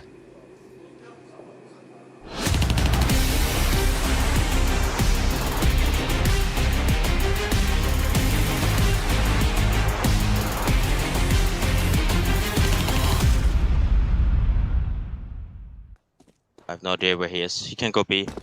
20 seconds. Oh, you have to bomb. Oh, you have to run. Let's kill him. Let's kill him. Kill him, guys. Oh, do we have time? Kill him. No, I don't have time. I think. Just try to kill him though. We're coming. Oh, I'm clearing B. Coming tunnels. He's tunnels, I think. T-spawn, I think. Likely, yeah. Oh. Yeah, right, I think. Oh! I'll tap B. Just scout him. Thanks, God. It's okay. It doesn't matter. We win the round. Ready? I smoke. I will be able to resmoke fallen. More conscious house. Smoke. B minutes. Mid. Maybe split. Window. Blind. Window, under, stand back. That B. Nice, that B1. Just go mid B. Go B, go You mid. have to go mid B. That B second. Nice, that B1 more. Let mid, one more mid. Last mid. AK window, nice. AK window. Let's go. Nothing Flash second B. mid. No, I'm picking. Wait. Let's go close. Mid pushing. I'm a peek second mid. Holding 3. Could be Vietnam. Second mid. Boiler. Pushing. I need help. Where? Boiler. Apps and second mid, guys. Come. One more here. Slope. Pull back now. Apps on. Apps and second mid. Apps. Banana. You left too short. You left deep. Can be boiler. You run way along. I can still do apps smoke, guys. One more mid. One of second mid. The far back. Careful, he's going mid. I'm in boiler. I'm good. I have smoke. It was long corner, Jackie. I'm adventuring. Boiler. Yeah. I left apps, okay? I'm flanking holes. I'm peeking long now.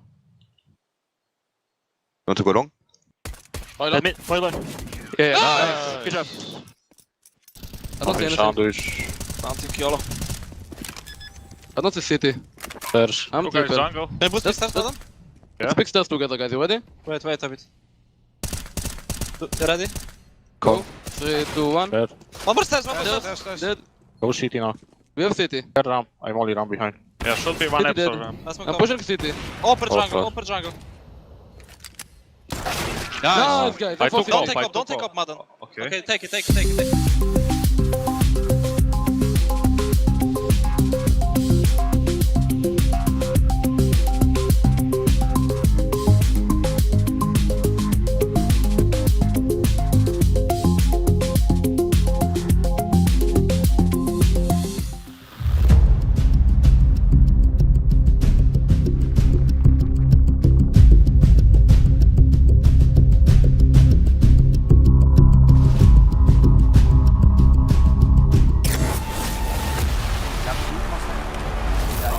Welcome back, ladies and gentlemen. It is the second half. It's a best of one to start out the group with here for NIP and Astralis. And right now, I'm going to say NIP's defense did look pretty good, but I think Astralis got enough rounds on the board that they still have something to fight for here. 9-6 split. It's not the end of the world.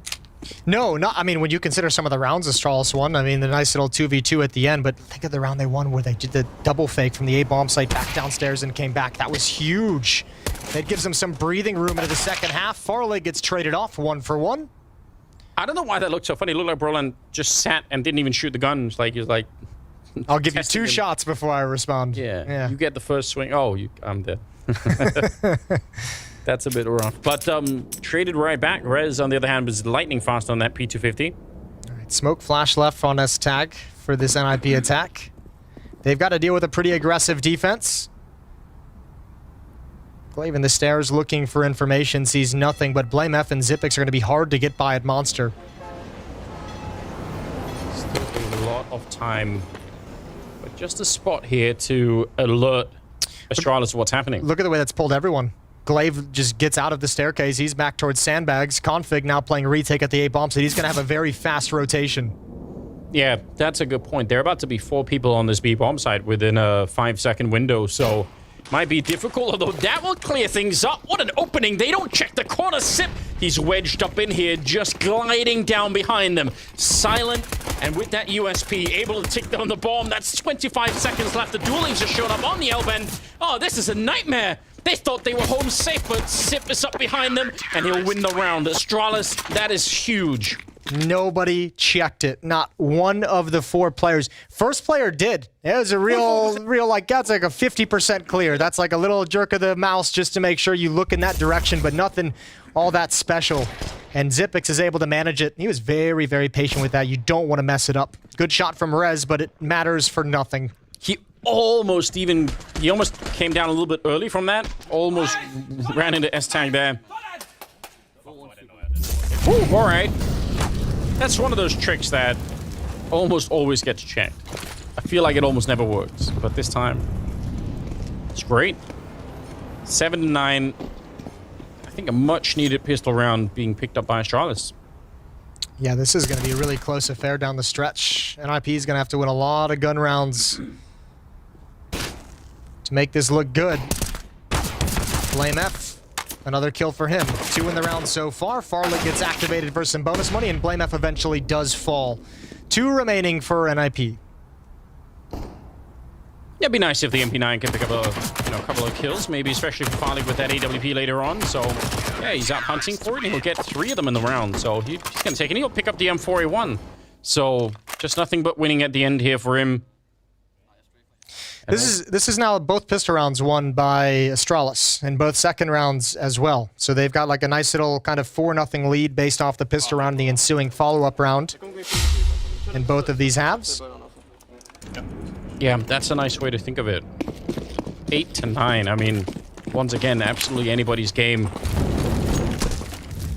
Apart from Config, everyone's playing really well, but he still only has 3 kills here. So we're still kind of waiting for him to get activated in this game at some point. Yeah, that's where it gets interesting. That's where it's like, man, if he ever does kind of switch into this game, let's see if Astralis can just blow it up on the scoreboard and just rattle off a win. Nice opening kill from Farlig. He can look for that kind of a jump because he's got Blame F tucked into the corner to make sure nobody can close the gap on him. And S-Tag might almost be wondering that, saying, wait a minute, if he's scoped up holding that angle, he almost has to have some back about here, so didn't want to go and look for that fight either. 3 versus 4, and a tough start here to the second half for NIP. Yeah, it really is. Config's looking for it with just a FAMAS in hand. AK on the other side, Blame F that long range, and S-Tag, again, because of the early position for Farlick, not completely unreasonable that he would go and check that just to be sure. 3 versus 3 now, and Config spotting out a T player just slipping away into the connector. Yeah, that was interesting though. Config was just kind of falling back, but I felt like he was going to commit to that fight. He was just peeking for information, so backing away. He saw Plopsky slip in towards the staircase, but NIP's going to come right back and attack. S-Tag very low, 2 HP on him. Smoke flash Molotov for the T side to use. At the moment, it's silence for Plopsky. Glaive wasn't ready as he turns the corner. Good opening kill. B bomb site is there for the taking. That's a pretty tough position to be caught in there when you're almost pre-aiming a different angle and they just slide out against you like that. Yep. Config. I don't think they can go for this. No, it doesn't feel like it. Not with Farlig's op. So weird. This 3-on-3 before the kill on Glaive looked absolutely winnable for Astralis. Looked like they had the better position, and all of a sudden, it swung back the other way. So I was kind of surprised that Config didn't actually commit to that fight towards the stairs when he was at sandbags. He was just like peeking for information, which is not the Config that I think of in my head. I thought he was certainly going to just commit and go for that kind of a fight. Don't think that was necessarily the deciding factor in any way. He does get 1 at the end. It's 9-9, all tied up, as Astralis puts priority on the AWP. Yeah, they will. Wow, that's real interesting. Ooh, Farlig actually. That's to get all the guns away from the from the NIP side. Risky though, dangerous, put in a position where it could get taken away. Still, out of victory, you're exactly right. All the weapons, all the money is lost. Pretty good round put together by Farlig, considering he started it out with this. Yeah, he'll just be happy about it. Still can't believe that Astralis actually lose the round. That was a painful fight to lose. I think BLASTPremier probably wins that fight 9 out of 10 times. Yeah. This one was the loss. Good relationship on NIP between DJL and Hampus, coach and in-game leader. Both really enjoy working together, as they've mentioned a number of times. And he's going to have to come up with a solution in a weird buy situation, as you mentioned, out of a win. All the guns taken away. 4 Galils and a Deagle. Hard to tell exactly. It sounded like they wanted to try and abuse some sort of config rotation in this round, so maybe that's something to look for if they're going to be able. If they have a read like that, they feel like they could put some pressure on config and force him to move in a bad way across the map. Well, that's certainly worth doing. Ooh, good shot, and not enough time for the follow-up player Rez to peek out. BLASTPremier going to be aggressive again. He's just like, look, this position worked. I missed the fight. It's not going to happen again. Yeah, backing off all the way into the B-bomb side as well. They really don't want to risk it now that they have the 4-on-5 advantage. Looks like NIP, though, on the other side, they want to be speedy with it. 1 minute and 20 seconds, and they just run through the tunnel. Going to try and make their way around, but that's already being read. I think 3 people were pre-aiming that smoke. Rez is going to get one of them in return at the very least, but it's still a 3-on-4, and this is looking tough here for this incoming attack to the B-bomb site. They need that bomb plant to put some pressure on the CT side, and S-Tag, though, the Galil will do all of the work, and I can't believe Astralis actually get picked off in this. No, I think Config's going to be so frustrated. He saw a blind player, but again, that's just a fight that you would expect Config to win, but S-Tag just rips his head clean off. And once again, the call might have to come in to save this pretty quick. There's no kits, and you're risking the AWP, and you're risking your entire economy if you're Astralis. I don't think there's a chance they go for it. Everything in terms of the setup, if you just pause the game and took a screenshot, you'd see 3 versus 4, and everything seemed to be working out for them. I think maybe the only disadvantage that Astralis had is they backed off that bomb site, all 3 players, at the worst possible time, just as NIP was stepping up to Monster, and they had some clean space to work with. Oh! Speaking of timings. Yeah, bless my heart. Wow. Finally gets 17-11. He's way ahead of everybody else on the team, which is great, but they're lacking some crucial components on the Danish side right now, and it's hurting them a lot. This is a nice kill, but this double up from S-Tag is everything. Look at this fight. It feels like Config just kind of get frozen out in the open, expecting that he was going to win the fight against a blind opponent who might not expect his position, but S-Tag had all the intel he needed. Perfectly done. 3-round lead and no money on Astralis. It's just the AWP. Yeah, NIP in a position suddenly where they could almost sprint to the finish line here if they keep going this way. Because Astralis will have not that many buys left in them if it keeps going this way. AWP on file again. Otherwise, just some supporting pistols. What a weird second half this has been. The call for NIP to push at 1 minute and 20 seconds in the previous round absolutely worked the way that you want, which is not always, it's not always a given.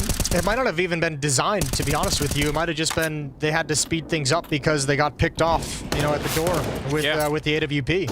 Probably again is going to find another opening. This time at least he's traded right off. So just pistols remaining for Astralis. They can't recover the AWP. Plenty of utility for NIP to create some space and opportunity, and Hampus is going to start taking advantage behind the flames.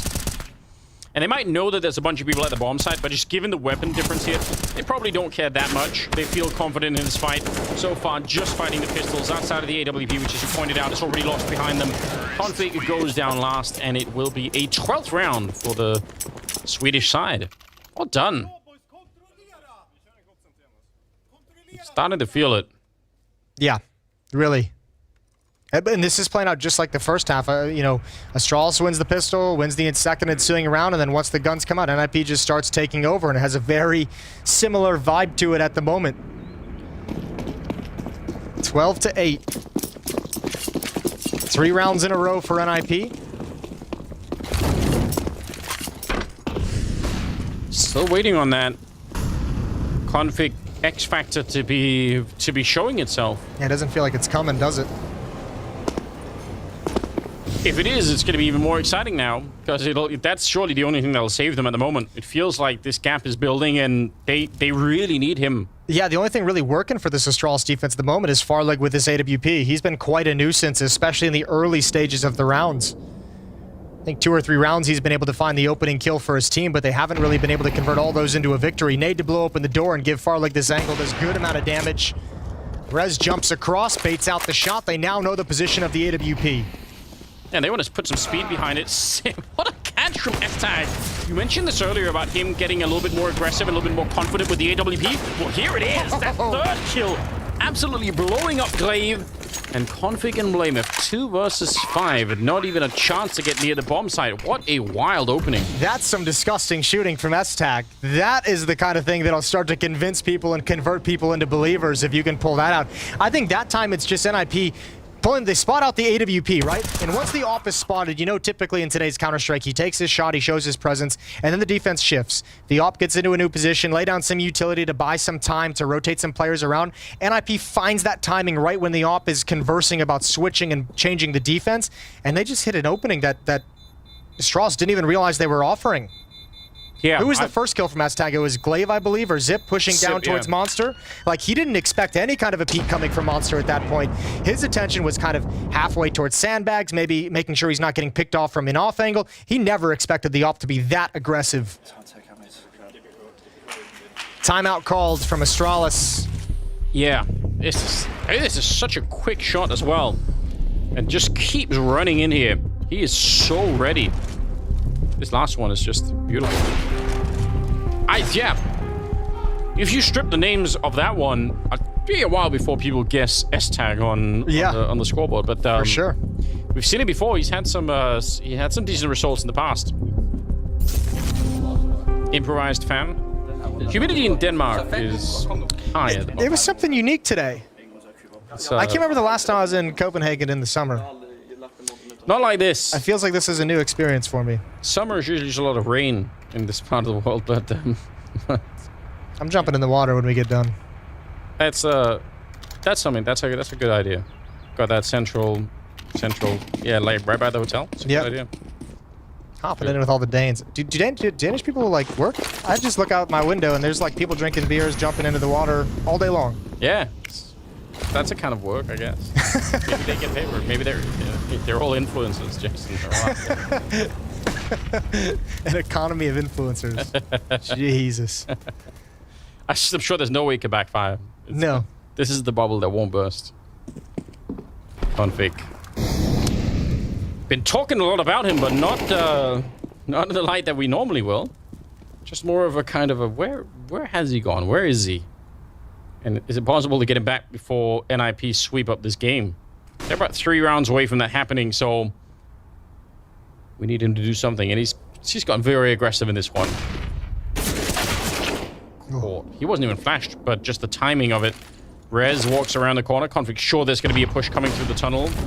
And it never comes. Sip trying to see if he can follow it up. That is a good headshot. He could do more here. He'll take down Hampus, and that's a huge win with just a pistol. They nearly get that one too. But Plopsky able to return it 3 versus 3 now.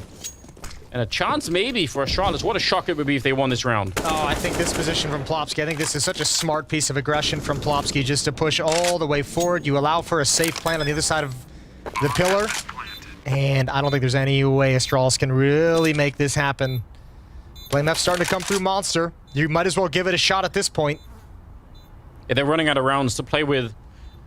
But also no defuse kit currently picked up on anyone, and no smoke either. HE, if it finds Brolin, maybe, and that's going to be a start, but they are very low on time already. 2 versus 2 here, and the bomb is planted in a great position for the position that they're having on the C side here.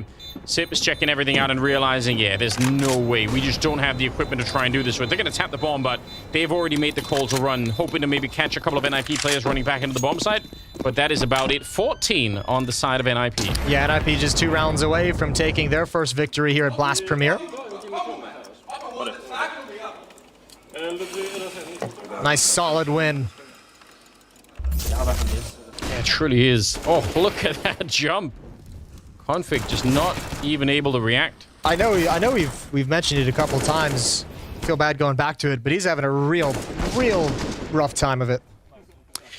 Yeah, it is. I mean, we almost have to mention it because we know the high skill ceiling that he has. So I guess it's in contrast to that we're bringing it up a lot. Roland already taking a bit of damage. NIP, if they win this one, they're almost home safe. They won 5 in a row.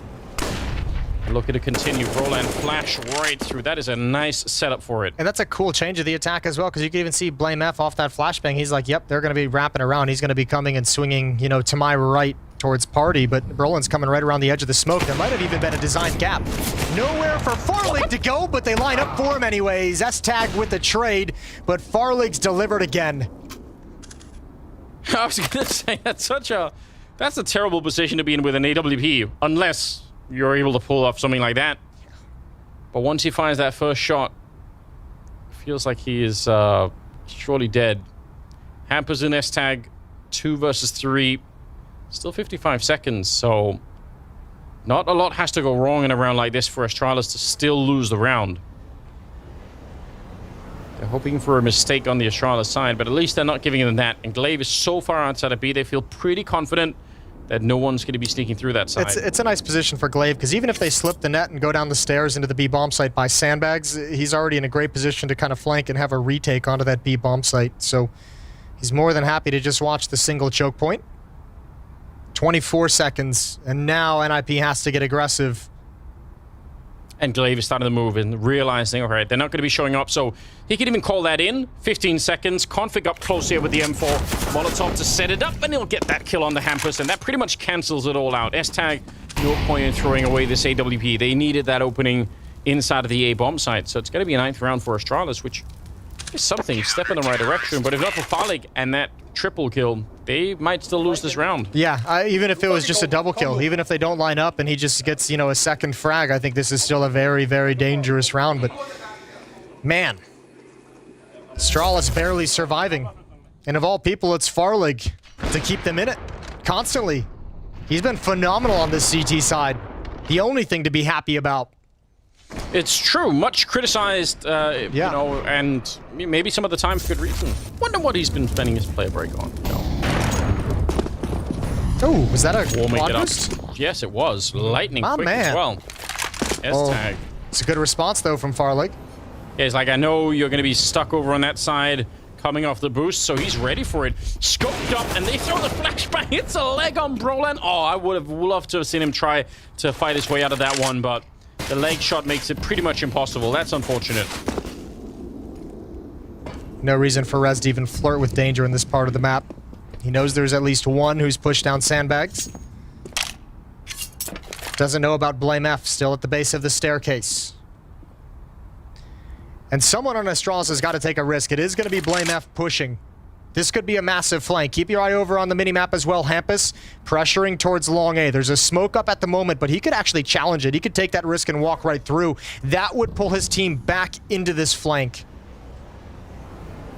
Oh, he's going to go check the other way. I don't even... It's hard to even say who's coming out on top of this one, but... Oh, Blame F has picked the wrong direction as well. Yeah, it feels like it. It really does. Glaive and Config down here. They're about to get shot in the back. Config is dead already. Hampus able to find him, and I don't even know what to say. Absolutely knocked out. Blame F on his own. The flank, not even really much of a flank any longer.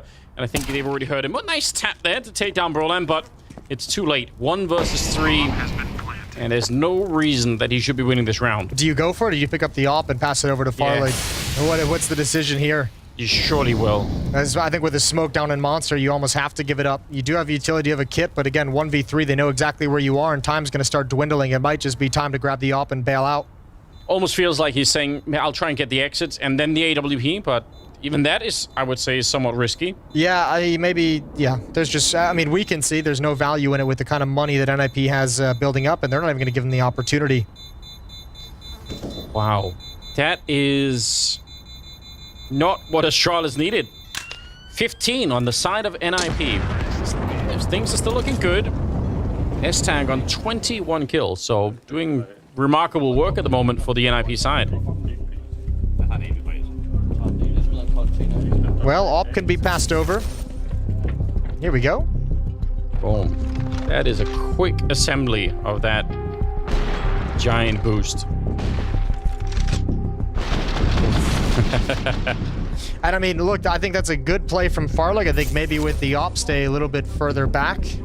Sure, yeah. Surely for him it also just feels like he has to do everything, so he's just trying to make his way through this and get his team back into the game. Also, good heads up from NIP as well, making sure they throw the flashbang, making sure they throw bodies at it, coming back, realizing the potential for someone to be pushed up in that part of the map. Time has run out for the Danish side. If they want a comeback, then they need to win the next 6 rounds. 17 on Rez, 17 on Brolan, and then with S-Tag actually top fragging at 21 on the NIP side, which is tied with Farlig. So Danish Orpers at the moment are kind of battling it out. Got the grenades set up right here, and it could be effective against Glaive. We'll see if they're going to be able to echo. They pulled it back. There's Farlig again. Doing more work all the time. Lots of work. Flashbang over. Hampus going to be activated.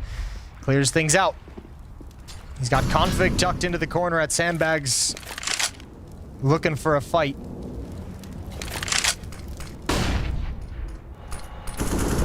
Lots of grenades exchanged, but through the smoke, it's Sip to find the kill on Hampus, so that's at least something. 3 versus 5 here. And starting to look pretty decent for Astralis in this particular round. Blamef is pushed up really far out along by the flower bed, so he's going to have a lot of warning in case anyone was going to shift over on that side. It's interesting seeing Zipic still kind of challenge and posture the way he is with low HP. You think at this point you just wouldn't want to give any kills back and not give any kind of opportunity over to NIP to get back into the round. Slowly and silently trying to assemble the boost with the flash on top. Wow, they're going to be catching Glaive. It's almost a free kill. Well done. Plopsky taking a fair bit of damage as he tries to make it through into the bomb site, and Brolan down here playing around the smoke. He's calling it in, saying, I'm almost there, I could almost do it. Another flashbang might have set it up, but Config able to hold his own this time, and he's going to be getting a little bit of a double kill there towards the end of the round. Astralis, they live at least for another round here. Yeah, and this is kind of the last time where we say, hopefully that's a feel-good round for Config to snap him back into things. A little bit of a double kill, an assist in there as well as some damage done. This is where you got to say, all right, you got Farlig finding you opening kills left and right. Now you need someone else to step up behind it, and hopefully it can be Config off the back of that nice double kill. I know it's not much to go on, but Astralis are going to need it if they want to claw this one back. 5 rounds remaining, they have to win in a row to force overtime. It has to be. They just desperately, I mean, not just because it's Config and because his ceiling is high, but because they've almost been playing 4 on 5 up until this point. So yeah, they really need that 5th player to come in and have a little bit more of a say. Timeout used by NIP to try and discuss what it'll take to get one more round. That's all they need. Stuck right on the finishing line at the moment. We'll see if they're going to be able to. Shield is up. I have to know if that's actually a live sound in the arena. Studio arena. If not, we should make. Or if it's just in our ears. What sound, Jason? There is no sound. I know, no idea what you're talking about. Don't do that. All right, here we go. S-Tag is going to see the shot. Oh, he gets a leg. BLASTPremier survives with 7 HP. That'll be frustrating. And Hampus falls next. Good damage on a Glaive and BLASTPremier. Those fights are so close to going in the favor of the Ninjas, but again, a 3 on 5. Yeah, both probably feel like, man, that's our fight to win right there. And it goes the way of Astralis instead. Roland with the AWP out looking for it. BLASTPremier is on the other side. Could be a winnable fight here indeed. Taking him down. And Farlig is right there with the second AWP, so if they get close enough, he might not have enough speed here to pick up more kills. He's already done a great job, even at close range, but this is asking a lot. He sees one of them, hasn't unscoped yet, so they don't even know that he's there. Oh, no. Oh, missed the shot. Pistol's out instead. He spins around and hunts down Brolan. What an amazing map this has been for Farlig so far. Now Rez, 40 seconds in a 1 versus 3, and he's going to spin around and get that kill on Sip. Glaive is coming in. He's already low on health, and Red is the headshot to clutch it and take down Astralis. What a way to end it. That's just so fitting. 5 on 3 for Astralis. Farlig gives you a nice double, a great battle for him in bathrooms, and you still drop the round. NIP showing up on the right foot right out of the break. Great stuff continuing where they left off. Yeah, well and truly, that's quite the performance here, especially maybe for some unexpected characters. S-Tag doing such a remarkable job with the AWP. That's great to see. And surviving. Remember, Astralis wins both pistol. They get started each half with like a 2-0 run, a 3-1 run, I think, on the first half as well. Like they got started on the right foot in both halves and still just couldn't convert anything. Wow, something to look forward to. Hard to say. I mean, I picked NIP going out first, or I guess topping this group. All right, just bringing it bringing it back, a little bit, yeah. Pointing it out. Narcissism at its finest. Yeah, well, I have to. I don't get many moments like this, Jason. And they're not even done yet. We're going to go to a break, and when we come back, we've got more Counter-Strike coming up. Oh, no, not a break, Jason. We got James. We got Mr. Banks. Oh yes, you've not got rid of me just yet. We've got Rez by the side of me, and even with Astralis getting both pistols, you guys start off strong, coming straight out of this break into a positive form with your full team as well. How did that one feel? Felt very good in general. Our communication as well felt on point. We were very active in the game. We did stuff, we had good ideas, and our game plan worked perfectly, so it feels good. And you got a smile on your face. S-Tag was also doing some big damage in there as well at the same time. Right, obviously there was the criticism coming onto this guy overall. Do you feel like, though, that you expect them to pick over pass in this one? Yeah, we expected either overpass or maybe Ancient here. So yeah, we were prepared on both maps, really, so yeah, we're ready. Now, another thing here for Nip, right? You guys have had to suffer with so many stand-ins. Obviously, Hampus was out a few events as well. Now we're finally back to start off season with your 5. Is this, do you feel like the one where we can start saying, okay, you can fight for titles, you can fight for tournaments? Yeah, I feel like it's finally we're here together, and we had our first real good boot camp together. So yeah, I hope this season can go like this.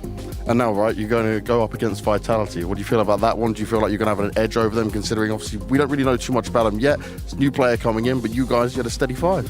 Yeah, it's going to be interesting for sure. I'll see how Spinks is going to work out, but he should be nervous. He should be nervous. I love it, Rez. We'll have to see how it goes when they go into the next game. Thank you very much for that one, James. What an ending to that map as well. Almost like Astralis were going to be clawing their way back into things, but Rez, in his true fashion, just from that map, solid clutch to close it out. You know what? That last round is a good illustration of that second half. Honestly, the amount of times Astralis found themselves in somewhat positive situations, somewhat manpower, having the drones in the right positions where they needed to be, but the kills just wouldn't come through.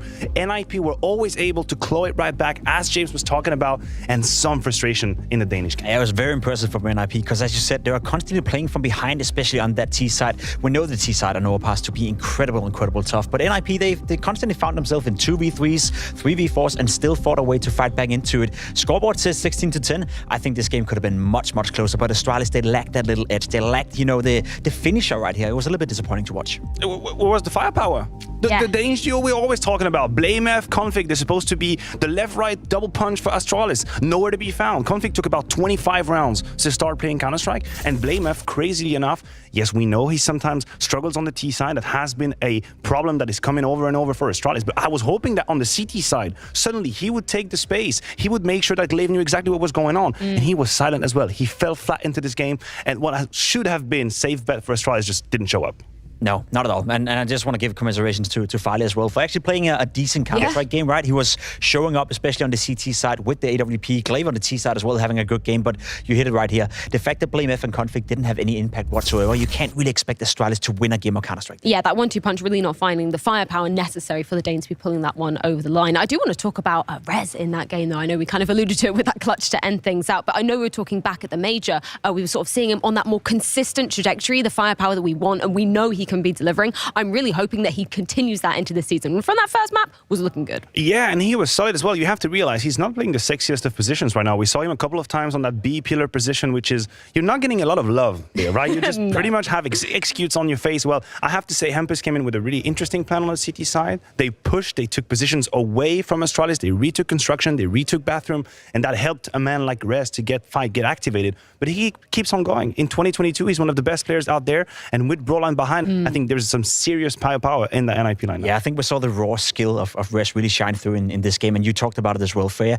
The beginning of the year as well, it's been a great year for Rez so far. He's continuing as well. He's just a raw good Counter-Strike player. Got a lot of raw aim, got a good understanding. Clutches as well. We saw that in the very last round. He has a good understanding for where to position himself and really play to his own strengths. So happy to see Rest play well. And as we spoke about, right, Config and Rest, that head-to-head duel, probably the same player type, but Config were nowhere to be found in that duel whatsoever. Yeah, it was that aggression that you were kind of picking up, particularly in that first half on the CT side for NIP, that was being a real difference maker. We just have to look at the opening duels that they were winning. It was exponential on the side of both Rez and Brolan for that first half. They had the confidence to do it, right? We saw Rez push out on short, where we even in the green room were saying, nah, you don't need to push, but he felt it, right? He had the confidence for it, he went for it, and it looked very good for Rez, looked very good for NIP. And even though Astralis ended up with 6 T rounds, you said it yourself, right? It felt a little bit flat at the end of the day. 6 rounds T-side overpass, that's good, but it wasn't really convincing in any fashion for Astralis. No, I think that was a little bit of a smokescreen. If you just turn on, you go on HLTV 6 to 9, you're thinking, oh, Astralis actually had a decent T half. It wasn't really about that. We're talking 3 rounds from the pistol round. They were talking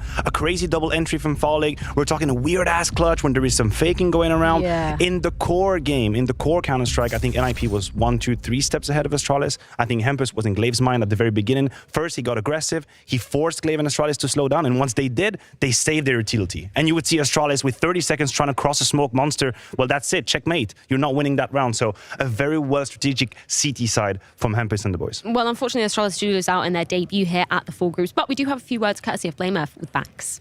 We've got BlameF with me after Astralis drop out in the opening game. Okay, it's a best of 1. It's only 1 game. How do you feel after that one? Is it something you really care about? You know you can bounce back if there's plenty of chances here? No, we don't care about it at all. Of course we care. Of course we care about winning the opening match, but they played better and they deserve to win. And when it comes to the overpass, right, obviously we've seen you guys play better on it recently, but it's been a key map for them. Did you feel like you had a good game plan against them?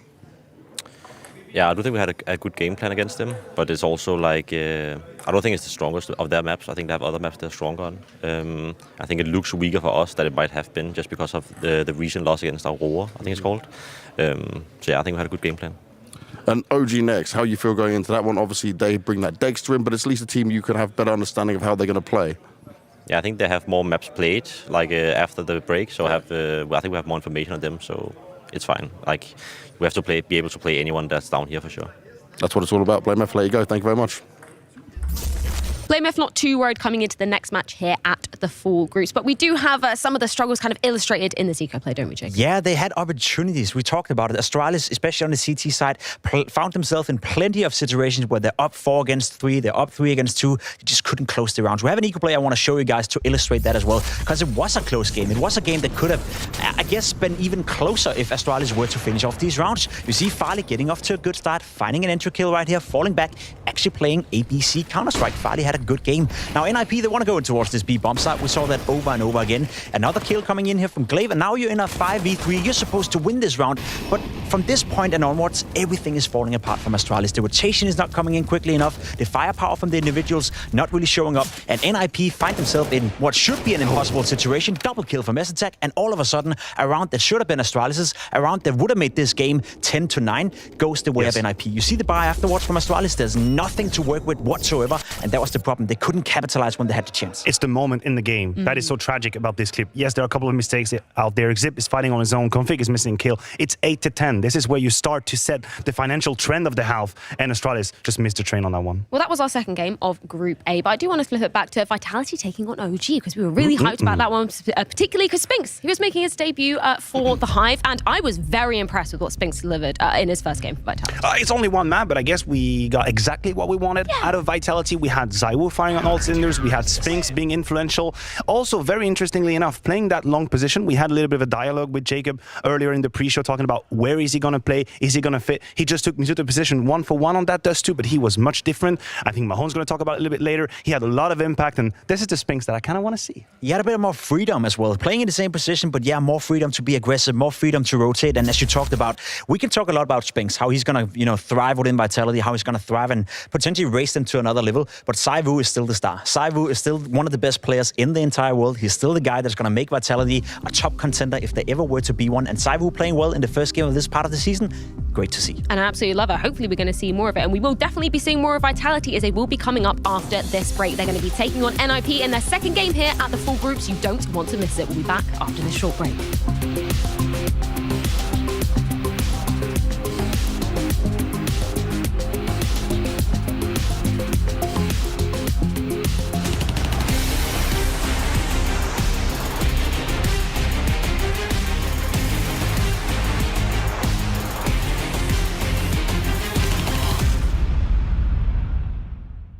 He starts to come back around the corner. Diha's got the defuse if he can't do anything about it. And Diha comes off. Wait, what? How does... Oh, he got the defuse and then killed him. Oh, and then the animation comes... Okay. Wow, he just did that. That was weird timing. He just did that really fast, yeah. I didn't like that one bit. That's actually nuts. He gets the defuse, then the kill. How many frames is this? What? What? Yeah, that looked so nuts because it was actually instant. He's so confused. They're tossing all of the grenades at him. He puts out the Molotov. It's a pretty good read right here. And he gets the one on Misuta, but he's going to have to do a lot more back here. He is a one-man army at this point in time. He takes down Magus as well and keeps going. Monesi, he's stolen the round from them. Saiwu is on his own now, and he just doesn't know where to find him. Inside of the smoke, trying to bait out that last shot with the AWP, but there's 10 seconds left. And Monesi, what an absolutely godlike round. A double-man advantage that feels like surely Vitality have already got enough. But what about that flash from SDY? How about this hold from Perfecto? Incendiary to the right. Sumdai Young turns his attention. Oh! All three! Sumdai Young and Sumdai again and again and again. 11-4, 11 rounds straight, and a dominant overpass CT side. It's not bad. A kill on a bomb plant with almost nothing at all. What's happening? What is going on? They think it's down low. There's no way. No. They think it's down low. They're not going to lose. It doesn't matter, but... They're not going to. They're still checking the bomb site. Jason, please. This can't be possible. What is happening? Please. No. Somebody. You don't lose this round. Anybody pick up the phone. They're not doing it. Oh, no. He's holding it. Is there time? There's time. There must be Someone time. has a kit. They have a kit. Ooh. Oh, my God. Let's just let that one sink in for a moment. Clears out that B side. Good read by Nexa, of course. Just, takes the data, assesses it. Data. I can hear production laughing at me. Everybody's laughing at me, and it's because of you, Launders.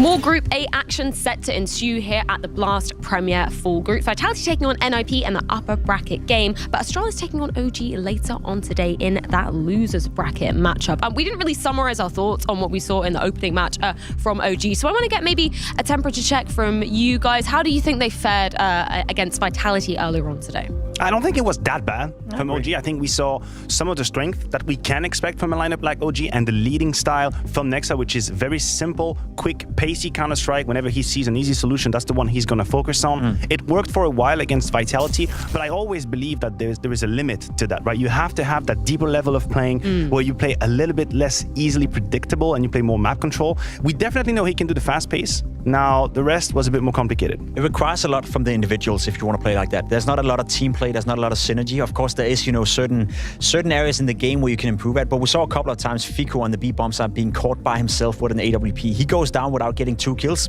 That's it, that's over. You see Dupree and I think it was Saivu winning a 2v3 clutch. So if you want to play that playstyle, if you're OG, you really rely on your individuals, and then we need to see more from Fico. We need to see more from Newfrag. We need to see those players step up besides Dexter and Nexa. So I'm not sold on that project just yet, but it wasn't too bad, no. But again, it's a tough opponent to play Vitality with all that firepower. And just quickly, just to raise the stake on the game that we're about to witness, right? The game that's going to be after this, the OG versus Astralis. You lose that game, you're number 4. That means you have a whole lot of best of 3 to play in the Gauntlet.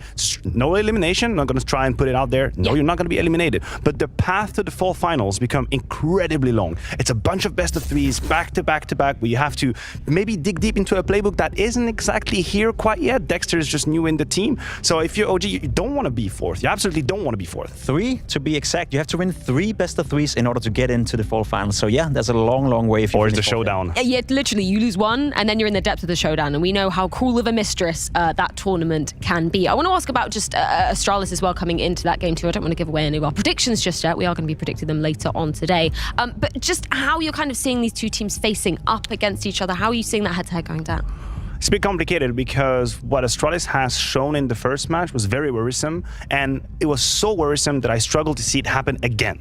The fact that Config completely missed the game, that can happen, but Blamef never really had 2 games back-to-back where he went invisible. I don't think that's to be expected. Fardik played better than what I was predicting from him, which is great. Can we believe on that or not? I don't really know. Astralis confused the head out of me in that first game. I would agree. I want to put a positive spin on it. You know, I think Astralis, you be the positive guy for a second. I'm trying. Blamef didn't play well. Config wasn't on the server. Yet Astralis still were in a position where they were down 10-8. They should have won that round. Would have been 10-9. CT side overpass. They're all of a sudden favorites to win the game. So even though they had 2 of the star players not playing well, they still made the game competitive. And I agree with you. That's not going to happen twice. We're not going to see Blamef have 2 stinker performances, to be completely honest. He's going to do better, and I think Astralis is going to do better against OG as well. Yeah, maybe just a little bit of a cold start, just sort of wiping the sleepy dust out of their eyes coming into this new season. I do want to fixate our attention to be talking about Vitality taking on NIP, though, because I'm very excited for this one, because we're going to get to see Spinks taken to the server again. We're saying, you know, the sample size of what we saw of him earlier, only 1 map. It was only on Dust 2. But as we were saying before the break, really impressed with what we put down so far, kind of matched our expectations when we're looking at a player that has been really rising throughout 2022. Look, our expectations for the individuals are extremely high because Spinks as a name, as a player, is already established. The question is, can he harness that power in Vitality, in these roles, with these surroundings, with that kind of pressure, that kind of orb? If he can do that, he is going to be a net positive for Vitality. Minus Misuta plus Spinks is a deal anyone, any day would take without thinking twice. But does that make the team better? It looked good for now. It's just 1 map. That is my question mark, right? Because I'm not worried about Spinks. I agree. He's a known quantity. He's a good player. He has the qualities to change the game with the rifle. But what does he do to Saivu? What does he do to a guy like Magisk? What does he do to Dupree? Does he make them better? Is he more comfortable to play around? Can they rely more on Spinks and maybe free up Dupree a little bit more? Free up Saivu a little bit more? Is he going to have that effect on the rest of the teams? That's what I'm looking for. Because yes, Spinks, he's going to come in and he's going to replace Misuta and he's going to put more frags on the server. But is that enough to put Vitality up there where we expect it to be? Can they compete against FaZe? Can they compete against Na'Vi with Simple? We don't know obviously yet, but what's required for that to happen is that Spinks not only elevates himself, but also the rest of the team. Well, you were talking about him kind of replacing Misuta, and we did see that happening on that Dust 2 in terms of where Spinks was playing on that A-long. But I want to get some more specifics with Danny. What did we see from that first map from Spinks? Yeah, so we just saw the debut of Spinks on Vitality, and something I want to kind of point out is just how he kind of slotted in. So like you guys mentioned on the desk, he basically took Misuta's spot here towards this long A area. And why that's significant is just because he used to actually be a B player. Now, B is still a bit anchory, but we'll see that that doesn't really make too much of a difference. Now, something that Apex actually mentioned in his interview with Banks was that the addition of Spinks has actually been a great late round addition, as in he's able to make impact in the late round, and this is something that Vitality really need. And this has really come down to the fact that he's just more aggressive than Misuta at the key moments. So here we have an example of just that. So here we're going to see Spinks as a long A player with about 38 seconds left on the clock. And at the same time, we're going to see that he's close enough to hear these footsteps at Catwalk. And if we think about this from Vitality's point of view, if we open up the map here, because they have this Catwalk position, with such low time remaining, they don't actually know where the hit's going to come from. They don't know how many people are outside long. They don't know if this is going to be some kind of B tunnel split. They don't know whether this is going to be an A split or a B split. And Spinks, he's going to take initiative and actually push towards the long doors. And by doing so, he's able to clear out the A side of the map. And by the time he gets to this point here, he knows that, okay, this is not going to be an A split. And at the same time, you'll see that Magix, who's playing towards this B plat area, the smoke fades. He doesn't see anyone towards upper B either. So what that means here is that based on the map now that they've cleared out all of this long A area, all of this tunnels area, it means that these players can only be here towards this Catwalk middle area. It's very likely going to be a Catwalk push, but Spinks still has to clear out more. He's going to push towards this top mid area. And you'll see that by the time he gets to this point right here, the fact that he does not see anybody falling back from Catwalk to go mid to B, this basically solidifies that this has to be a Catwalk play. And you're going to see the rotation from Vitality the moment that it happens. The rotation comes through. Dexter gets one. He gets traded in a moment here. But the important thing that you're going to see here is that Spinks, he doesn't actually push up into Catwalk. He takes it very slowly because now they know that all of the Catwalk players are contained right here. They basically have them trapped. The retake's going to come through long, through CT, and he's alone here towards this Catwalk position. Now he doesn't push in, and the reason why is because he's going to wait for his teammates here to take contact CT spawn first to pull the attention of these catwalk players towards CT, and then he's going to push. So the utility comes through. It forces Flames here, who is holding catwalk, to now look away towards CT spawn due to what his teammates did, and now Spinks is able to catch both of these players in the back. And that really all just comes down to the fact that he's willing to be more aggressive at the key moments, and this is what he's been adding to Vitality. Thank you so much for that one, Danny. I absolutely love that we get that level of insight in terms of just some of those key positions, because that's something that we were talking about being really instrumental for Vitality in this switch up coming into this. Yes, and it's more than just position. It's the attitude and the mindset that you have when you're playing. And it's something that Danny explained quite well. It's about confidence. It's about willing to put your life at risk and taking risk and being out there, gathering information. And that's something that also transpires to your other teammates, right? When you have someone in your team that you know is in the zone, that you know will take the risk, that you know will read the game, it bonuses, it pluses everybody else, which is what Jacob was talking about. Playing with Spinks when he's at a high level kind of grants you a plus 10% buff as well, because you know he's fine on his own, you know he's going to make the calls. Also a point you made, right? It frees up Apex a little bit more because he now trusts that the guy next to him, Spinks, can perhaps, you know, save him if he's making a bad call, if he's losing a duel. And we know Apex to be a guy that is constantly fighting. Whenever you see him play Dust 2, whenever you see him play Nuke, there's not a round on the CT side where he's not in a rotation position where he will fight and fight and fight and fight. And knowing that he has Spinks to his side now that can potentially clean up for him is going to free up Apex a little bit more and perhaps make him even more efficient. Yeah, well, I still believe there's a debate to be had here, Sure. Jake. I don't know if you agree, but Apex deciding to keep that rotation spot on Dust 2 means a lot. It's a there is a strong significance to that decision from Apex, right? We have Spinks, which is arguably skill-wise much better than Apex. There's no discussion about it. But still, Apex is the one that's going to be rotating around and finding himself in position where he needs to do -2, -3.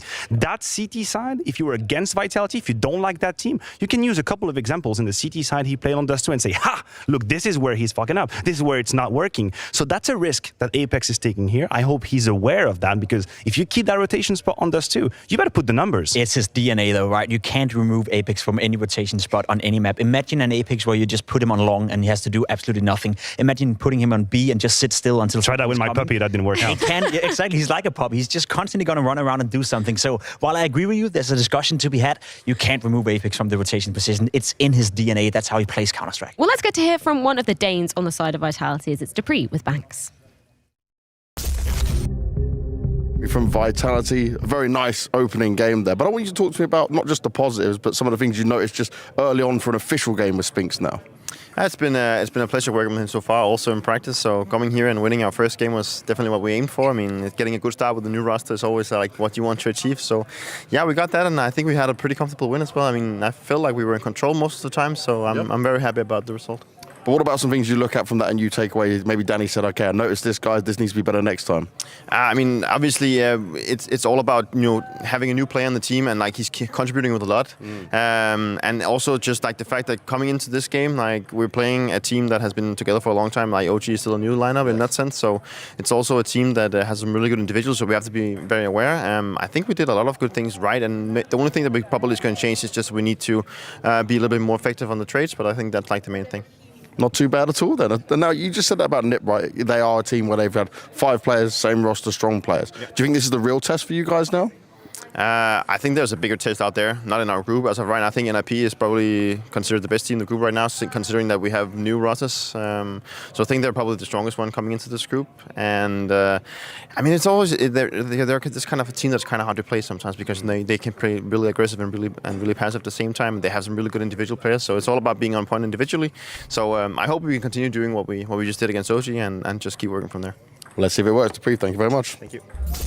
Great to hear some of that confidence coming out from the side of Vitality. I like what we saw from those map vetoes as well. Obviously, this is just a best of one. We're going to be ending up on Inferno. I'm sort of praising the Lord that they didn't go with that overpass like we saw back at the Still Major. under shock. Getting some PTSD from that one. But Inferno, this is going to be really exciting, particularly what we've been talking about with the positions for Vitality. Yeah, it really is one of the maps where you could see Apex throughout the season of 2022 trying to figure out what the hell they're supposed to do on Inferno. They've made a couple of changes here and there. For a while, it was the Mizuta Apex combo that was completely under the water on the B side. We saw Zaiwu play here as a fixed position a couple of times. So I'm looking forward to seeing what kind of solution they come up with this roster right now. I guess it's It's not easy to imagine, right, that they have changed position. I feel like Saivu should go back to his old position where he's playing towards middle, where he can roam out a little bit more. Having him stuck on the small bomb side on Inferno, I was not too big of a fan of it. He's great, he's solid, he can play with the rifle. We even saw that from time to time, that he would just play with the rifle on the CT side. I want Saivu to be on the AWP throughout that entire game so he can roam around and be annoying towards his opponents. You leave Spinks on the B side then as an anchor. I think that would make sense. He's if Apex with wants it, to still rotate, you leave Spinks on the B side. I mean, over the course of the high-level Counter-Strike, we've seen extremely strong players being B-side anchors. Nico is a good example. He stayed there with G2. That's a position where sometimes you need to have gigantic cojones and the skill that goes with it to assume all these responsibilities, and Spinks looks like I like to see it. Yeah, I do like the sound of that. For NIP coming into things as well, when we're sort of comparing them and what they're going to be delivering on this map, of course, more question marks for the side of Vitality. What are we looking at for NIP's strengths? Because I know that this is a map that they're pretty comfortable on. I think their T side is fantastic. I think Hampus as an in-game leader on Inferno is absolutely stellar. One of the best in the entire world, to be completely honest. He leads by example. He likes to take map control on towards Banana. He likes to walk up middle in the beginning of a round and try to cause chaos from the get-go, and that's why he's calling out from. I think Hampus on a map like Inferno has the ability to take over the game and dictate how the game is being played out. So if he's having a good game, I could definitely see NIP make it tough. You know what? I thought Carlos would go and knock out NIP's door and get Hampus in G2. That's what I thought might have happened, because I agree with you. I hold Hampus in such high esteem, and I agree the T side is definitely a strong one. You know what you're seeing right now? You're seeing father and son competing for each team. So wholesome. Performance coach from Vitality, Lars Rubbel, going up against Trolls Rubbel, who's the performance coach from NIP. Father and son. Isn't that cool? Yeah, no, that is really cool. Lars has a really cool history as well, right? Sort of in Astralis, military and stuff. Yeah. I think that's he's going to be bringing some cool ideas. But we do need to throw it to a quick break before we are jumping into this one. It is going to be Inferno for NIP and Vitality to take on one another. You don't want to miss it. Join us back after this break.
All right, we have another game coming up, another best of one, this time between Vitality and NIP. How does that make you feel? It makes me feel excited. I'm pumped for this one. Obviously, we got a nice first glimpse at Vitality with that win on Dust 2 over OG. NIP, we just saw them with a solid victory.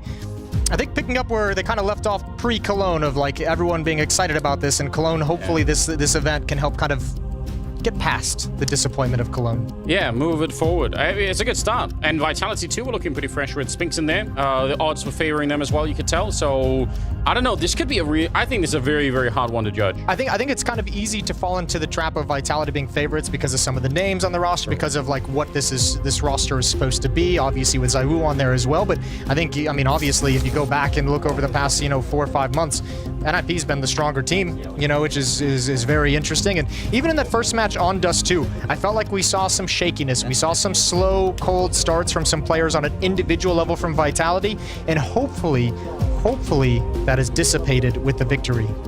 Yeah, you want to see that. Obviously, with the ZywOo playing the way that he was in the opening game, that's something to watch out for, and something that can always bring a team back. But yeah, you'd want to see them come off flying here again in this team or in this match against the Swedes. That would be great. Oh, they look and feel ready. One of the surprises from the previous game, if you missed it, was S-Tag AWPing really well on and actually top fragging at the end. Playing some assertive style AWPing. Yeah. That was really cool, watching him enter into the B bomb site a couple different times. On the other side, if you want to talk about AWPers, obviously you don't need to say a whole lot about ZywOo. We know what he's capable of. He had another great performance right out of the break in his first map. 26 kills, I believe it was, against OG? 25, 26, led the way. And as is his thing, ZywOo just kind of gets his frags. Even when there's no highlight clip, even though there's great jaw-dropping sequence, he's getting his 1 to 2 consistently every single round. So obviously going to be a cool battle there between S-Tag and ZywOo. Another test for the Ninja who swapped into an AWP position. It's crazy, isn't it? And yeah, you're right about ZywOo. I can't really think of many crazy highlights from that Dust 2 game that started the day, but he did end up there on the scoreboard. He's just getting his 1 here, his 2 there, his 1 here again. He's just doing good work. Well, I want to see definitely some more out of Apex. He looked a little bit frustrated at times, and maybe we're struggling a little bit early on. I think it might take a little bit of time to see Apex individually get back to things. Remember the pressure on an in-game leader to work and get someone like Spinks up to speed and kind of really try and incorporate him. You're not only trying to get Spinks up to speed, but you're also trying to find ways creatively to make sure you're being proactive and involving him in the ideas. We saw him kind of put in positions on Dust 2 where he was cutting off rotations, doing a little bit of lurking, looking for pushes outside long and mid on the T side as well. Had some nice entries in the mid round a couple of different times, so he played a good game as well, which has got to be great for Vitality. Has to have them feeling pretty damn good. Yeah, the one holding all the strings right now, so that could take away some of his focus for sure. We're about to find out though. Best of 1, so still really tough territory to be in here for either team. Not a lot of room for mistakes. And the battle guard is up and running. We're ready to get into it. NIP versus Vitality. I can't wait for this. I think this is going to be really exciting. A nice test of the temperature of both teams right here. We're on Inferno with NIP on the CT side, Vitality on the T side. All right, dodging the early nade. But there is still a couple of people up there. A lot of utility on the CT side for a pistol round. Yeah, it really is. Can do a lot of different delay tactics. Especially with 2 smokes towards that B bomb site. Perhaps not wanting to deal with any kind of a set piece over there. Waiting for any kind of sound cue that's not coming. Rez has an early angle towards brackets, towards top mid. NIP just patiently waiting. So much waiting. A little bit of movement is just T's crouching around in the hallway. But the silence might be broken by just a couple of nades here. Early smoke, setting up for the Molotov. Going to be trying to see if they can burn out that back hit. And already through, it's a quick trade. Spinks for Hampus, and we're in a 4-on-4 already. 50 seconds here, but S-Tag, they don't know he's inside of the smoke, and he comes sneaking out, executing one of them, nearly getting the follow-up, but ZywOo got the pistol out in time, and that might be the crucial kill here. It's a cool kill for S-Tag, but so hard to know what's coming up afterwards. ZywOo with an initial shot, and there's Dupree pouncing up over the top. S-Tag, awesome play. Okay, well then. Hello, Dupree.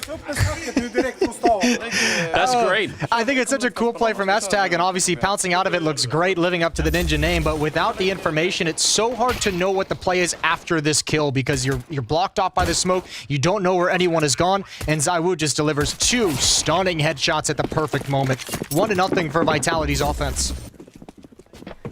Great stuff. And they arrived right back into the round with 3 MAC-10s. Run boosted scout from Hamper's not going to be able to get the tag that he wanted there. But yeah, that probably, I mean, if he gets the follow-up shot there, S-Tag, as he comes down, gets the second kill, it's a completely different round. This time just didn't really work out the way that they wanted. Smoke off towards Little Pit, and they have already a lot of control jumping down into the pit. They are not afraid at all here. Trusting in the upgraded, or the rifles and the submachine guns, but Tag's going to drop the bomb on ZywOo, and there's already a flank coming in pretty quickly. I think Broland's already running up behind them, so they're going to be a little bit worried here on the Vitality side. This has been slowed down, maybe a little bit too much. Another great find, a headshot, Spinks out of the round, fitting the already in graveyard, and Broland's going to be finally coming up with that flank, but it's a little bit too early, maybe. And all the smokes have cleared. All the utility for Vitality is cleared. They're stuck in pit. They've been stopped cold. This is going to be so dangerous. Can NIP set up the crossfires perfectly? Hampus with a scout kill. Still 2 players to deal with. S-Tag holding position inside the bomb site, and the AWP still does work. It's all tied up. NIP return the favor in round 2. What a round from S-Tag. 3 kills, 2 of them headshots with the Deagle, and absolutely what they needed. That's a shocking result. Look at this. The early kill here, that slows them down a bit, but I don't know. They just, I think Spinks must have not been able to see him somehow through the smoke there. Looked like maybe there was a bit of an opening, but that's interesting. We were just talking about this in the last map, how the Deagles maybe don't have the same impact. This time they definitely did. Speaking of which, 5 Deagles across the board for Vitality, so perhaps inspired. They want to see if they could do a little bit. Apex running away for the grenades. Catch him. Oh no. Oh, S-Attack caught out in the open. Molotov, that's not going to stop anyone. Hampus has to get out of there. Actually, excuse me, they do turn around, but another stunning Deagle. What is happening in this game so far? Deagles are going to work, and Rez is all alone with 3 players encroaching on his position. I can't believe Dupree got that shot. That looked like there was nothing to see at all. Rez up close, and this might be the way to stop it. Dupree falling to the MP9 of Broland and leaving just Apex here. But for a minute there, it looked like they were going to sweep it right back. Apex trying to hit the shot. I don't think he spotted anyone on top of the box yet, so he should be dead in this round. Just not enough health left to really make this one work. And no one from NIP wants to peek. No one wants to give him any opportunity. This was a 5-on-3 for Vitality that has slipped away from some nice Deagle shots. They stalled this out just long enough for Broland to set up a long-range crossfire with Rez and Pit. Apex has 12 HP. 1 bullet, 1 gust of wind is going to end things. Yeah, just hoping, but you're absolutely right. They're not moving out of the spot. They really don't want to give anything up, so sneaking in, and it will be the round for NIP, but a moment of real panic there. Oh, certainly. Yeah, this was scary. This shot from ZywOo is amazing. S-Tag gets caught. This shot's even more impressive. Look at the tiny gap that Dupree finds. Unreal. Rez and Broland saved the day with the crossfire. No access to the site again for Vitality. That's twice in a row now they've been stalled out at the A-bomb site. Wow, this is how the game starts. You know, we might be in for a really crazy ride. Yeah, it gets you excited for how it might finish. 4th round coming up. This time, though, it's just the Glocks mostly. P250 on Dupes and ZywOo. So a chance if they get the right opening. Wow, that's very aggressive. Not really any kind of reward for it, unfortunately. And Dupree is out on his own, hoping for someone. The reward you get if you're Broland with that kind of pushdown is that you clear out logs, clear out Bell, and you allow Plopsky to kind of be comfortable over at car, just realizing there's no one who's snuck into an angle in a position that he wouldn't expect. Gets to sit and be comfortable with that deep angle in M4. A lot of information peaks going on with flashbangs from NIP, trying to see where Vitality is congregating. It is towards mid. S-Tag likely to get first action. No reason for him to stick around. He knows the kind of weaponry they have. There's just a question of staying alive and not giving up the Galil, but Can fall back again and again and try and take up a new position. There we go. Hampers and S-Tag. And it's a good cleanup at the end of the round. They didn't lose a single player. So in spite of a potentially bad start here for NIP, they swing it around. Now it's 3-1 in their favor. They're going to be so excited about how this is playing out. Yeah, that second round win was really a gut punch, wasn't it? 2 rounds off the back of it. So 3-1 in the favor of NIP. Vitality's going to have guns back in their hand. A little bit light on utility. 1 Galil, that's on Apex. Let's see what Vitality brings to the table here on offensive side of Inferno. It was slow in that first game that they played, and they managed to bring it back in a big way. So that's like count them out. Roland, a little bit of a lineup, could have easily been a double there. But Magus gets to live. The grenade might still chase him down. It's real deep, but instead it's landing on Apex. So for great damage on him, 50 HP taken away by the 1 nade. Yeah, so technically 1-for-1 trade, but really a lot more beat up on the Vitality side. And importantly as well, and you mentioned the slow start Vitality kind of had against OG that they were able to recover from. Slow start like that against NIP, just a different caliber of opponent. It's going to be much harder to kind of recover in this map if they have another slow start.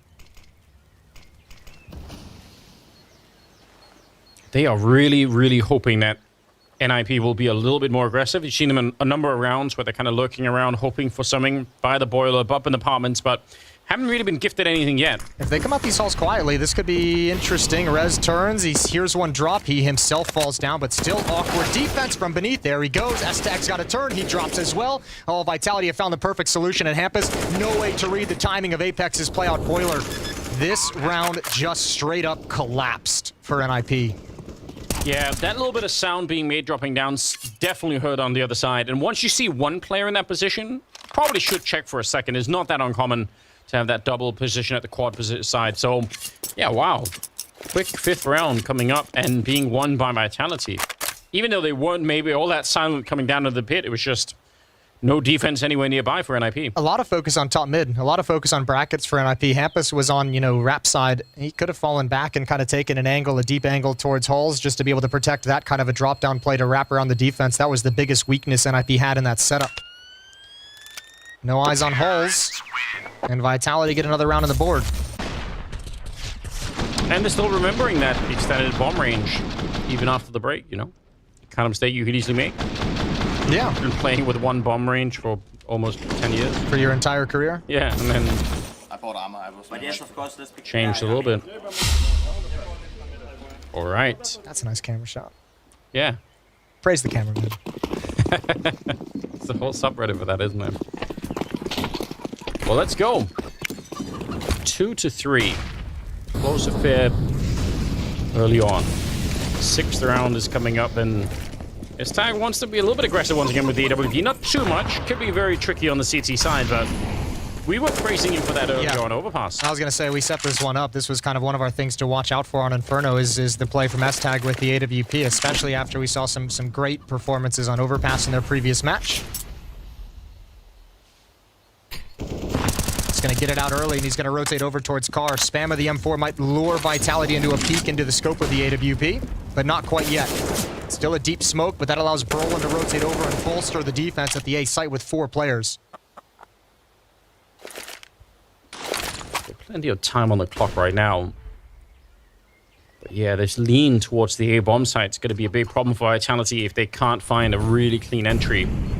They're back to check. You can see Magus is just saying, well, you know what, we don't know anything about what's happening over here. At the very minimum, we should put some pressure on it. But S-Tag is here. He misses the flick, and now they have a lot of options on the Vitality side. They don't even have to run for it. They still have 40 seconds. They could slow it down, but they're going to go. When you see an AWP in that position, you have to imagine that's the only player pushed up. Now, they have slowed this down enough to allow Brolin to get here in time. And they left the pre on the other side, so let's just see. He might get a kill on anyone rotating. Brolin's going to be going down. Oh, nice trade for Apex. That's the crucial kill that they needed. Now, at least it's going to be a bomb plant. And you could tell Rez is still not sure. If he runs out of this one, Dupree's going to be catching him. But they've already called a retreat, but Dupree's position is still great. He might catch Plopsky. Oh, Rez jumps, and now Plopsky's got a tough affair, tough decision to make. Good dink, and Dupree's got to give away the fight. Yeah, but they still got Plopsky boxed in, so going to come back and take a look here. Apex actually caught now. It's a little bit awkward. I guess theoretically, if he was feeling crazy, he could try and run for it, but yeah, that ain't happening. I thought I felt the same thing though after that kill. I thought I saw him consider it a little bit on the screen. Not this time. Still, that's a good job. Especially, I guess, with the call, you could almost tell they weren't quite straight rushing to be a bomb site. They were still aware that maybe someone's here a little bit quicker than we want. But they were pretty quick to make that decision. Yeah. That's for sure, I saw it. It's fine. Just careful, guys, okay? Can I get it though? Astag, I think, was obviously aiming for that close peak, maybe thinking there's going to be some kind of a sound cue at that point in the game with 46 seconds. Sometimes they'll throw the flashbang and just see if they can force back the defense and still commit to the A bomb site, just making sure nobody's pushed. And yeah, that's a look of a coach who's not happy with what he saw. But then Hampus picks up the dualies, so all is right in the world. Yeah, that's what's going to bring them back. We've seen a lot of duelie action at the end of the last season, so maybe you're right. And it is Hampus, so put anything past him. But yeah, missing that AWP shot, really small thing, but the consequence is absolutely huge for NIP. Tied up the scoreline, and they're starting to make their way up the middle. USP on this side, and maybe potentially with Rez on the other side with this P250. It's not a lot to try and stop anything with. Popsky, though, is going to find the kill and make it. That's interesting. Someone else has to go back and pick up the bomb now, so the minimum will slow down the Vitality attack that's kind of already wrapping around the A-bomb site. Rez now starting to make his move. He heard noise in middle. If he finds Cyber, it's really awkward. Again, the bomb's kind of stuck back there, so yeah. Oh, Cyber still got the shot off. Probably dead, but managed to pull the trigger anyway. Oh, good dink. Oh, good cleanup kill right through the edge of the wall. This round is on. The bomb is all the way back towards G-Spawn as well. They've left it. Even taking the bomb site wouldn't have mattered, and NIP steal another one. Yeah, some shouts going back and forth across the studio. That's so interesting. Megas going down isn't necessary. They should still be able to win the round, but the problem is someone has to go pick up the bomb, and they still want to maintain their grasp on that A-bomb site. They don't want to give up the wrap on it. Yeah. Which is Sensaibu. It's impossible once NIP starts whittling them down, isn't it? You just don't have the manpower, don't have the forces. And look, I mean, you can kind of write that one off as like a mistake that Vitality makes, just an oversight. I mean, ironically, we just kind of saw during the break those little pieces of content of in-game comms of another round on Dust 2 from the previous Blast split in spring, where Vitality did a very similar thing. Left the bomb all the way back and had to hustle to get it and almost lost the round. Yeah. Now, for a team as well, bringing in someone like Spinks, this is a lot of pressure on Vitality. You win the pistol, you lose the second round. You win a gun round, you start stringing them together, and you lose that little hiccup that we just saw there against one M4 and all pistols as well. This is not the start Vitality wanted. No, definitely not. They could have built so much behind this if not for those couple of mistakes here. And speaking of Spinks, he's 0 for 6 right now, which is still pretty early on, but definitely considering the incredible performance he had on Dust earlier, you wanna see more of that, especially maybe early on.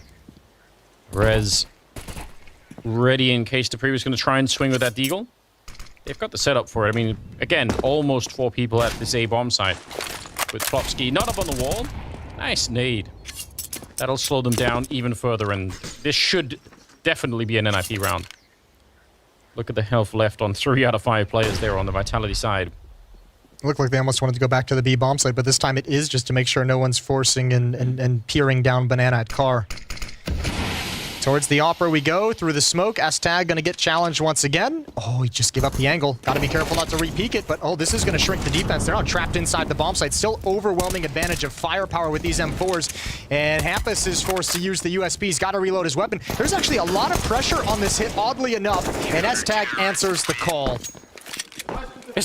That is so interesting, because I agree. It felt like the whole way through, all they had to make was one mistake there, and the whole A defense would have been wiped out. Yeah.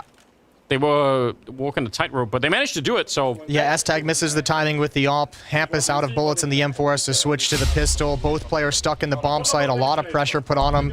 Everything was set up for that to just fall apart. You can even see how Astag, when he runs back into the bomb site, he's like, I didn't even really know where to stand at one point. He's like, I'm out in the open. Well, it's because he's like, oh god, they could be pushing it quick. They could be pushing it quick. It could be slow. I don't know what's coming. Exactly what Dan is saying. They are playing aggressive Banana, and they are fucking hiding on it. Playing passive. So also sometimes, let's say later on the rounds, we can also just sneak short and then go on contact, you know? All right. Aggressive on banana, hiding on A. That's not what I said. Something like that. There's an extra word in there somewhere. Yeah. That's what I meant. I wasn't contradicting you. 5-3. I like his version better. Yeah, it was way better. 5-3. Yeah, still keeping it really tight at the moment, but certainly the money on the Vitality side is starting to become a little bit of a problem. Love some more bomb plants and love to stop NIP's economy from being this powerful, because that's going to be a problem down the road as well. So let's see if they're going to be able to use some of that insight from Sonic to maybe win a fight here on Banana. That's a classic way to win rounds on the T side on Inferno anyway. But a flashbang around the corner, it's so good. And the follow-up doesn't even reload the M4, just picks up the AK, wanted to keep going. If they would have come through, Brolan would have been ready. Well, Zonika's right. Aggressive on Banana. Another opening kill for NIP's defense here at this part of the map. Maybe some follow-ups. Brolan's going to spin, spam through. Good flashbang. Forces his turn in an uncomfortable fight. Plopsky is left alone. No smoke, no Molotov. He's got S-Tag rotating over with the AWP and a full set of utility as well. Brolan's got to feel like he had that red, or he knew what was coming. You could see him trying to turn for it, but not quite enough. I think he was trying to fall back. He was like, they probably know I'm aggressive. Let me just slip back and force them to burn some time, burn some resources, clearing out close, and just kind of gets caught in transition. It's going to be a huge nade if he lands the timing right. But don't hold it for too long, Dupree. He's been able to get some great shots already in the earlier series, and today with the deal as well, so don't want to be testing his aim too much either. Hampus. This makes me so nervous. Yeah, it does. I'm not feeling good about this either. This is all right. He's very quick to react. That is a monster grenade. Almost gets the kill. Follow-up on side was nearly enough, and now with the Molotov down as well, surely they're going to be out of time. 20 seconds. How do you get through this one? There is a third player about to be drawn over. Rez down in the pit, nearly caught with an nade in hand. That was very awkward, but now, yeah, with the damage already done, they're going to be able to clean it up. Good stuff, and especially there you see the flash assist from Rez down in the pit, so even if he's not in the fight, he's helping out Hampus anyway. Vitality's in some trouble. They've been emphasizing a lot of hits early on towards this A bomb site, and they've been shut down a number of times against multiple different looks, against Ops, against Pistols, against M4s as well now, and the utility usage has been great. In Banana, they're struggling to take control of it early. They've gone 1 for 1 a couple times. They've lost some opening kills a couple times, so not a whole lot of success for Vitality to build off in this map so far. The kind of gesture you never want to see your in-game leader do. No. I don't know. But I mean, I feel like Sonic had the right read earlier, so that's... At least they have an idea, they have an understanding of what is the basic dynamic here for the NIP side. Yeah, knowing is half the battle. As American cartoons have taught me. A lot of wisdom in there. What was your favorite cartoon growing up? Gargoyles. I know what that is. You know what that is. Yeah, I was about to say something. That cartoon was legit. Always a fan of James Bond Jr. myself. It's so ridiculous. It's so ridiculous when I say it out loud, but it was great. Absolutely stupid, isn't it? I'll find you the song at one point. Can't wait. Still walking into the same 4-man setup over at the A-bomb site, and that is the luxury. That's kind of half the reward for being aggressive on Banana to begin with, is that you can make the sacrifice. You just say, right, fine, we'll have 4 people here. Dupree back at it again, though. It's a great shot. Oh, and Cyber's going to follow it up. Got to be a little bit careful. Don't lose S-Tag as well. He's going to stand his own ground, and with a follow-up flashbang and a headshot. This is great. Even did a little pistol jiggle at the end. You love to see it. Yeah, good shooting from S-Tag with the deagle at least. Couple missed shots with the op, but it's all good. That was a little bit of a scary round as well. If he'd gone down, all of a sudden 2-on-2 with bomb planted. Spinks struggling. 0-9 so far. Yeah, that's I mean, again, we have almost no data to look at when it comes to him and Vitality, so it's good. You know, it's way too early to tell. But he is normally so confident. You want to see him play his way back into it. Like you said, it's been a rough start here on this map for the Vitality side. So maybe some of the chaos in the team is kind of getting to him in a different way than the rest of the team. Also remember, this is like still very, very early on in his career. Like he really only blew up until his time in ends here in 2022. And all of a sudden now you're trying to find a way to have the same impact with a completely different team. A little bit of aggression in Banana early for NIP, but this time we're seeing the change. It's not passive at A the way we saw previously. It's S-Tag finding a pick deep down holes. Brolin is traded, and Plopsky can't continue the spray. Molotov is going to hold him back, which I think has to slow down this hit, because Campus is going to arrive at the right moment. Surely Cyber can't really keep running in there with just this little health, so he has to wait for a little bit of backup at least to try and do it. A minute on the clock. Ooh, he gets one more headshot. That is a great shot from Cyber. He was dead already in the first battle, but somehow he's still able to have an impact on the round. 2 versus 3, and Dupree covering this. Rez is trying to see if he can win this fight. If he can't, then the round is definitely going the way of Vitality. And Dupree, the timing is so good, but somehow Rez is just a little bit quicker. And now that low health on Cyber is going to be a factor once again. That could be a big problem. No shot there. S-Tag trying to get the wall bang, but Apex, almost none of him showing, and he still gets the headshot. S-Tag now, 1 versus 2 with the Deagle, almost swapping it out there, baiting it out a little bit with the running, and absolute chaos. He somehow wins the fight in spite of everything, but he should never be able to win this round. Maybe get Cyber as he tries to run out, but yeah, a lot of chaos in this one. Cyber able to clean it all up, triple kill at the end, basically single-handedly winning the round. Yeah, but not being able to carry any weapons forward. You're exactly right. Your superstars delivered you around. Now it's time to build off that. Vitality just kind of barely staying in this game, right? That's what it feels like. It doesn't feel comfortable, but they are putting some rounds on the board. They're within striking distance at 7-4 with just a few rounds remaining in the half. Problem is the money for NIP looked pretty strong. Like, they're going to have another solid buy here. They probably have another buy behind this. Feels like if one... Oops. He's being forced back. All right, that's a little bit awkward. Feels like in the previous round, if one nade goes through and just hits sideways, he tries to make a cross, then they might just lose the round almost no matter what, because he's so low on health. This aggression from Brolin has usually been a 1-for-1. Now he's got good positioning, but a timing Hulls pop. S-Tag has no idea it's coming. Neither does Rez. Dropping down. There's the first. Rez needs more than that, but he just can't. S-Tag wasn't able to react in time. Hampus isolates a 1v1, but trades come out, and Vitality found a really nice timing to pop out Hulls. And finally, they don't have to fight 4 people here because, like you pointed out, they were so deep down Banana. Now, they would have had a really quick rotation if that A defense would have held a little bit longer, but obviously didn't, so they kind of back out already. And honestly, Simon was even ready for it. You see him throw that Molotov towards quad. He wants to make absolutely sure that there's no lightning fast rotation coming through. So, great stuff for Vitality. They really needed this round. Spinks is on the board. He's got his first kill in the game. Yeah, first one's the hardest, right? Keep it up. 7-5. And you mentioned it, the money, I mean, still pretty decent for the NIP side. They can probably make a buy out of the next round, but if they can win another round behind this one, Vitality, then we're in an interesting position again. This is a very good, grindy half for Vitality, considering they won the pistol, lose the second round, and then they were able to respond at one point with 2 rounds straight and lost against an M4 and 4 pistols as well in the defense. So they've lost some really back-breaking rounds and managed to sustain and still find victories in a really like disadvantaged big picture perspective. Yeah, I mean, they're getting some I wouldn't say practice, because there's a lot on the line here, but for a new team, you know, sometimes the only way to know what the team feels like is actually play an official match. Trial by fire. Yeah, so that's what they're getting right now. They're getting a real feel for it. And maybe sometimes, you know, running up against a strong team and feeling like you're getting beat up a little bit can help to iron some things out. Another change in the defense here. S-Tag's brought over to be early.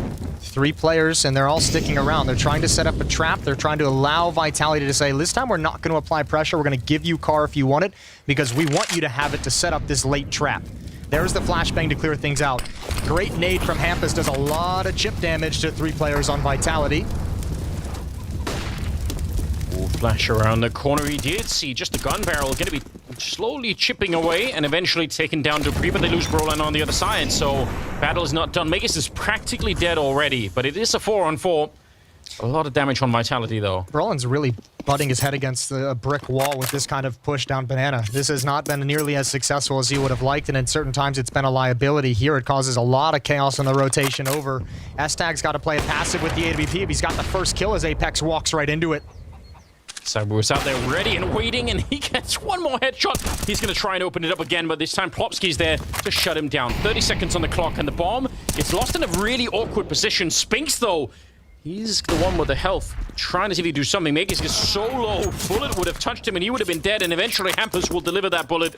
18 seconds, and Spinks, he has to run all out. He might not even try and plant the bomb. He might almost just try and find Hampus here. 10 seconds on the clock, and the bomb is still in front of him. Oh, he cruises right into a headshot, and the confidence is back. That is a huge round out of Spinks. I think Hampus already in this moment wishes he had played that a lot differently. I don't know if he had the feel for what the time was left in the round or if anyone brought it up, but he could have played that in a myriad of different ways.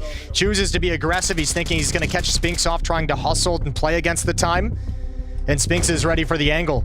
But ZywOo's been on point with that particular shot. He hit the banger on it in the previous round as well. Coffins is not a safe position for anyone from NIP at the moment. There we go.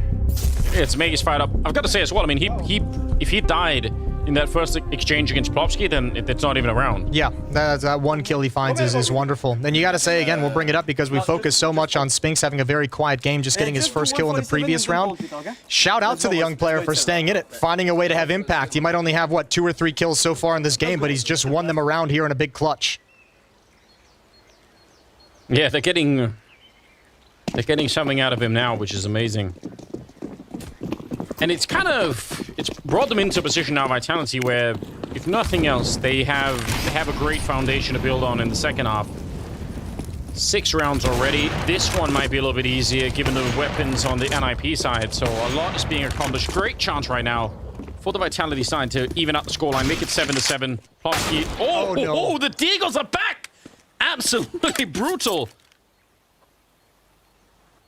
Now, you are just waiting for another sound like that. You want to avoid it at all costs if you're Dupree. You don't want to be walking into another Deagle headshot here. And you don't want to stub your toe for a 3rd time in this game. This would be the 3rd such round they lose in this fashion against mostly pistols. This time, all pistols. They're taking a deep breath right now on the T side. The other side, S-Tag is starting to push up. They're going to be in there with a quick flank. Let's see how fast Vitality can get. If they slow down, they're going to get shot in the back, and that would be a disaster as well. Plopski is still here, Deagle in hand, looking for his 3rd, and he nearly got 2 right there. That is so much damage from one Deagle, and Rez has snuck up, picks up a rifle, but never gets to use it. I was going to get the headshot on Brolan. Oh, it might be slipping out of their hands right at the end. They worked so hard for it. But S-Tag, 1 versus 3, and he gets shut down by Dupree. I can't believe Vitality managed to win this round. That's so close. Plopski played that pretty darn well. Obviously, the 2 headshots initially to make it possible, and even once the Molotov fades, playing at second oranges, thought he would have had more chances. Never got a clean look once they started entering into the bomb site. Those 2 shots are beautiful. What a recovery for Vitality. They've tied it up at 7. And the follow-up damage that he did, I mean, I think he almost got 4 kills, even though the last ones weren't headshots. Yep. 15th round now. Cyber setting up with the AWP. Pointed out earlier, Brolan's been having a little bit of a tough time. He's stayed aggressive. He's trying to put on the pressure, but he's been found every time. This time, Plopski's in front, but they got to be so careful. Cyber's on the other side. Oh, he actually gets the tag through the door. Oh, that's so silly. I feel like ZywOo's got to be like the best opera at taking banana on the T side. He's had so many good big moments there. Now the question is, with that kind of success over at Banana, still putting a lot of emphasis on the A defense. S-Tag's going to pick up 1. Rez on a pretty good return there. At least it's a 3-on-3. But yeah, they'd kind of taken the hit to the B defense and just decided to put 3 people here initially. Maybe that's going to be paying off. Oh, Rez, the pressure is on already, and Cyber's holding that 1 angle. Not necessarily a hard shot, but absolutely great. The smoke gave away his position. The smoke he was trying to throw for mid, which I think he probably should have known they were already past brackets. That smoke was never really going to do anything except give away his position for ZywOo. And a box in. Shadow shows that's an easy one for ZywOo. Man, hard carry mode for ZywOo in the opening half of Inferno. 18 kills on the offensive side. Yeah, he is such a ridiculous beast, isn't he? New season, still doing all the work, and that is a nice recovery for Vitality in the opening half. We'll see if they can continue. If ZywOo could be stopped in the second half, it's coming right up.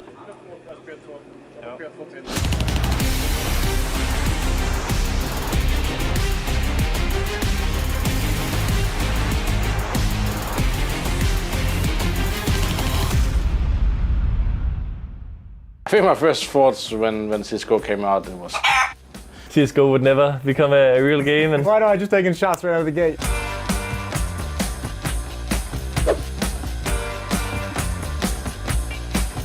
We've made it 10 years of CSGO since its release, and obviously a lot to talk about over the years, over the decade that it's been with us. Let's get the first thoughts from you guys on CSGO's release, you know, back in the beta days. I think my first thoughts when CSGO came out, it was... I've been 1.6 for a long time, and I played the earlier version of 1.6. It just felt way better, obviously coming from 1.6 where there was never an update in the end. It was how it is, nothing changed. Whatever you did in the game was still the same. You tried to figure out new small moves. My first thoughts when the game came out, played 1.6. Personally, I played it for fun with my friends, that's it. When the game got introduced and when it came out, I wasn't necessarily too hyped about it, but I did try it out. I actually think I was reliving what happened when Source came out. So I'm like one of these diehard 1.6 people. Yeah. And when Source came out, I tried it for like 5 minutes and I was like, I'm never playing this game. This is stupid. I'm leaving. I'm back to 1.6. I did the same thing. Yeah. It was 2014, and basically every 1.6 Israeli player was playing still 1.6 and no one moved to CSGO, and I was coming to my brother with I had no credit card, nothing, and I come up to him, yo, let's buy CSGO, let's play this game. It looks so much better than CS, and in my idea I was like, finally a game that I could be better than him at. I was like at a boarding school in Denmark when everything was like starting to be released and stuff like this, so I saw some videos, I saw that show match they played. Oh yeah, like the mixture of like all the old school American, Western European stuff. Exactly, and I heard the comments afterwards and the famous Sonic tweet or whatever it was with that CSGO would never become a real game and stuff like this. Aged like a fine milk. Yeah, for sure. I think the first map was released was Dust, which already to me was a huge warning sign. No one's playing Dust. Why are they releasing it as like the test map? It had the fog and particles and cars that were on fire. I remember feeling like just playing against bots, like just to get a feel for the weapons.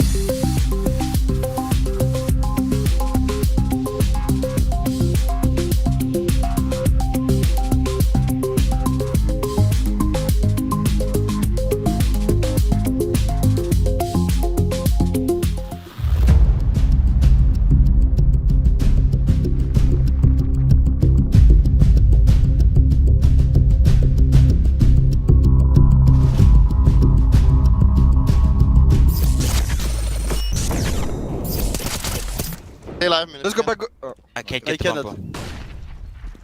One city then. Nice. One more city. Oh, city last. Rushing, he rushed. No, he's holding you, maybe. I don't know.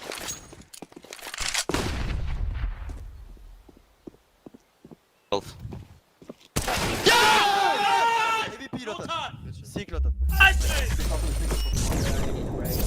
That's the kind of energy you love to hear. And what a recovery from Vitality, to be honest. Spinks obviously not the most impressive first half, but he did win that round. And the whole team has just managed to bring it back. It looks so awkward watching that back too, because you're just like, man, why did Hampus stick around? Like he could have gone to Coffins, could have just played the sound cue. Spinks didn't have time to walk. A lot of things going on there. It's not as crazy as it sounds. I mean, you're kind of putting yourself back in a position where you're like, Spinks has to run. He can't clear every angle, so let me just take the gamble that he's not going to clear this one. Obviously, he just didn't pan out. But you're exactly right. Clutch like that helps them kind of recover from the crushing losses of a second-round loss against Pistols. I think it was like a six-round loss against 1M4 and 4 Pistols. And they even had, I think, almost a full-blown, the Popsky Deagle round that they almost dropped as well. So, and then, on top of everything else, there's that strong undercurrent of Saiwu just wrecking everybody. Being a beast. Yeah, it feels unfair because you're just, you're just out for a swim, but one little mistake and you're going to get dragged away. He's just always down there. Yeah, not going to the beach anymore. Yeah, I mean, even doing it with the AK-47 as well. He was on point with the headshot angle towards Coffins on the T side. And now we're going to switch over to CT side, where he gets to be wherever the hell he wants with the AWP. He can be a monster on this side of the map as well. So looking like Zywoo's, not surprisingly, going to have a very good first day of BLASTPremier. He had a wonderful first map on Dust 2, 25-ish kills, give or take. Yeah, it's no surprise, but it's still kind of... still wild when you see it happen like this. And you're right, just to highlight on that too, wherever he wants to be, that's psychologically kind of hard to deal with if you're on the T side. You just know any corner you turn could be An Could op be in the your last face. one. Yeah, one of the best ops in the world. Yeah. Staring you down. Dualies are out for Saiwu. Staring down 2 barrels. Yeah, just to make it worse. Got 2 guns, 1 for the each of you. I like that. Hold on. Dupree still back there with a flashbang, so that was just a test to see if anyone was going to react. Now they're walking up close, but if they give away the sound cue, that flashbang could absolutely end NIP. There's a little bit of a tap. Now comes the flash, and it's just the 1 kill. I actually like... Oh my god! That is a beautiful shot. That's You're going to use nasty. the P2000, then at least do that. Even the little bit of a tap just to pull attention Yeah. towards half wall to set up the flashbang didn't work out nearly as clean as he would have liked, but obviously grabbing one, jumping over the half wall is a thing of beauty. 1 minute on the clock. Rez is going to have ample time to peek in. Look at Hampus. Hampus has found a gap. Apex is aware of the possibility. He's checking it on a timing, and now he's tucked himself safely, and he's been spotted. So they have to pick up the pace and crunch into this B bomb site. Oof. Apex takes the fight and wins it as well. And that defuses so much of the threat. Now they just have to worry about the main push coming in from Banana. It's Plopsky getting 1 with the dualies that he's managed to pick up. Dupree back here. Hasn't really reloaded yet. Got to 5 bullets left. Misses 1. He's still throwing them out there and picking up Plopsky. That's huge res now. P250 in hand, and he's boxed in. Low on health, and finally brought down by Magus. What a close round. Yeah, very, very close. Well done from Vitality. Good shooting from Apex. This shot, that's nasty. Even this follow-up one as Hampus comes in for the flank. I don't know if we're actually going to see it, but that was a nice shot at range as well. So good headshots from Apex really dissipate a lot of the danger in the round, and the rest of the team cleans things up. 9-7. Vitality with both pistol rounds in the map. I was getting a little bit worried watching Dupree not even reload the gun back there, but I guess he had it all under control. It's all good. Yeah, that's what he'd like you to believe. It's like I've done the calculations. I don't really need more than 3 or 4 bullets, so it's all good. Silent boost up into the apartments. MP9's on the other side. I mean, against unarmored opponents, it should be... Yeah, it's going to chew these guys up, isn't it? Just No the one problem. P250 to speak of. Don't even have the deagle threat this time around, so... Unusual amount of deagle rounds in that first half, gotta say. Yeah, we'd even been talking earlier how it felt like the Deagles had kind of not, lost some of their style points. And it's a little bit weird because the last change to the gun involved spamming it, right? To try and stop it from being just, super effective at close range for quick shooting. But it still feels like somehow that changed the overall feel of the gun beyond that. A couple of kills this time going in favor of NIP, so at least they're going to be able to do a little bit of economic damage. But this next round is where the real test will be for sure. Vitality, they're building a pretty decent lead at the moment. 10-7, so 3 rounds, and still no AWP on Saiwu. That's yet to happen, yet to come.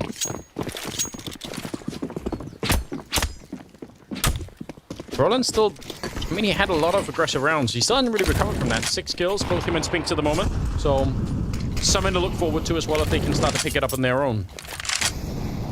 I wonder if he's going to be playing the mirror position, which, seems like he is at the moment. Not uncommon. If you're playing on the CT side, might as well play it on the T side and become an expert at everything down there. Keeping only 1 MP9 into this round on Apex. But way more of a drawn-back kind of setup here for Vitality compared to what NIP were doing on the CT side. They were so aggressive on Banana, but Vitality happy to stick around inside of the B-bomb side. Brolin's got position at car. Zawu's starting to rotate over as well. Seems like they're going to be more than happy to challenge, knowing there's going to be at least an SMG on the board. Brolin looking for his fight still. Red's finding an opening, and Apex risking his life to try and get the jump across there. But the fact that they get the kill at Arch is obviously great news. Spinks is going to pick up 1 there. Brolin nearly in position to trade it, but we're down to 30 seconds, and that smoke goes up at a really bad time for NIP. They're actually under a lot of pressure right here. They have a couple of nades themselves, but they have to be really careful. If they get slowed down maybe one more time, even by a flashbang at this point in time, they're going to be in trouble. Yeah, and a great crossfire. Dupree's got 2 flashbangs. I don't even know if he'll use them. ZywOo has one inside the bomb site as well, but you're not breaking through this, not with 13 seconds on the clock. Yeah, one mistake and it's done. First in his res, getting shot at the back already. Bomb still there, but they just can't make their way through. 5 seconds and they have to plant. Not going to be possible. ZywOo able to pick up the last couple of there, but even if he dies, they cannot win the round. It was the time as the big opponent. That's a tough crossfire to break through in the best of situations. Maybe if they had 4 or 5 more seconds, that could have actually come to fruition, but just so much pressure due to the pace they had to take. This is a great shot from Rez. A good duel, but obviously traded back at the B bomb site by Spinks at Coffins. And a good hold from ZywOo and Dupree. Well, Sonic is loving it. Looked a little bit stressed at earlier time, but it's going to give them a 4-round lead now. And even better, no bomb plant. And not enough money either for NIP to do much of anything in this round. Apex, a little bit of a wild jump to look over. I don't think Roland saw anything there. Gun barrel right in his face. Hampus going to get some revenge, though. Yeah, Hampus is just like, all right, you're being crazy. It's really chaotic. I'm going to take advantage of the reload. 1 for 1 in Banana. There's 2 smokes and a flashbang recovered for NIP. They've got some armor to work with as well, and now 3 deagles and an M4. Defense is split much like the last round, 2 at A, 2 at B.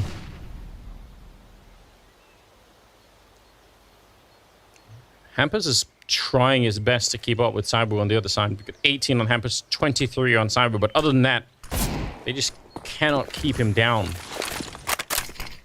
Devastating knowing you're up against this kind of an opponent, knowing that every single round it's going to be a couple of kills for him. Ooh, timing is everything. ZywOo is over by Library, looking for this exact fight. Little bit of an off angle, takes the shot. M4's up next, and he can't get it done. Good shot from Rez. Spinks is now alone at the B bomb site, and 3 players of NIP are in CT spawn. 35 seconds to work with. Spinks playing the exact position that he defeated Hampus in last time around, so we'll see this time a little bit more aggressive. He's going to pick up that one and will make his way around the corner as well. 24 seconds, and now backup is coming in, so all he has to do is stay alive. Make sure this stays a 1 versus 3, and that it's not somehow a chance for Plopsky to make his escape. Going to be a little bit of pressure on, just enough to keep his attention and make his there. So well done, Spinks. Again, maybe not high on the scoreboard, but having a couple of really critical rounds. Yeah, it seems like he's gotten a little settled. These are some nice. This is a nice double kill. This is a deeper, more shallow angle than what we saw Hampus use against him in the 1v1 clutch. And obviously, with that narrow of an angle, it's very difficult for Rez to trade in time, especially up against the silencer. Vitality looking good. They really are. That's definitely in the arena. I was going to say, it sounded, I feel like I can almost hear the echo there. Yeah. It's good. It's the sound really tops it off, doesn't it? Yep. Makes it a little bit more impressive. Somehow reminds me, hold on, hold the phone, Apex wanted to continue the spray, but it's just a 1-for-1 headshot. Roland quick to react on that one, a nade. A little bit of damage, actually a fair bit of damage on the Spinks, that's not bad. Yeah, it looked like he was going to take a step out of position to avoid most of the damage, but that's not the case. Smoke is cleared in mid, which means this setup is a bit risky. They do have Magus watching at the rap side corner. Ooh, ZywOo missed a quick shot. They don't get baited into Dupree's M4, and NIP is going to be happy to force back the danger, at least for now. Rez trying to improvise a little bit of a spray. Can shoot through that window at various odd angles, but you got to remember there is a canopy out there that you're kind of shooting into. Rez backing off the middle, 50 seconds. Going to be joining up with almost the rest of the team. Some aggression coming out from the CT side, and it's ZywOo around the corner. S-Tag asking for a bit of a boost. They do get a lot of damage onto ZywOo, but they're down sub 40 seconds, so they need to wake up their minds. There's 3 people defending this bomb site. It feels like Vitality have this one almost in the bag. Yeah, that's a tag as well onto Rez from ZywOo at that half wall. They're going to get re-aggressive. Good time for it. Good flashbang. Spinks with a double kill. ZywOo's gone down, but it doesn't matter. Round's over. 20 seconds on the clock. S-Tag, this would have to be so unique. Almost no way, right? He's just looking all over the place. Dupree's right behind him, and that is a nice kill. I can't even really believe it, but it feels like the first round of aggression is obviously, that's frustrating enough on its own, but the follow-up coming back as they're trying to set up in the last 30 seconds that's too much to handle. You could tell NIP were not ready for it. This is the follow-up here that no one sees coming. They're actually still throwing grenades into the bomb site. This has been like a really, really great game for Vitality if you want to start believing in this roster right out of the gate, this addition of Spinks. I mean, when you consider the CT half has been dominant so far. But this game really is kind of being won for Vitality on the T side. The fact they managed to stay in that half through all the adversity and eventually gain control. That was a half that might have been very easy for them to just slip out of their control and get buried. Yeah. I was very impressed with the way they were able to stick into the first half. Still 4 rounds needed for Vitality to take the victory here. 3, excuse me. I can count. I promise. Yeah. I swear. Just only when you really put some effort into it all. My brain was on the 12 from the previous round before the victory got added in. So. All right, let's see how it is. That's what I'm going to go with. How about the time, Jason? You able to... You got that... Got that down? Usually pretty good. Yeah? Sometimes there's some mistakes made. Happens to the best of us, I won't lie. 25 kills on Saibu. That's, yeah, again, devastating to be up against. And Vitality making this look really, really impressive. It's another thing, though, to really think about, you know, even if it's just the one change of Spinks, it's still hard to know how that affects the overall map pool of the team. And that's, if you want to win tournaments, right, that's how you have to do it. You need that deep map pool to be able to compete against FaZe and Na'Vi and all the rest. Magisk, a little bit of a miss there maybe, but some good counter grenades coming out. Rolling to get the opening kill of the round. They're standing on top of Dupree. I don't even know what's happening. All of the kills inside of the smokes, and finally Spinks a bit of a return. The bomb, though, is down in front, so is that enough for them to actually win the round with what an absolutely chaotic round? Oh, NIP needed to find a way to get this bomb, though, and into the site. Plopsky's just grabbed it and jumped in, and I think now Vitality's likely going to call the save. Zaibu's only got 350 behind him. Money's fine for Vitality. It's just not pretty, and they just want no business with this kind of a lead. They're going to play with the 6 rounds they've got and make a conservative decision and back off. So, NIP's on the board in round number 2.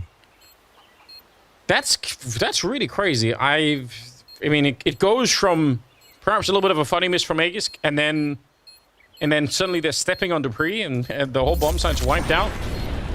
Let's see what happens. So they get that one, fair enough. Everyone's blind, but this is something else. It's a change of pace in a way, not in terms of timing of the overall round because it was like 50 seconds, but in terms of like the speed once the go signal is given, right? Like it's not kind of like trying to mess with finding a duel in the open, not trying to find like a clean entry or anything like that. It's just, all right, guys, there's a utility dump. Everyone move forward.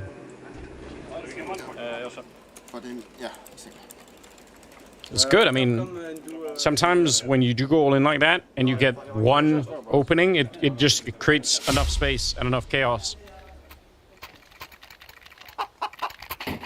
So here we go. 8-13. Orb is still on Saibu, but Money is starting to get a little bit low on that CT side, so something to maybe think about. S-Tag has his, and we saw some really cool shots coming out from him on Overpass, so I'd love to see some of that return. Don't know if I'd pick S-Tag as favorite of going up against Saibu, but not a lot of players that I would, so. Yeah, I was going to say there might only be one.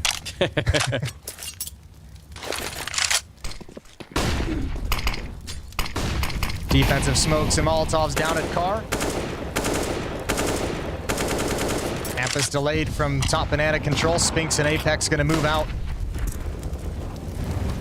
There's that challenge from Zaiwu as well towards top mid. Hampus did find Apex through the smoke. That leaves Spinks alone at Sandbags and nowhere to go. Spinks making a strong stand up here. Big double for him. Sneaks out. They're ready for him. If he keeps going, he might run into the AWP, but somehow just makes his way past.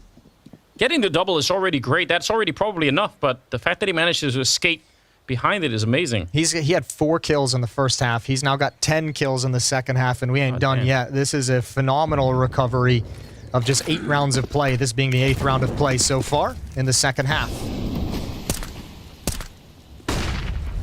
Under 30 seconds. They're starting to make their way to the B bomb site. They don't really want to go anywhere else, so might as well just try and run for it. 20 seconds on the clock here, and Spinks, a lot of pressure on him all of a sudden. Dupree's back here and almost jumped on by Plopsky. That would have been really awkward if he would have gone down. 10 seconds now, and a friendly flashbang set up by Sabu. That's great communication, and nothing Rez could do about it. He kind of has to stay and watch that, but that also means looking right into it. Sabu able to pick up the last kill, and that is some great defense being put up from Vitality once again. That's incredible stuff. Vitality has complete control of this map, of this game, and they're marching towards a victory. Just to be sure, that one player was Markelov, right? Yeah, you meant, right? Definitely. I would definitely pick 2010 Markelov. Just for you. I appreciate that. Man, this NIP has not been able to find any kind of power in this T side so far. That was a really disappointed coach. Yeah. Like the... Well, it's funny. We've gone from like Apex in the first half. Remember when he threw up his hands being like, I don't know what to call. I don't know what the solution is. And now all of a sudden he's happy, jovial. The defense is rocking. Everyone's feeling good. Spinks is having a phenomenal second half. Yeah, the whole team has come alive. Round 23. And NIP really badly need to turn this around. Gotta say, I mean, Rest and Hampus both had 19 kills. It's not like they're not really doing that badly in terms of kills, honestly, on the NIP side. So maybe with a couple of fortunate rounds here, something could change in the momentum to favor NIP. I feel like they're even Brolin's getting a couple of more kills here. Apex risking his life to throw one HE grenade. That was scary. Brolin hoping to catch someone at the sandbags. It was Spinks there last time, but this time it's Sabu a little bit further back. Dangerous angle to cross right now. It doesn't seem like anybody wants to either. Look at the difference in setup, though. Look, think of how often NIP on this side had one playing that half wall and banana, and then 4 people at the A-bomb side. Now we're seeing 3 B from Vitality pretty deep in the round, leaving the Danes over at the A-bomb side.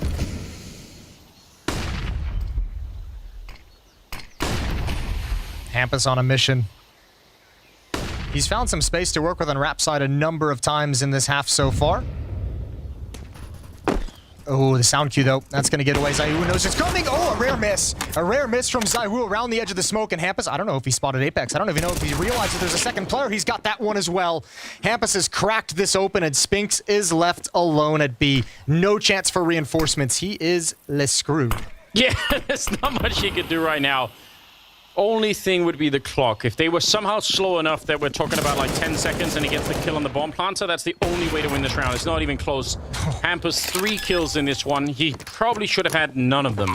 That's getting so much out of a position that was discovered and found out and walking through the smoke against an AWP. That's a great round to call for yourself if you're Hampus, especially knowing you've had some success getting up Rap side a couple of different times in this game, but you're not going to come back into this game just off calls like that. That's like one round in the half.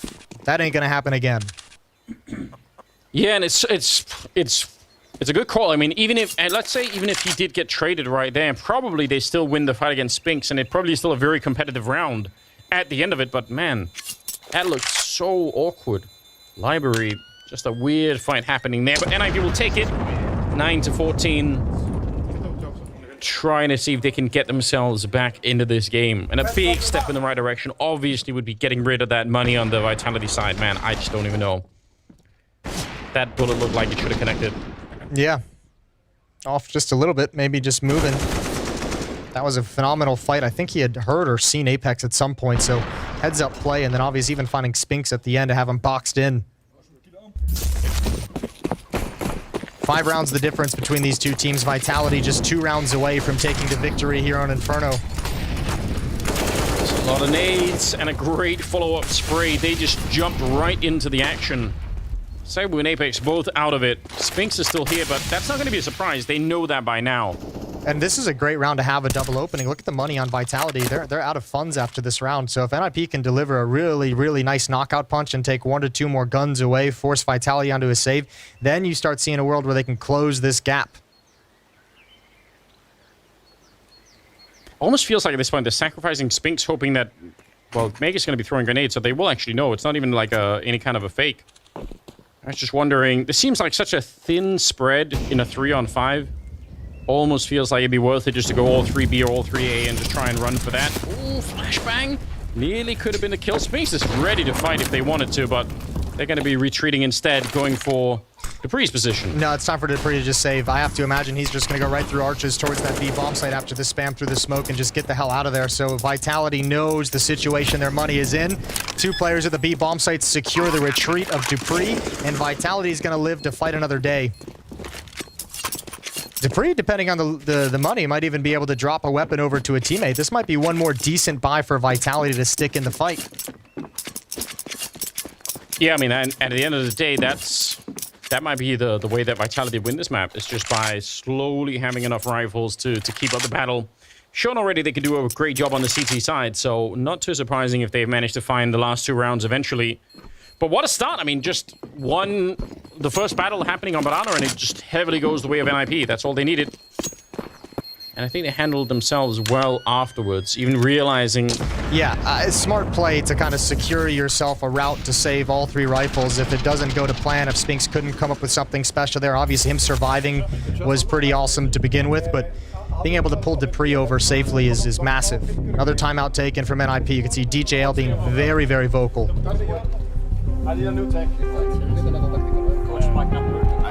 3 timeouts used here from the Vitality side, so... Yeah, you can see another attack coming in as well. Zonic saying his mic isn't working, so we're going to get this timeout again a little bit later as soon as this headset is swapped out.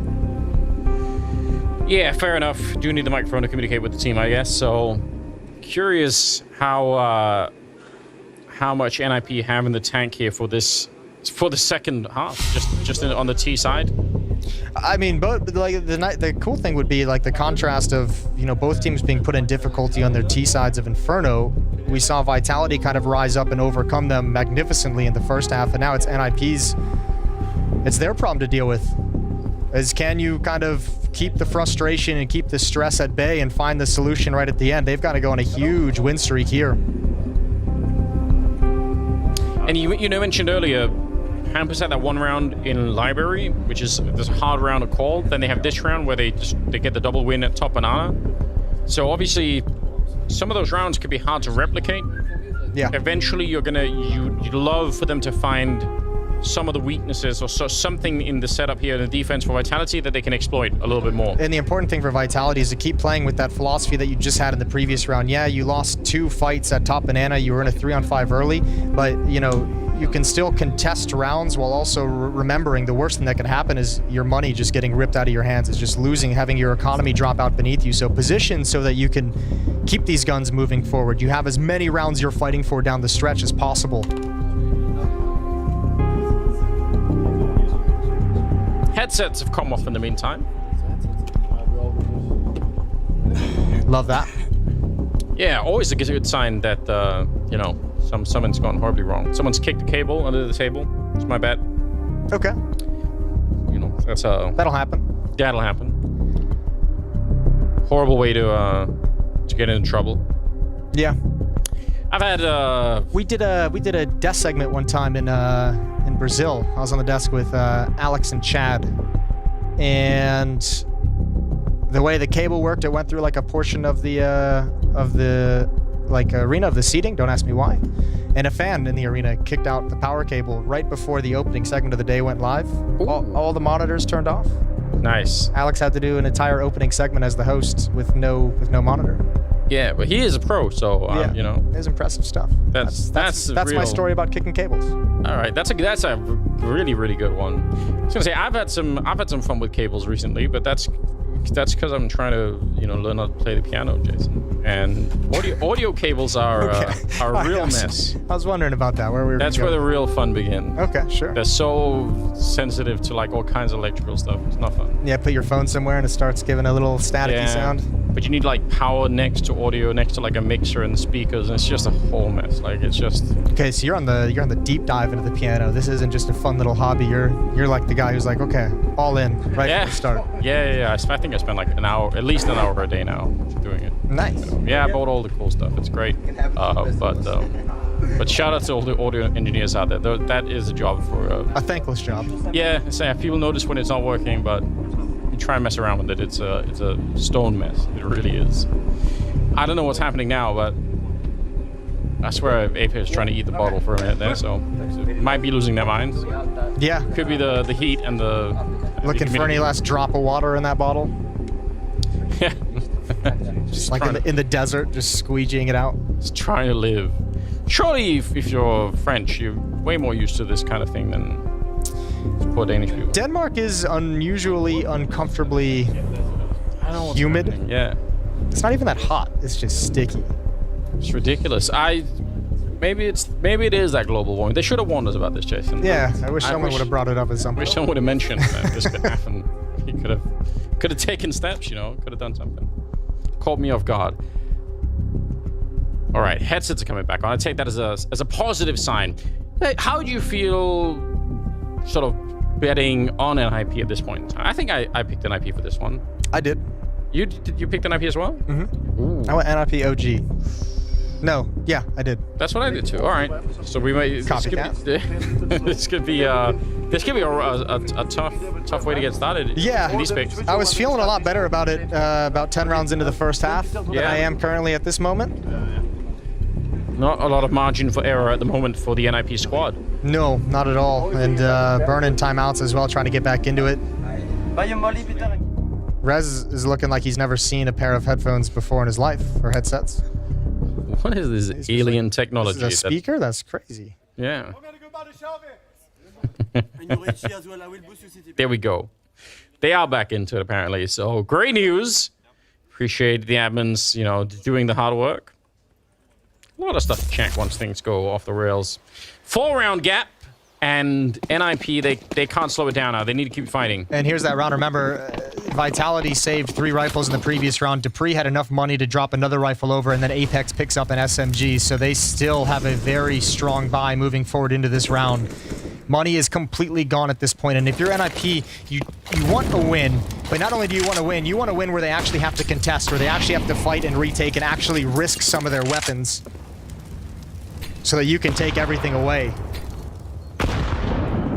Same kind of setup here for Vitality with the 3 people over at the B-bomb site. They've been trying to go aggressive and find the right timing to flash somebody into a fight here. Bomb is far back on the T-ramp, so... Let's see, and actually now that Hampers is so far pushed up, they can't really go for the pop flashes around the corner anymore. Throwing down an early smoke instead to try and slow anything down. And again, last time I think it was Dupree and Magus that were in the pit. They've switched that around a little bit, at least. Yeah, I think they pulled Dupree over to help cover up the fact that Apex only has an SMG. He can do his chaotic plays. He can be the one flashed for to get information at car if they want to in the mid-rounds. But as you mentioned, leaves a pretty weakened defense over here. That's a nice nade to soften up the opposition, but all 5 members of NIP going to be streaming up lane right now. How do you even hold this back? I mean, the Molotov is a good start, but you still need the shots. Oh, no, he didn't put it out, and he's almost dead. Simwoo's going to get the one and trade it immediately. They know he's down there, and eventually the wallbang will come through, and that should be the end of the round. Have you ever seen anything like it? Oh. Oh, no. That's stressful right there. Yeah. That's pretty stressful. It was at that moment he knew he effed up. 14-11. And again, this is what I touched on just when this round began, is NIP is going to take all these wins, but like on a certain level, you would almost love for the, I mean, you never think this as a player in the moment, right? But like, you kind of want this to turn into like a doable retake scenario in some degree, because you almost want these weapons to come challenged so you can take them all away, so then you can completely deplete the economy and then play around against pistols and close the gap against an easier loadout. But I mean, if you're NIP, you're just taking the wins as they come. Yeah, it's true, but there is a kind of round win where it seems believable for the other side, and then they dip back in and they lose a little bit more. Yeah. Oh no. And he looks back to blind himself. It all went wrong. So once you hit that level of panic, it's just, you know. Yeah. Murphy's Law. Yeah. I hope that's what it is. I think you're right. I think you're on to something. Too. Shout out to Interstellar. Campus moving up banana, deep nade. 14-11. 26th round. NIP, they're surely making a couple of people believe right now. Especially looking at the money on the Vitality side. I mean, they're at the point now where couple of wins here and there, and you know, they're up against almost no weapons at all. It's a good decision, though, from Vitality in this round. Again, just playing a really smart economic game where they don't refresh the full kits of utility, even around the players that have rifles, because next round, win or lose this, like even if you lose this as Vitality, you're going to have another buy in the next round as the losing bonus builds up. So everyone's kind of, you know, 2,100 on Dupree and Magus, upper 2,000s for ZywOo and Apex. They've got rifles in the next round if they lose this. So avoiding that complete reset. Keeping themselves competitive. Spinks just pre-firing that. It's a great double kill. Goes for more and hits the headshot on Plovsky. Absolutely devastating defense at the archway. He even had a teammate there that was never even needed. Proland on his own, and that, you could see how much he realized was going on. He actually started pre-firing that before they even turned the corner. He was like, all right, I know they're going to come. That flash landed behind me. I'm ready. Yeah, this pickup is doing so good for Vitality today of Spinks. Just a reminder, 4 kills in the first half. He's now at 13 here in the second half so far, and perhaps no sequence bigger in the entire game. Even that 1v1 clutch, and that triple kill right there to put the stop to this run from NIP. Absolutely massive. What do you think it's like as like a new player coming in and getting like the, you've been watching Zana give his big teddy bear hugs and cheers to Astralis for years, and now you're like, ooh, I get to experience it. Probably completely surreal, isn't it? I mean, I have to imagine, but yeah, what a great defense being put up here. Yeah, Like, Dupree's like, I don't know, this is how I want to play the game all the time. Yeah, don't have to do great. anything. I can just hang out and Yeah, do all that work. Just chilling. Welcome to the team, bro. 15-11. Yeah, it's really worth thinking about from an individual point of view. I mean, again, we've seen Spinks battle tested a lot on ends, so it's not like a complete shock, but being able to do it in another team, that doesn't always really happen the same way. And it can even take a long time for somebody to recover whatever was going on the sort of the initial team that you get your... And we'll obviously see his comfort on like T-sides greatly improve the longer he's with Vitality. I think it's a little bit easier, I think, on the CT sides to be able to manage it within a new squad. T-sides are when you kind of sometimes get lost in terms of what you're supposed to be doing at what point. Good nade damage, good damage early onto Resin Brolin. NIP already on the back foot. Yeah, they got to be careful. They almost did catch one of them turning the corner. That would have been interesting. They're really, really close again to the pit and that hay cart. So one kill happening here in favor of NIP, and this bomb site could get wiped out. That's kind of the danger of letting the T side this up close. There's Rez with the opening, and Megaski can't continue this race. Cyber's on his own, and Backup is never going to get here. He's going to have to do this basically on his own, and he just might. That's a strong headshot to begin with. Still 40 seconds now. Backup is coming a bit closer, but Broland's the first one through the smoke, and they're going to be able to find Cyber. That's a huge round right there. Look at the movement as well from ZywOo, though. After that first kill at the default plant boxes, just shifts into the bomb site, so someone wrapping around couldn't see him. Might have given him an opportunity for a second kill. Unfortunately, doesn't come to pass, but does buy his team an extra 5 seconds. They ain't going for this. Money's fine for Vitality now after that previous round from Spinks, and 3 rounds away is NIP, trying to play for overtime instead of a victory. Yeah, which in itself, I mean, that'd actually be really cool to see both teams tested in overtime, if we can get that. It's another one of those rare experiences that, as a team, you want to try and see how that feels. Cyber was at 28 kills, so again, just sneaking up there. So ridiculous. Broland's going to run far away from that bomb. Nice, goodbye. And it's 12 to 15. They're getting there, slowly but surely. But yeah, I mean, when you're that close to the bomb site, there's no... That defense can't be... Like, it either works or you get wiped out. Yeah. 28th round coming up. They still have a lot more money than I thought, even now, Vitality. No, Vitality's done such a good job with their money throughout this half. It is super impressive, some of the decisions they've made. Standard stuff. Utility towards top banana. This time, no one from NIP following it up too aggressively. Brolin just now making his move. 3 defenders here, including ZywOo's op. Yeah, he's ready for it. Brolin just back around the logs down there at the bottom of banana. Going to be very, very careful. Ooh, now he's outside of the range of the scope. Molotov will certainly force him out, so at least they're going to know and put some more pressure on, but they managed to escape. I'm interested in the fact that Molotov is thrown towards tree, but ZywOo didn't have the information. He could have held that angle with the AWP and really shut down Brolin as he escaped. Still another chance here. Got to be careful if you jump on that half wall, though. Again, it is Saibu, so something that people sometimes do just by, accident. But yeah, he's so ready if they want to come for it. They're already walking out in front, so he's under more threat than he realizes. If they turn the corner there, he's probably dead. Oh, they're hearing these footsteps, though. He's been very loud in his reposition. They're going to know it. That smoke is going to hold them at bay. Brolin's going to be the first one to turn the corner. That missed shot is everything. He follows it up with one. How much more can he do? A second kill is impressive from Zaiwu. Yes, unfortunately, Flashbang never Spinks a little bit late, but still, you saw the idea of it. And bomb will be planted. Nice nade on top of S-Tag. That'll put some real damage behind it. And it's a 4 versus 3 for the afterplant. But 2 of them are only just showing up for the Vitality side. So even if they have a little bit of a lead in this afterplant, it's not a surefire thing. They could still lose this round on the Vitality side. S-Tag getting a shot there, even flashed against Dupree. That's a beautiful start. Spinks is sneaking around. Apex getting the one, calling it in. They know Spinks gets one more to make it a little bit of a chance. They're already on the defuse now. 3 seconds left in Hampus. He can't find it. It's Megas instead to get the kill, and it will be Vitality to pick up the win. Huge start here for this newly minted team. Yeah, well-fought win for Vitality. I mentioned it, I still believe it. I think this map is one in the first half for Vitality, overcoming so much adversity with lost second round, lost eco rounds multiple times. They could have easily collapsed, and man, Zaiwu was great through this whole game, but the recovery from Spinks is something special. What a performance from the newest addition to Vitality. Surely, yes, and a nice way to get that tested really early on. You just you get a feel for it right away. We do have James ready for an interview with me. Oh yes, I've got him straight away, and well, 2 games, new team, working out perfectly here, and it just seems like when you're looking at the role there with Spinks taken, just fitting in from Masuta, everything seems to be good, even if he didn't play Inferno before. How was that?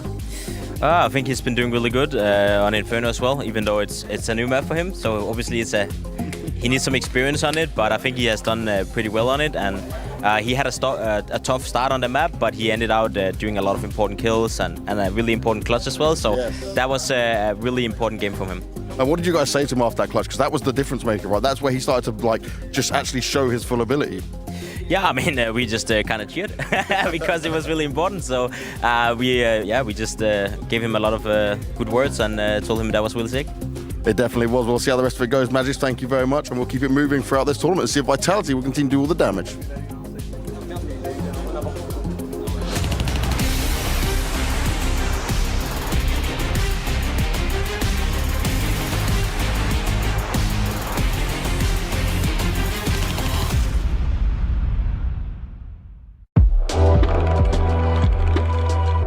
I want to go all the way back, and let's talk about your time in TSM, which became TQM, which became the entity we all know as Astralis now eventually.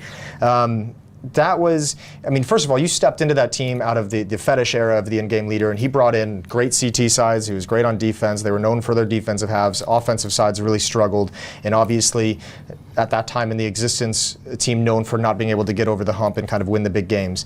When you stepped into that team, like what did you really feel like was kind of your focus as the leader? Like what did you identify as the problem that you wanted to fix to make this team get to the next level?